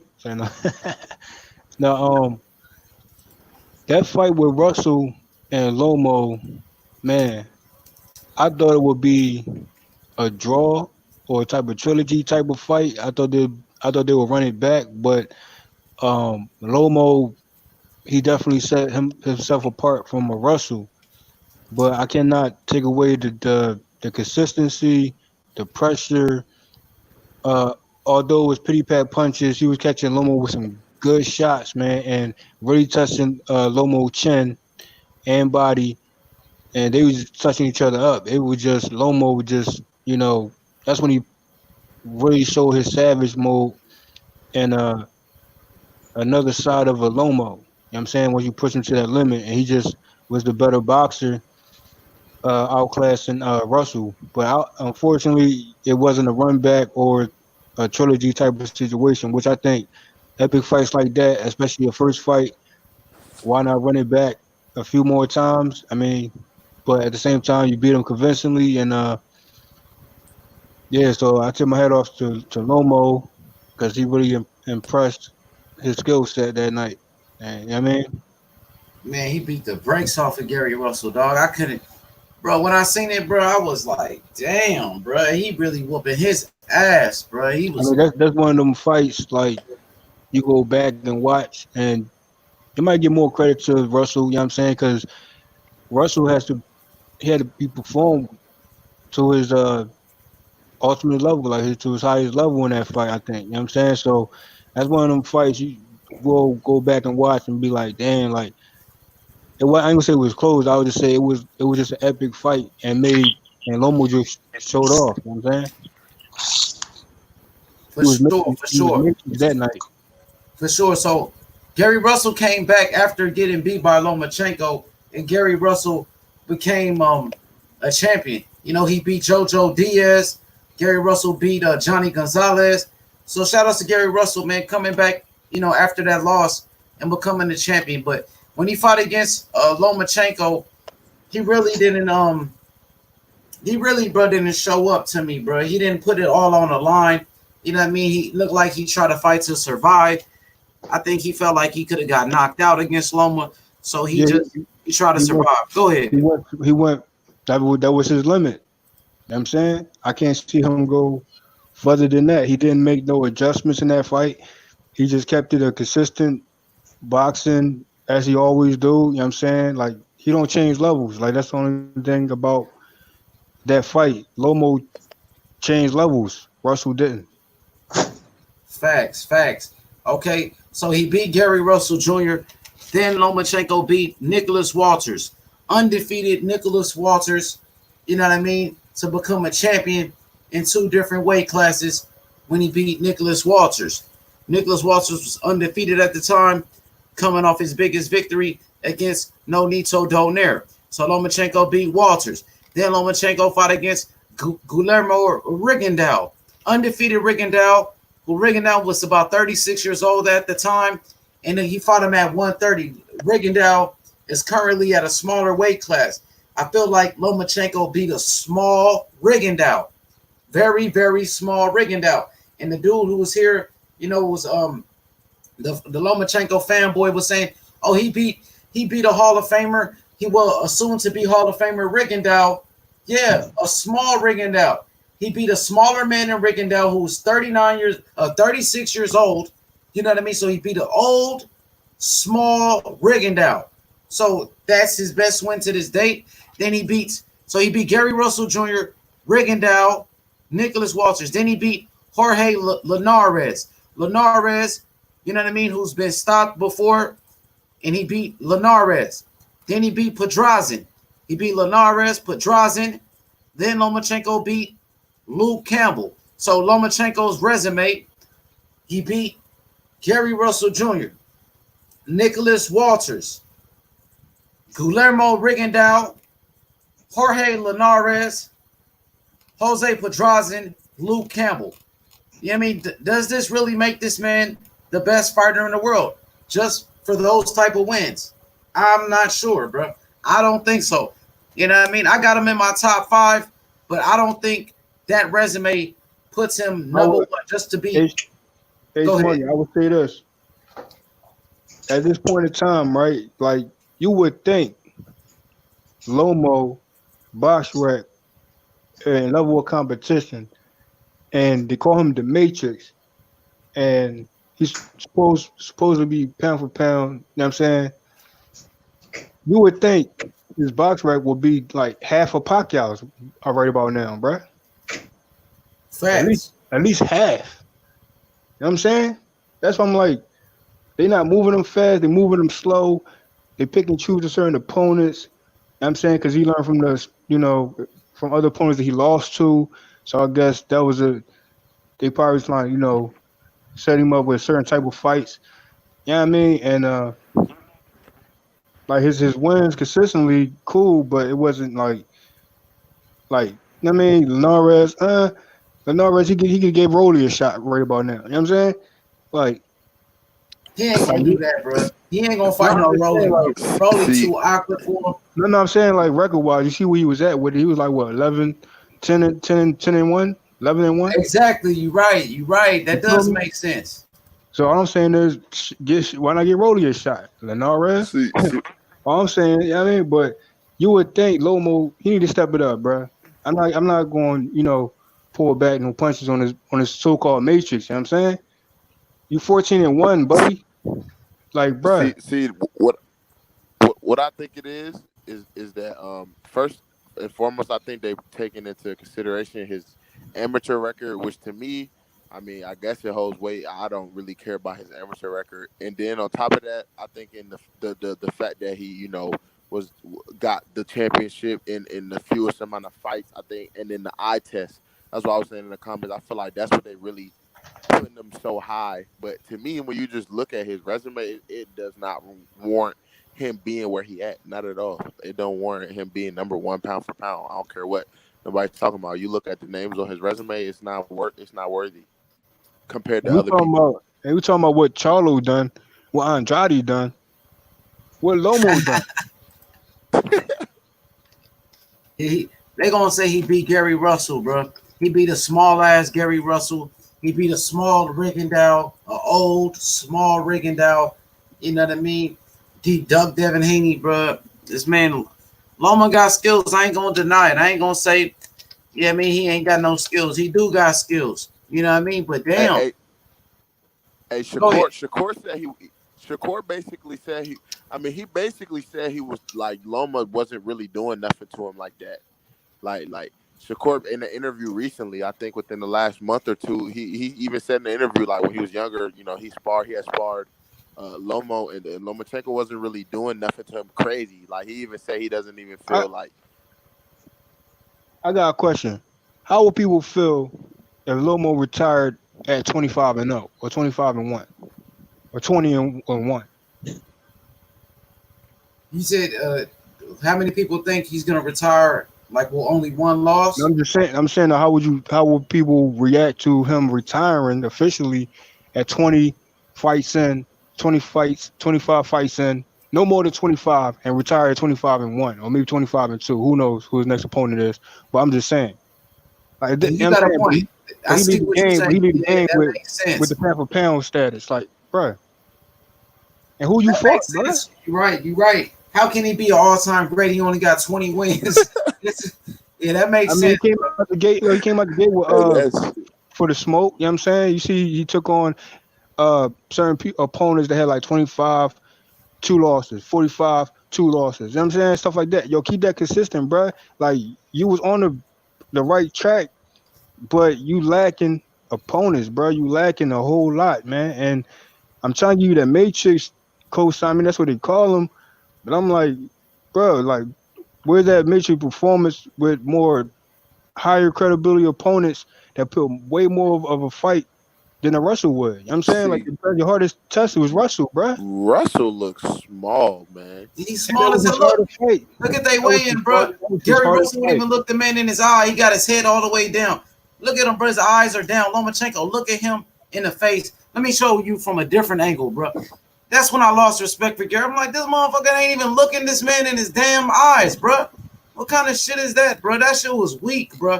When I seen Gary, Ain't this Russell guy supposed to be a lion or something, bro?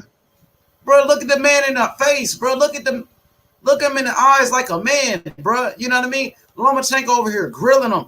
Gary Russell wouldn't even look at Loma, face him off like a man. When I seen this, I was like, yo, what's up with it? He goes around talking all that shit on Instagram. He want to fight this person and that person, but then when the face off of Loma came up, I'm gonna keep it real, bro. I'll say, I'll keep it real, bro. I would say I'll go. I'm not even reaching right now, bro. I would say Tevin Farmer has a better resume than Lomo, bro. Oh no, I ain't gonna say that.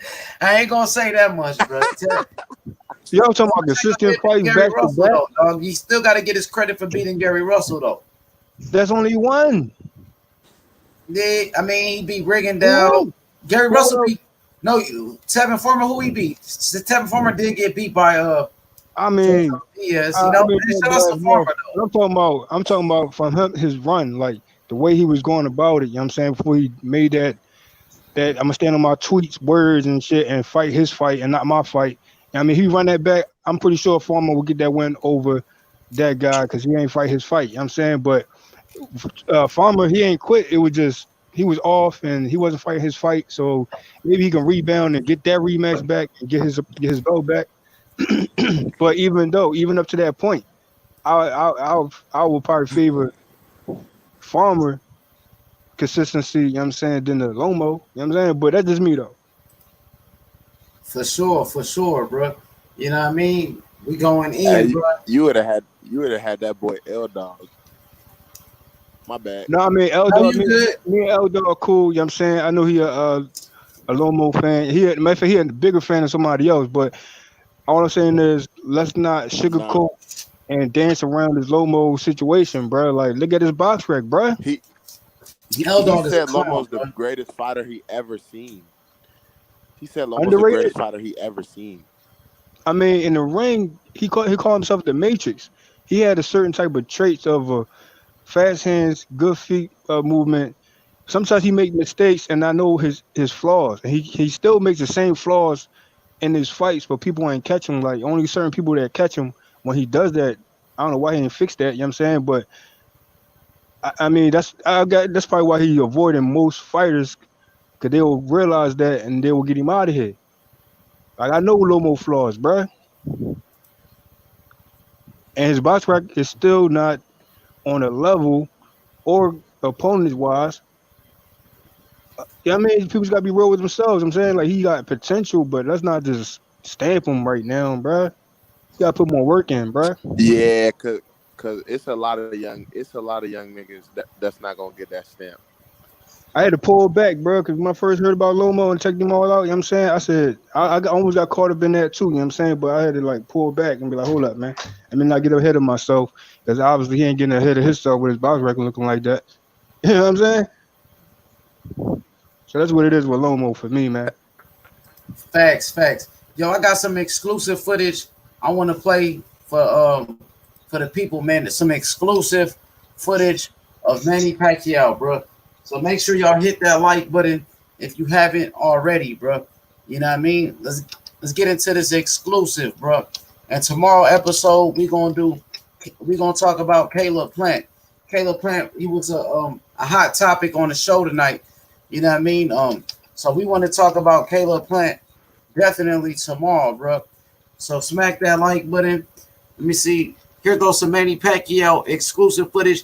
I want everybody to put themselves on mute if you can while I play this audio. Yeah, I mean, let's take a break. Let's let this video play. Okay. Go ahead. Say what you're gonna say. Now I was gonna say, if anyone dares to pit Lomo comparisons to Mayweather, you better go back to 15, 16 fights in on Mayweather and put it in perspective, and don't even compare Lomo to no Mayweather. And that's on record. Facts. Big facts. Never compare Lomo to Mayweather. Never ever in your life. In your life, bro. Okay, let me play this exclusive footage. All right, everybody put yourself on mute. Let's let this ride out. Round 13 begins now. Exclusive footage of Manny Pacquiao, a legend in the sport. This was a fight fans' dream matchup. Put yourself on mute. Somebody got themselves on. World champion Eric Morales. I got you, D. I'm gonna put you on mute real quick. These are two of the most exciting fighters in boxing right now. I mean, you got Manny Pacquiao, who's pound for pound the biggest puncher in boxing, or one of them. I mean, he's either the biggest or one of the biggest punchers in boxing.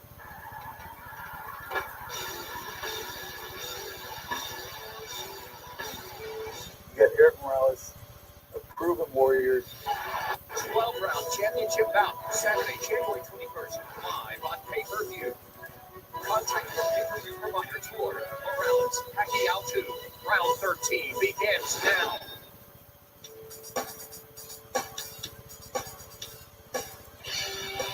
He's a hero to Phoenix and a national treasure.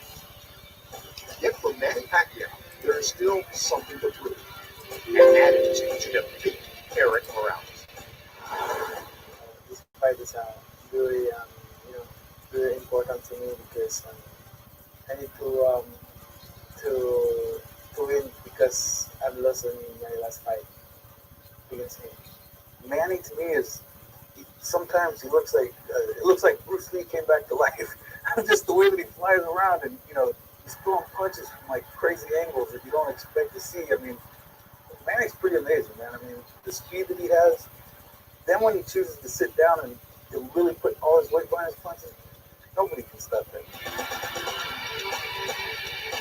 A lot of fighters dominate in their own countries or in a certain area of the world, and we hear about them, and then they come over and fight in a different stage, and everybody says, well, what was the big deal about that guy?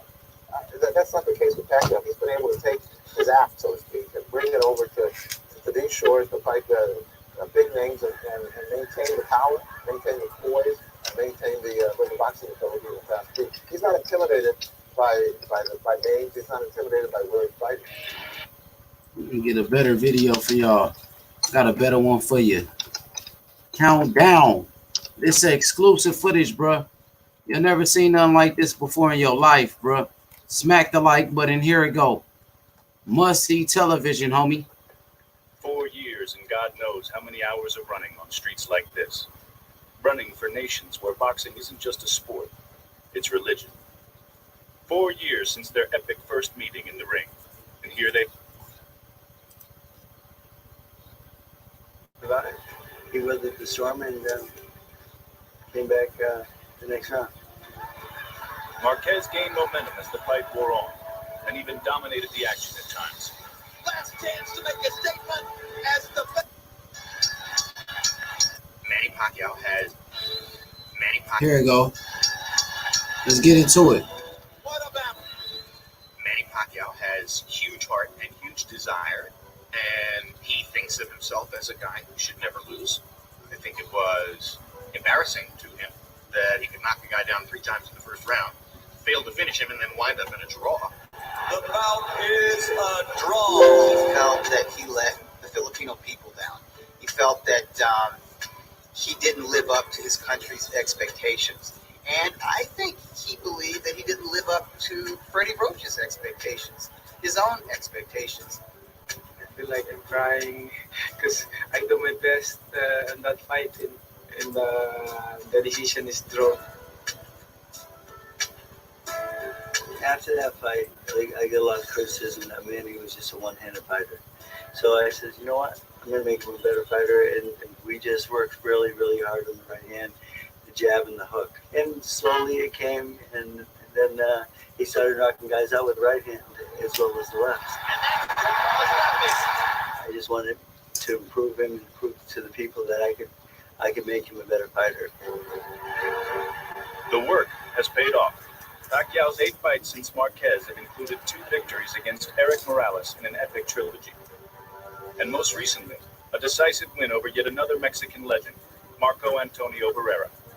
I think Manny Pacquiao has made clear what he learned because his boxing skills have improved significantly since that time. I mean, consider he was already a recognized world champion, and he got better technically in the middle of his career. Not very many fighters are able to pull that off. And I think that the Marquez fight was probably the graphic object lesson, which helped convince Manny that he needed to improve his level of craft, and he did.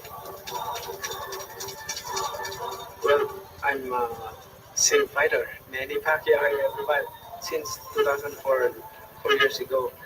I think I learned a lot of experience and a lot of techniques. Techniques he looks forward to displaying for Juan Manuel Marquez on March 15th. 7,000 feet above sea level, atop centuries-old Aztec ruins, sits Mexico City, one of the world's largest metropolises, and where each night, on his way home from the Romanza gym, Juan Manuel Marquez rematch.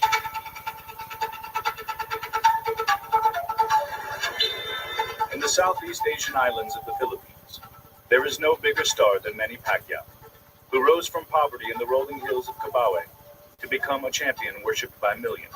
But Pacquiao is training for his rematch with Juan Manuel Marquez, far from his homeland, 7,000 miles across the Pacific Ocean, in a place perhaps not known for boxers, but surely fit for stars.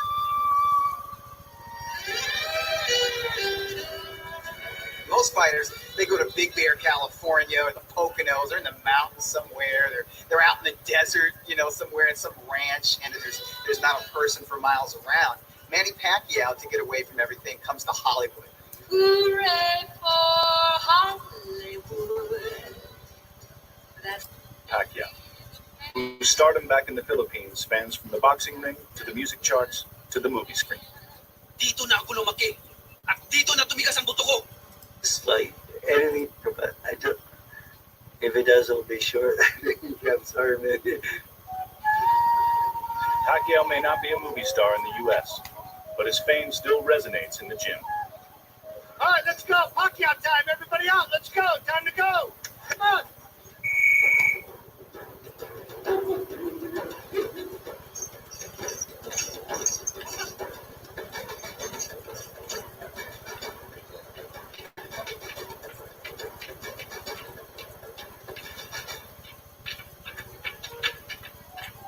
And when the training day is done, Pacquiao is embraced by fellow Filipinos wherever he goes. The Thai restaurant that scene is I think indicative of how a lot of the Filipinos approach life, which is the group is really important and they like to take care of their friends, take care of their people, try and include everybody, not leave anybody out.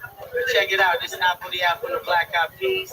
Yeah, you. And I'm Filipino, and I'm here to support Manny Pacquiao. Hoy pare, pakinggan niyo ako.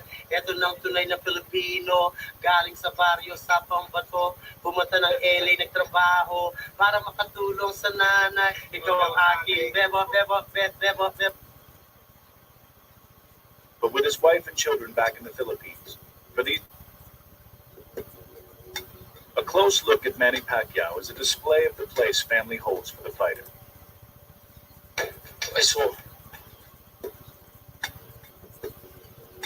A close look at Manny Pacquiao is a display of the place family holds for the fighter. But with his wife and children back in the Philippines, for these 8 weeks of training here in Hollywood, there's no one closer to him than Freddie Roach.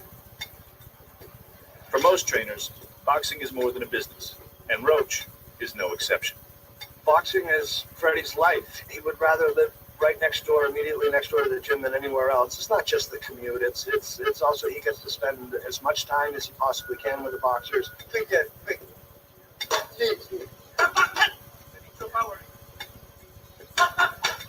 The walls of Roach's Wild Card Gym tell the stories of his life.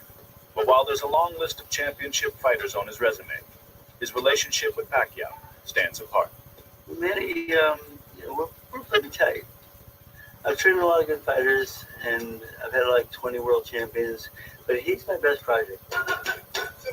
He was very talented when he came to me, but a little bit rough around the edges, and just smoothing him out and getting him to be a better fighter was my best work to date. My mother said, "Don't hit me so much." Freddie is not only a trainer, but he's like my father and my brother. He give me an advice every day. You know, the thing is, like people say, I'm 47, I'm not married, I don't have any kids yet. I says, you know what? I got like 15 in the gym, and Pacquiao's my favorite one. Try his lead out with the paint, okay? He's just very loyal to me, and I'm very loyal to him. And I don't think he'll have a fight without me in his corner. Roach first man that corner in 2001, and Pacquiao's first fight in the U.S. when he was an unknown late replacement against South African Lelo Ledwaba. I think this guy just hit so hard that Ledwaba is totally on the defensive. That's a TKO victory for the very impressive Manny Pacquiao. In those days, his Hollywood accommodations were here, next door to the Wild Card Gym, just like his trainer. A time gone, but not forgotten. We live here 4 years, since 2001 to 2005. You know, it's a very memorable place. I like here before because it's, you know, it's simple. Now, life has become complicated as Pacquiao's star has grown. But there's one simple theme that still impacts everything he does: his Filipino pride. He's already run for congressional office and even produced a hit record that loudly and proudly explains the reason he fights: for his country. Para sa'yo, ang laban na to. Para sa'yo. I need to win this fight because I don't want to disappoint my countrymen. I want them to be always happy. You know, it's my honor to bring the honor of my country.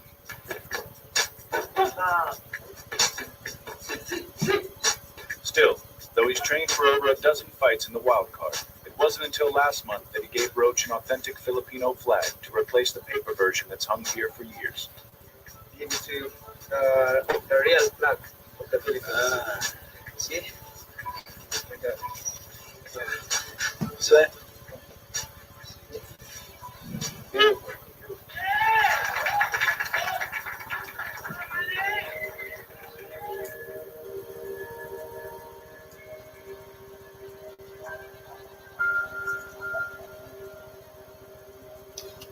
You know what I mean? Exclusive footage of the great Manny Pacquiao. Smash that like button. Subscribe to the channel, man. Exclusive footage. I got more footage, bro. You know what I mean? Of his fight with Eric Morales. Manny Pacquiao versus Eric Morales. You know what I mean? I got great content. You know what I mean? Smash that like button if you haven't already, man. This is exclusive. Shout outs to the great Manny Pacquiao. Here goes some more exclusive for you. Dissolution of You know that what I mean? This is how we relationship doing it on this side. Trust and believe That's it. why Eric won the fight. Eric won. Let's go. seems hottest sensation. H Money, Mr. The Zone, gang, gang.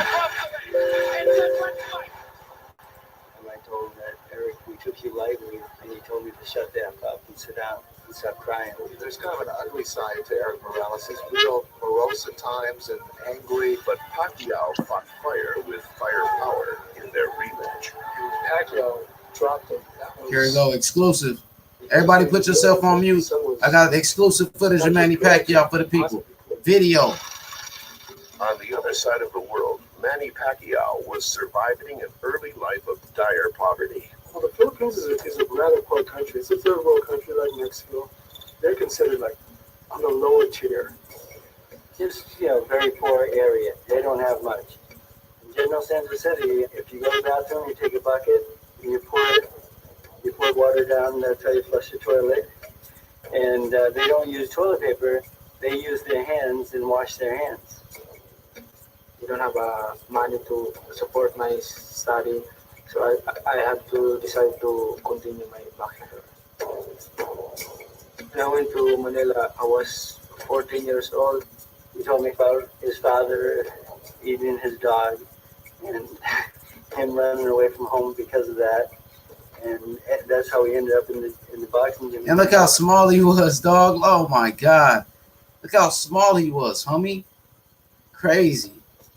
You're poor and you don't have money to eat. You either steal or eat a dog. All of the stories, I'm not sure that I believe all of them, but they're great stories. He's been one of these aggressive kids that was going to fight and do it his own way. Whereas Eric just had to come downstairs to become a fighter. Manny Pacquiao had to leave his home and his family and go to the big city. Back in the bull rings of Tijuana, Eric Morales continued to cultivate his homegrown talent.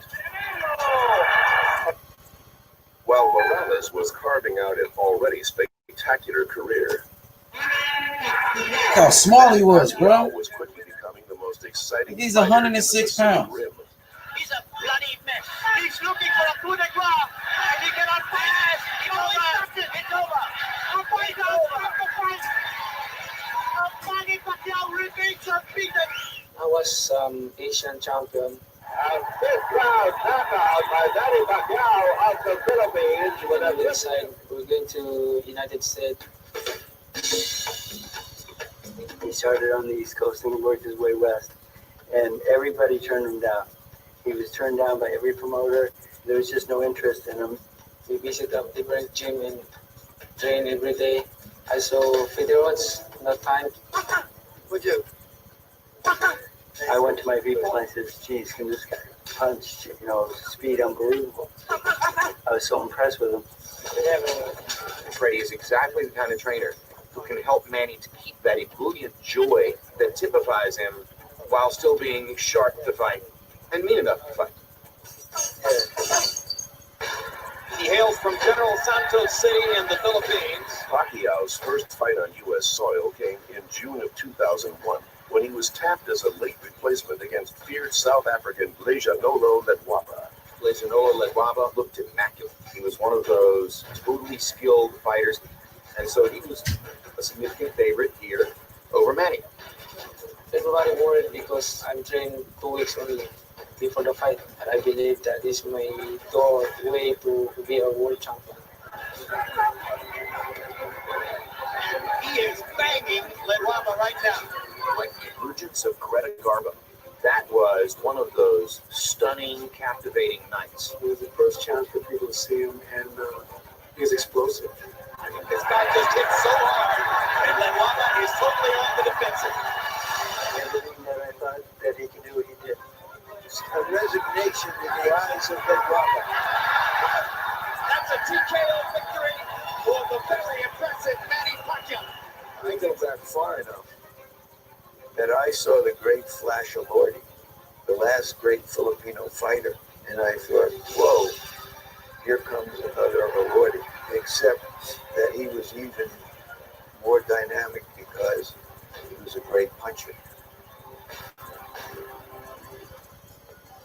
After his disputed victory over Barrera, Morales won a string of punishing battles, adding to his growing reputation. Barrera, in a fight many felt Morales had won by a slim margin.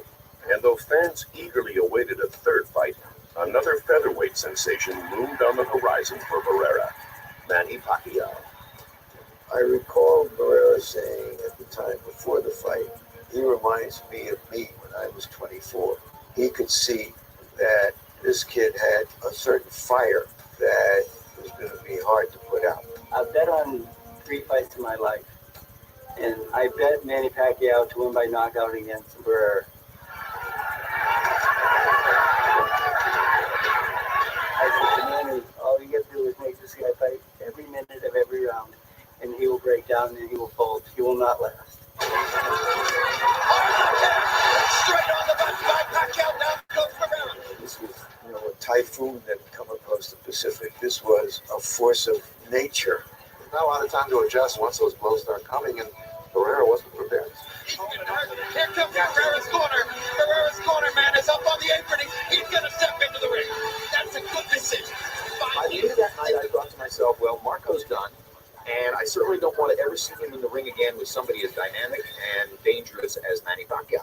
A superstar emerges in San Antonio.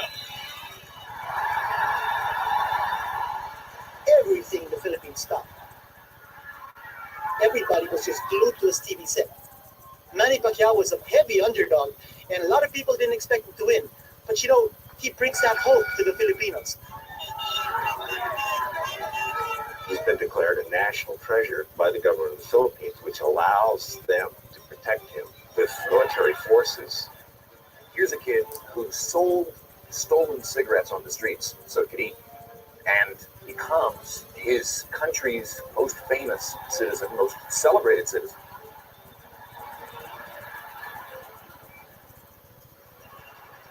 In 2004, the trilogy that became Mexico's treasure was complete. The Barrera-Morales saga ended with a second loss for the Tijuana native. The defeat was a blow to Morales' pride. You fight a guy 3 times. You hear about him every day of your life, and you don't want to. ¿Por qué tengo que hablar de él? ¿Por qué tengo que hablar de pendejos? ¿Por qué no puedo hablar de mí mismo? There is probably a pain in his heart about those 3 Barrera fights. For sure, bro. Smack that like button, man. We're gonna be wrapping it up, man. Shout out to OK Gusto. Y'all can take yourself off mute. Take yourselves off mute. You know what I mean? Great stream. Chain TC, man. Gusto, take yourself off mute, Gusto. D Hodges is there. You know what I mean? I want to get y'all final thoughts on this topic. Chain TC, you know what I mean? Does Manny Pacquiao remind you of Vasiliy Lomachenko by any chance? Do you see any resemblance in their fighting style, especially the footwork? You know what I mean? Or, you know what I mean? Do you think Vasiliy Lomachenko is the next Manny Pacquiao?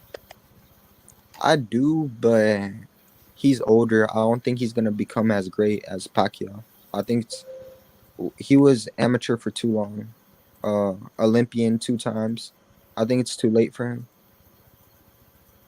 For sure. You know what I mean?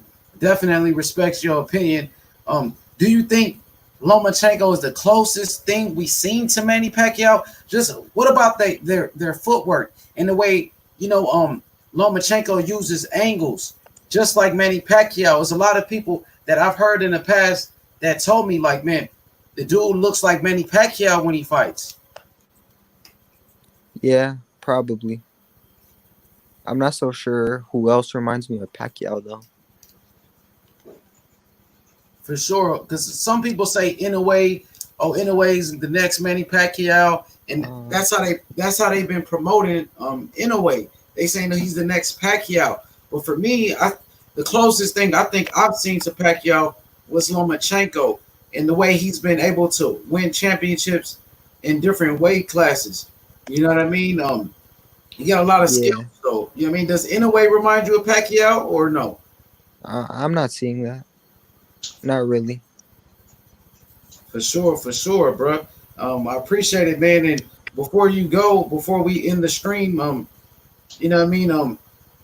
Where do you rank Pacquiao one more time? If I haven't asked you already, Manny Pacquiao amongst your all-time great. Where is he ranked? Oh, definitely top 20. Top 20? Uh-huh. For sure, man. Yeah, he is on my top 20 list as well. You know what I mean? Pacquiao, man, he did a lot of great things in the sport. And a 10-time world champion. He's a 10-time world champion, 8 different weight classes, great resume. He beat Miguel Cotto, Shane Mosley, Ricky Hatton, Antonio Margarito, Marco Antonio Barrera, Eric Morales, you know what I mean? Juan Manuel Marquez, Timothy Bradley, you know what I mean? Brandon Rios, Chris Algieri, Keith Thurman, you know what I mean? So many different fighters that Manny Pacquiao has beat in the sport of boxing. You know what I mean? And shout outs to Pacquiao. He's still fighting right now. He just beat an undefeated Keith Thurman. And Pacquiao, bro, look like, you know, he's still got a lot left in the tank. You know? All right. So what do you want to see from Manny Pacquiao in the future, Shane TC? Who you want to see him fight next? I would like to see him against Spence. Earl Spence? And yeah, I think that might be a little safer than going for Crawford. I think Crawford's gonna batter him up and stuff. I think Spence is So you think Earl Spence is the better fight for Pacquiao? Do you think he has a better chance against Spence or Terrence Crawford? I think Spence is a safer fighter, a safer fight for him. For sure, I respect your opinion. D Hodges, what do you want to see next from Manny Pacquiao in the sport of boxing? Who would I want to see him fight? At 47, he ain't 47. He's 40. I think he's 42 or 43. yeah, 47. I don't know. I think Sean Porter would give him a good little, because Sean Porter's rough and scrappy, and I think Sean Porter would give him a good problem. Because I can't put him against, because I know Bud's gonna outbox him, and he's way too little for Errol. Errol's just gonna bully him. So I think him and Sean Porter, you know what I mean? That'll be a good one. What about him and you said what about him and Crawford though? Pacquiao versus Terrence Crawford. Too old. Crawford's gonna box circles around him, and he's mad short. He's only 5'5". He's mad short. So I don't know. I don't never doubt Manny because he's a great. But yeah, he needs to stick with like a Sean Porter or Ugas, something good but not too good. But Mikey Garcia, Spence and Crawford, you need to leave him alone. Because Pacquiao, he's a senator. What is he still even fighting for? I'm rich to death. I run a whole country. I'm a 8th division champion. What do I need to keep fighting for? You remember he had those tax problems, man. You remember Manny Pacquiao had those. He had to pay off taxes, bro. You know what I mean? So he had some type of financial difficulties for sure, though. Oh yeah, but shit, after that Floyd fight, $20 million, that should have took care of half of it at least. That man still got financial issues, bro. You see, he got money for sure though, but he ain't. You know what I mean? He ain't got the money that we think. He's like, when you get like 40, you should just chill, man. You've been boxing since over like 20. Once you stop boxing past 20 years, that's when you're in the twilight of your career, and sometimes that one punch will send your old self like into a coma, like. And he been getting punched for years by heavy punches. So I just feel he need to retire, in my opinion. He done proved everything he need to prove. Give the belt up and let the young bucks fight it out. Yo, that's just my opinion. All right, so what y'all think about Manny Pacquiao talking about he wants to move up to middleweight to fight Triple G? No. No, he shouldn't.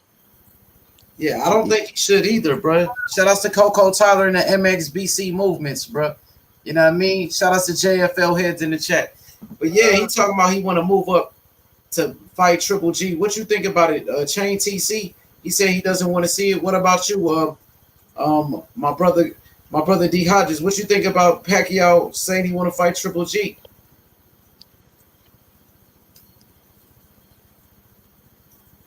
Yo, D, you there? He probably fell off. So before we head off, Chain TC, you know what I mean? What do you want to see? What do you want to see from Lomachenko next? He's scheduled to fight Teofimo Lopez in September. Do you think the fight happens? And who you got in that fight? Yeah, I think it happens. I like Teofimo. I'm a bigger Teofimo Lopez fan. But I'm pretty sure he's gonna get whooped in that fight. Lomachenko. Yeah, my nigga, you've been going almost 7 hours, nigga. I know. Oh no, I'm just looking at the time, like, wow, man, because I only got like an hour and 45 minutes, then I'm off for work. I'm just looked at the clock, like, yo, we've been cooking for almost 7 hours. This is like 4 shows in one. Real talk. Yeah, this show was lit. This show was lit, bro. Man, we had a lot of people on the panel, man. Shout out to everybody. Coco Tyler came through. MXBC, you know what I mean? Young God. We had Jose Camacho, Chain TC, you know what I mean? We had OK Gusto, D Hodges, you know what I mean? World Combat Sports. Yo, it was fire, bro. I hope I didn't forget anybody else that was on the panel. JFL, of course, JFL heads, you know what I mean? El Jefe, it was lit, bro. You know what I mean? Got heated at times, but man, this is what it's all about. Shout out to everybody in the chat. Fresh BX, you know what I mean? Hotter than ice. Jose Camacho, man. Everybody that was turned up with us, bro. It was love, man. You know what I mean? So, D Hodges, man. You know what I mean? I'm sorry, JTC. Would you finish saying what you was about to say? I'm sorry. So finish with your comments. What was I? Where was I on? I think you was talking about Lomachenko versus Teofimo Lopez. Oh yeah. I'm pretty sure Teofimo Lopez is gonna get whooped.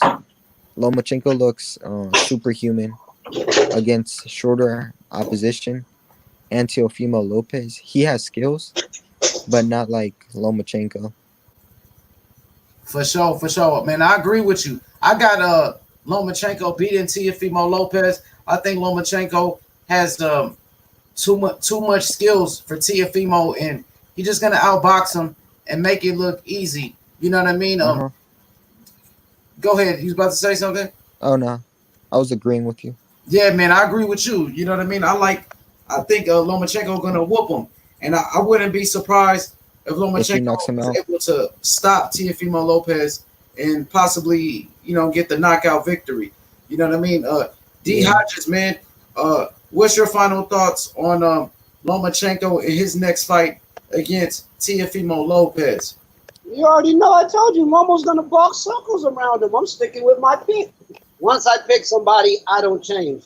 I still got Lomo, and I'm not even a Lomachenko fan, but I just not a fanboy. I just think he's gonna box circles, and I love Tio. I really don't even like Lomo, but just skill wise, I think he outboxes him. I think you like Loma though. I think Loma is your boy on the low though.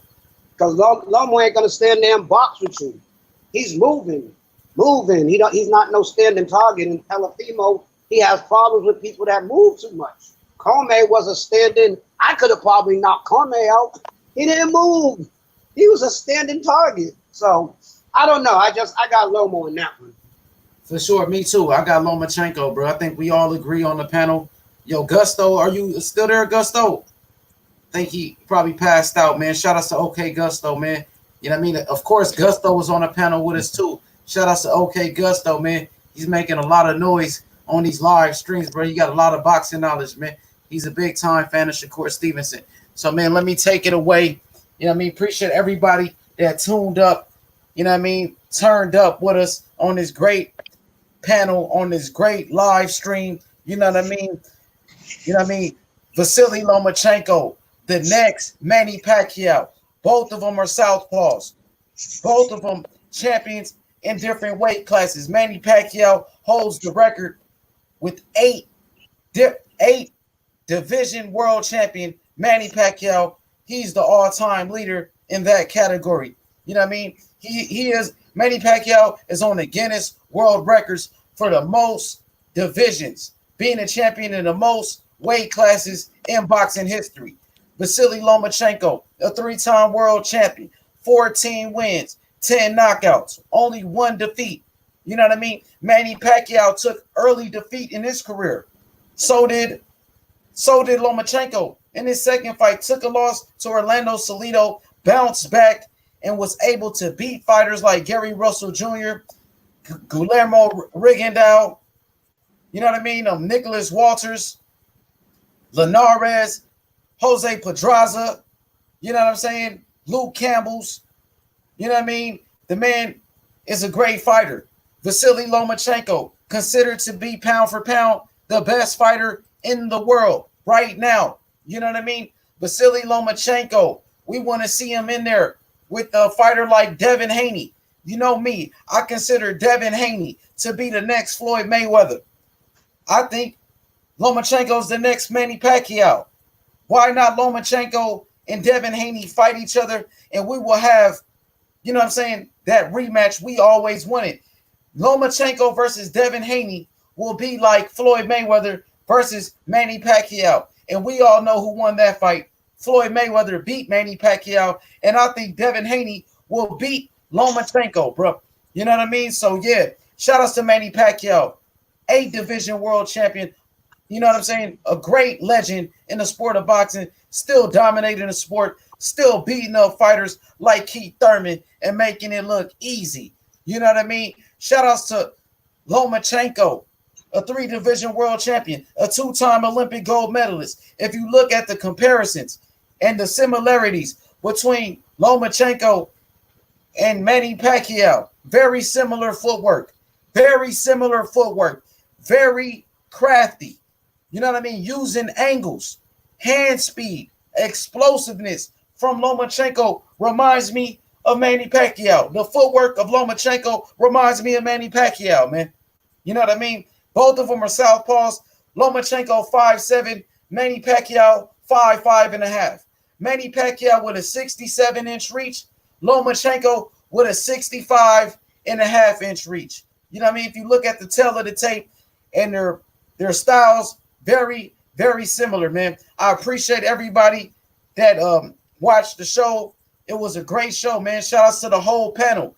Chain TC, and my boy OK Gusto, D Hodges, World Combat Sports, Coco Tyler from the MXBC, Young God from the MXBC, El Jefe, JFL Heads. You know what I mean? Shout outs to everybody, bro. Jose Camacho. You know what I'm talking about? This was one of the best streams we had in a while. You know what I mean? L Dog got cooked. Lomachenko fanboys saying Lomachenko is the greatest fighter that ever lived. All of that is cap. That's what you call cap, man. And we exposed him. L Dog got cooked and he ran like a girl, bro. You know what I mean? Shout out to everybody in the chat. Fresh BX. You know what I'm saying? The boxing champ. You know what I mean? This how we doing it, bro. Coco the Don. You know what I mean? This how we doing it on this side, bro. Trust and believe it. Hotter Than Ice was lit with us today. You know what I mean? D Hodges, of course, once again. You know what I mean? Yeah, man, this is what it's all about. If I forgot anybody, please forgive me. But you know what? You know what I'm saying? Vasiliy Lomachenko is the closest thing I've ever seen to Manny Pacquiao. Not in a way. Not in a way. I'm talking about Lomachenko, who's a southpaw, just like Manny Pacquiao, with the footwork like a Manny Pacquiao. In a way, doesn't have the footwork like Pacquiao. Lomachenko does. You know what I mean? So when you're talking about that next Manny Pacquiao, the closest thing we ever seen to Manny Pacquiao is Lomachenko, bro. You know what I'm saying? Vasiliy Lomachenko, the next Manny Pacquiao. Let's make that fight happen. Vasiliy Lomachenko versus Devin Haney. Lomachenko versus Devin Haney will be like Manny Pacquiao versus Floyd Mayweather, bro. You know what I mean? Definitely. You know, Lomachenko always said his dream fight was Floyd Mayweather, bro. If your dream fight is Floyd Mayweather, you should go fight against Devin Haney, the next Floyd Mayweather, bro. If your dream fight is Floyd Mayweather, Lomachenko, why not go fight the next Floyd Mayweather, Devin Haney, who's training with Floyd Mayweather every day as we speak, bro? Appreciate that, bro. D Hodges, it was lit, bro. You know what I mean? This is what I'm talking about, bro. Yo, I got a question for Chain TC. What you think about Devin Haney versus Lomachenko? If Devin Haney, if Lomachenko wasn't ducking him, I would think Lomachenko beats him, because I don't think Haney has the skills to beat him yet. But I don't remember earlier how not even Gary Russell believed in himself. I don't think Lomachenko believes in himself either, requesting the title. So I would favor Devin Haney. Me too, man. Me too. Devin Haney, 5'9". Lomachenko is 5'7". Lomachenko 5'7". Devin Haney's 5'9". Devin Haney's taller, longer, younger, faster. You know what I mean? Some people say that he's stronger. You know what I mean? So it's a reason why Lomachenko requested the WBC franchise belt to avoid Devin Haney. He went to the WBC. Lomachenko went to the WBC and requested the franchise belt so he can avoid Devin Haney. You know what I mean? Even they snitched on him. I'm sorry. Go ahead, brother. Oh, I was saying even they snitched on him. Yes, the WBC snitched on him. You're right. Talk about it a little bit. Let me hear what you got to say. Got to say about... I was just saying that real quick. Like, how they were trying to say, oh, no, we didn't request it. But then the WBC was like, nope, you did. For sure. You're right about that, bro. The WBC did. They came out and they said Lomachenko requested the franchise belt so he can avoid Devin Haney. He gave up his world title to avoid Devin Haney. You know what I mean? Maybe Lomachenko, you know what I'm saying, looking at Devin Haney like a Floyd Mayweather type of fighter, and he doesn't want any part of that. You know, and now Devin Haney is training with Floyd Mayweather. What do you think about Devin Haney training with Floyd Mayweather possibly to fight Lomachenko. That's good. Mayweather has some good knowledge he can give to Devin Haney. They're about the same height and reach. Yes, yes. And Devin Haney isn't super fast or super strong like Mayweather was, so that's good. For sure, man. I mean, what fighter, you know what I'm saying, is a better mentor, a better, you know what I'm saying, a better mentor for Devin Haney than Floyd Mayweather. Floyd Mayweather, 50-0. Floyd Mayweather made the most money in the history of the sport of boxing, a 21-time world champion. Floyd Mayweather, who beat them all, you know what I'm saying, beat everybody from Manny Pacquiao, Canelo, Oscar De La Hoya, Miguel Cotto, Shane Mosley, Diego Corrales, Zab Judah, you know what I mean, Robert Guerrero, Yeah. Andre Berto, you know what I mean, you name them. You know what I'm saying? Floyd Mayweather beat everybody, Arturo Gotti, you know what I mean? And Floyd Mayweather retired undefeated, and he took the less punishment in the history of the sport of boxing. So Devin Haney, you know, he's learning from Floyd Mayweather, who been in the ring with Manny Pacquiao, and Floyd Mayweather is teaching Devin Haney how to beat the next Manny Pacquiao, Devin Haney. If Devin Haney goes in that fight against Lomachenko with the same blueprint, with the same game plan Floyd Mayweather used against Manny Pacquiao, I think Devin Haney beats him easy. What about you? I think so too. He can beat the more athletic, faster, stronger fighter. He can. Absolutely, bro. You know what I mean? All he got to do is, you know, stay focused the way he's been focused throughout the early stage of his career. As long as Devin Haney stay, you know, dedicated to the sport, like Floyd Mayweather Jr. said, hard work and dedication. And guess what? Devin Haney has been training with the Floyd Mayweather family. He's been training with Floyd Mayweather Sr., Roger Mayweather, rest in peace, Floyd Mayweather Jr., ever since he was 8 years old. Devin Haney been in sparring sessions, sparring matches against Floyd Mayweather, learning hands-on with Floyd, and now he's training with him. Floyd is his new trainer. So you know what? And Devin Haney was there in the Floyd Mayweather gym when Floyd Mayweather fought against Manny Pacquiao. He's been there when Floyd Mayweather was in all those big fights with Canelo. He was around Floyd. So he's been around greatness for a while, and he knows what it takes to become great. He's learned from Floyd Mayweather one-on-one, you know, and Floyd is his new trainer.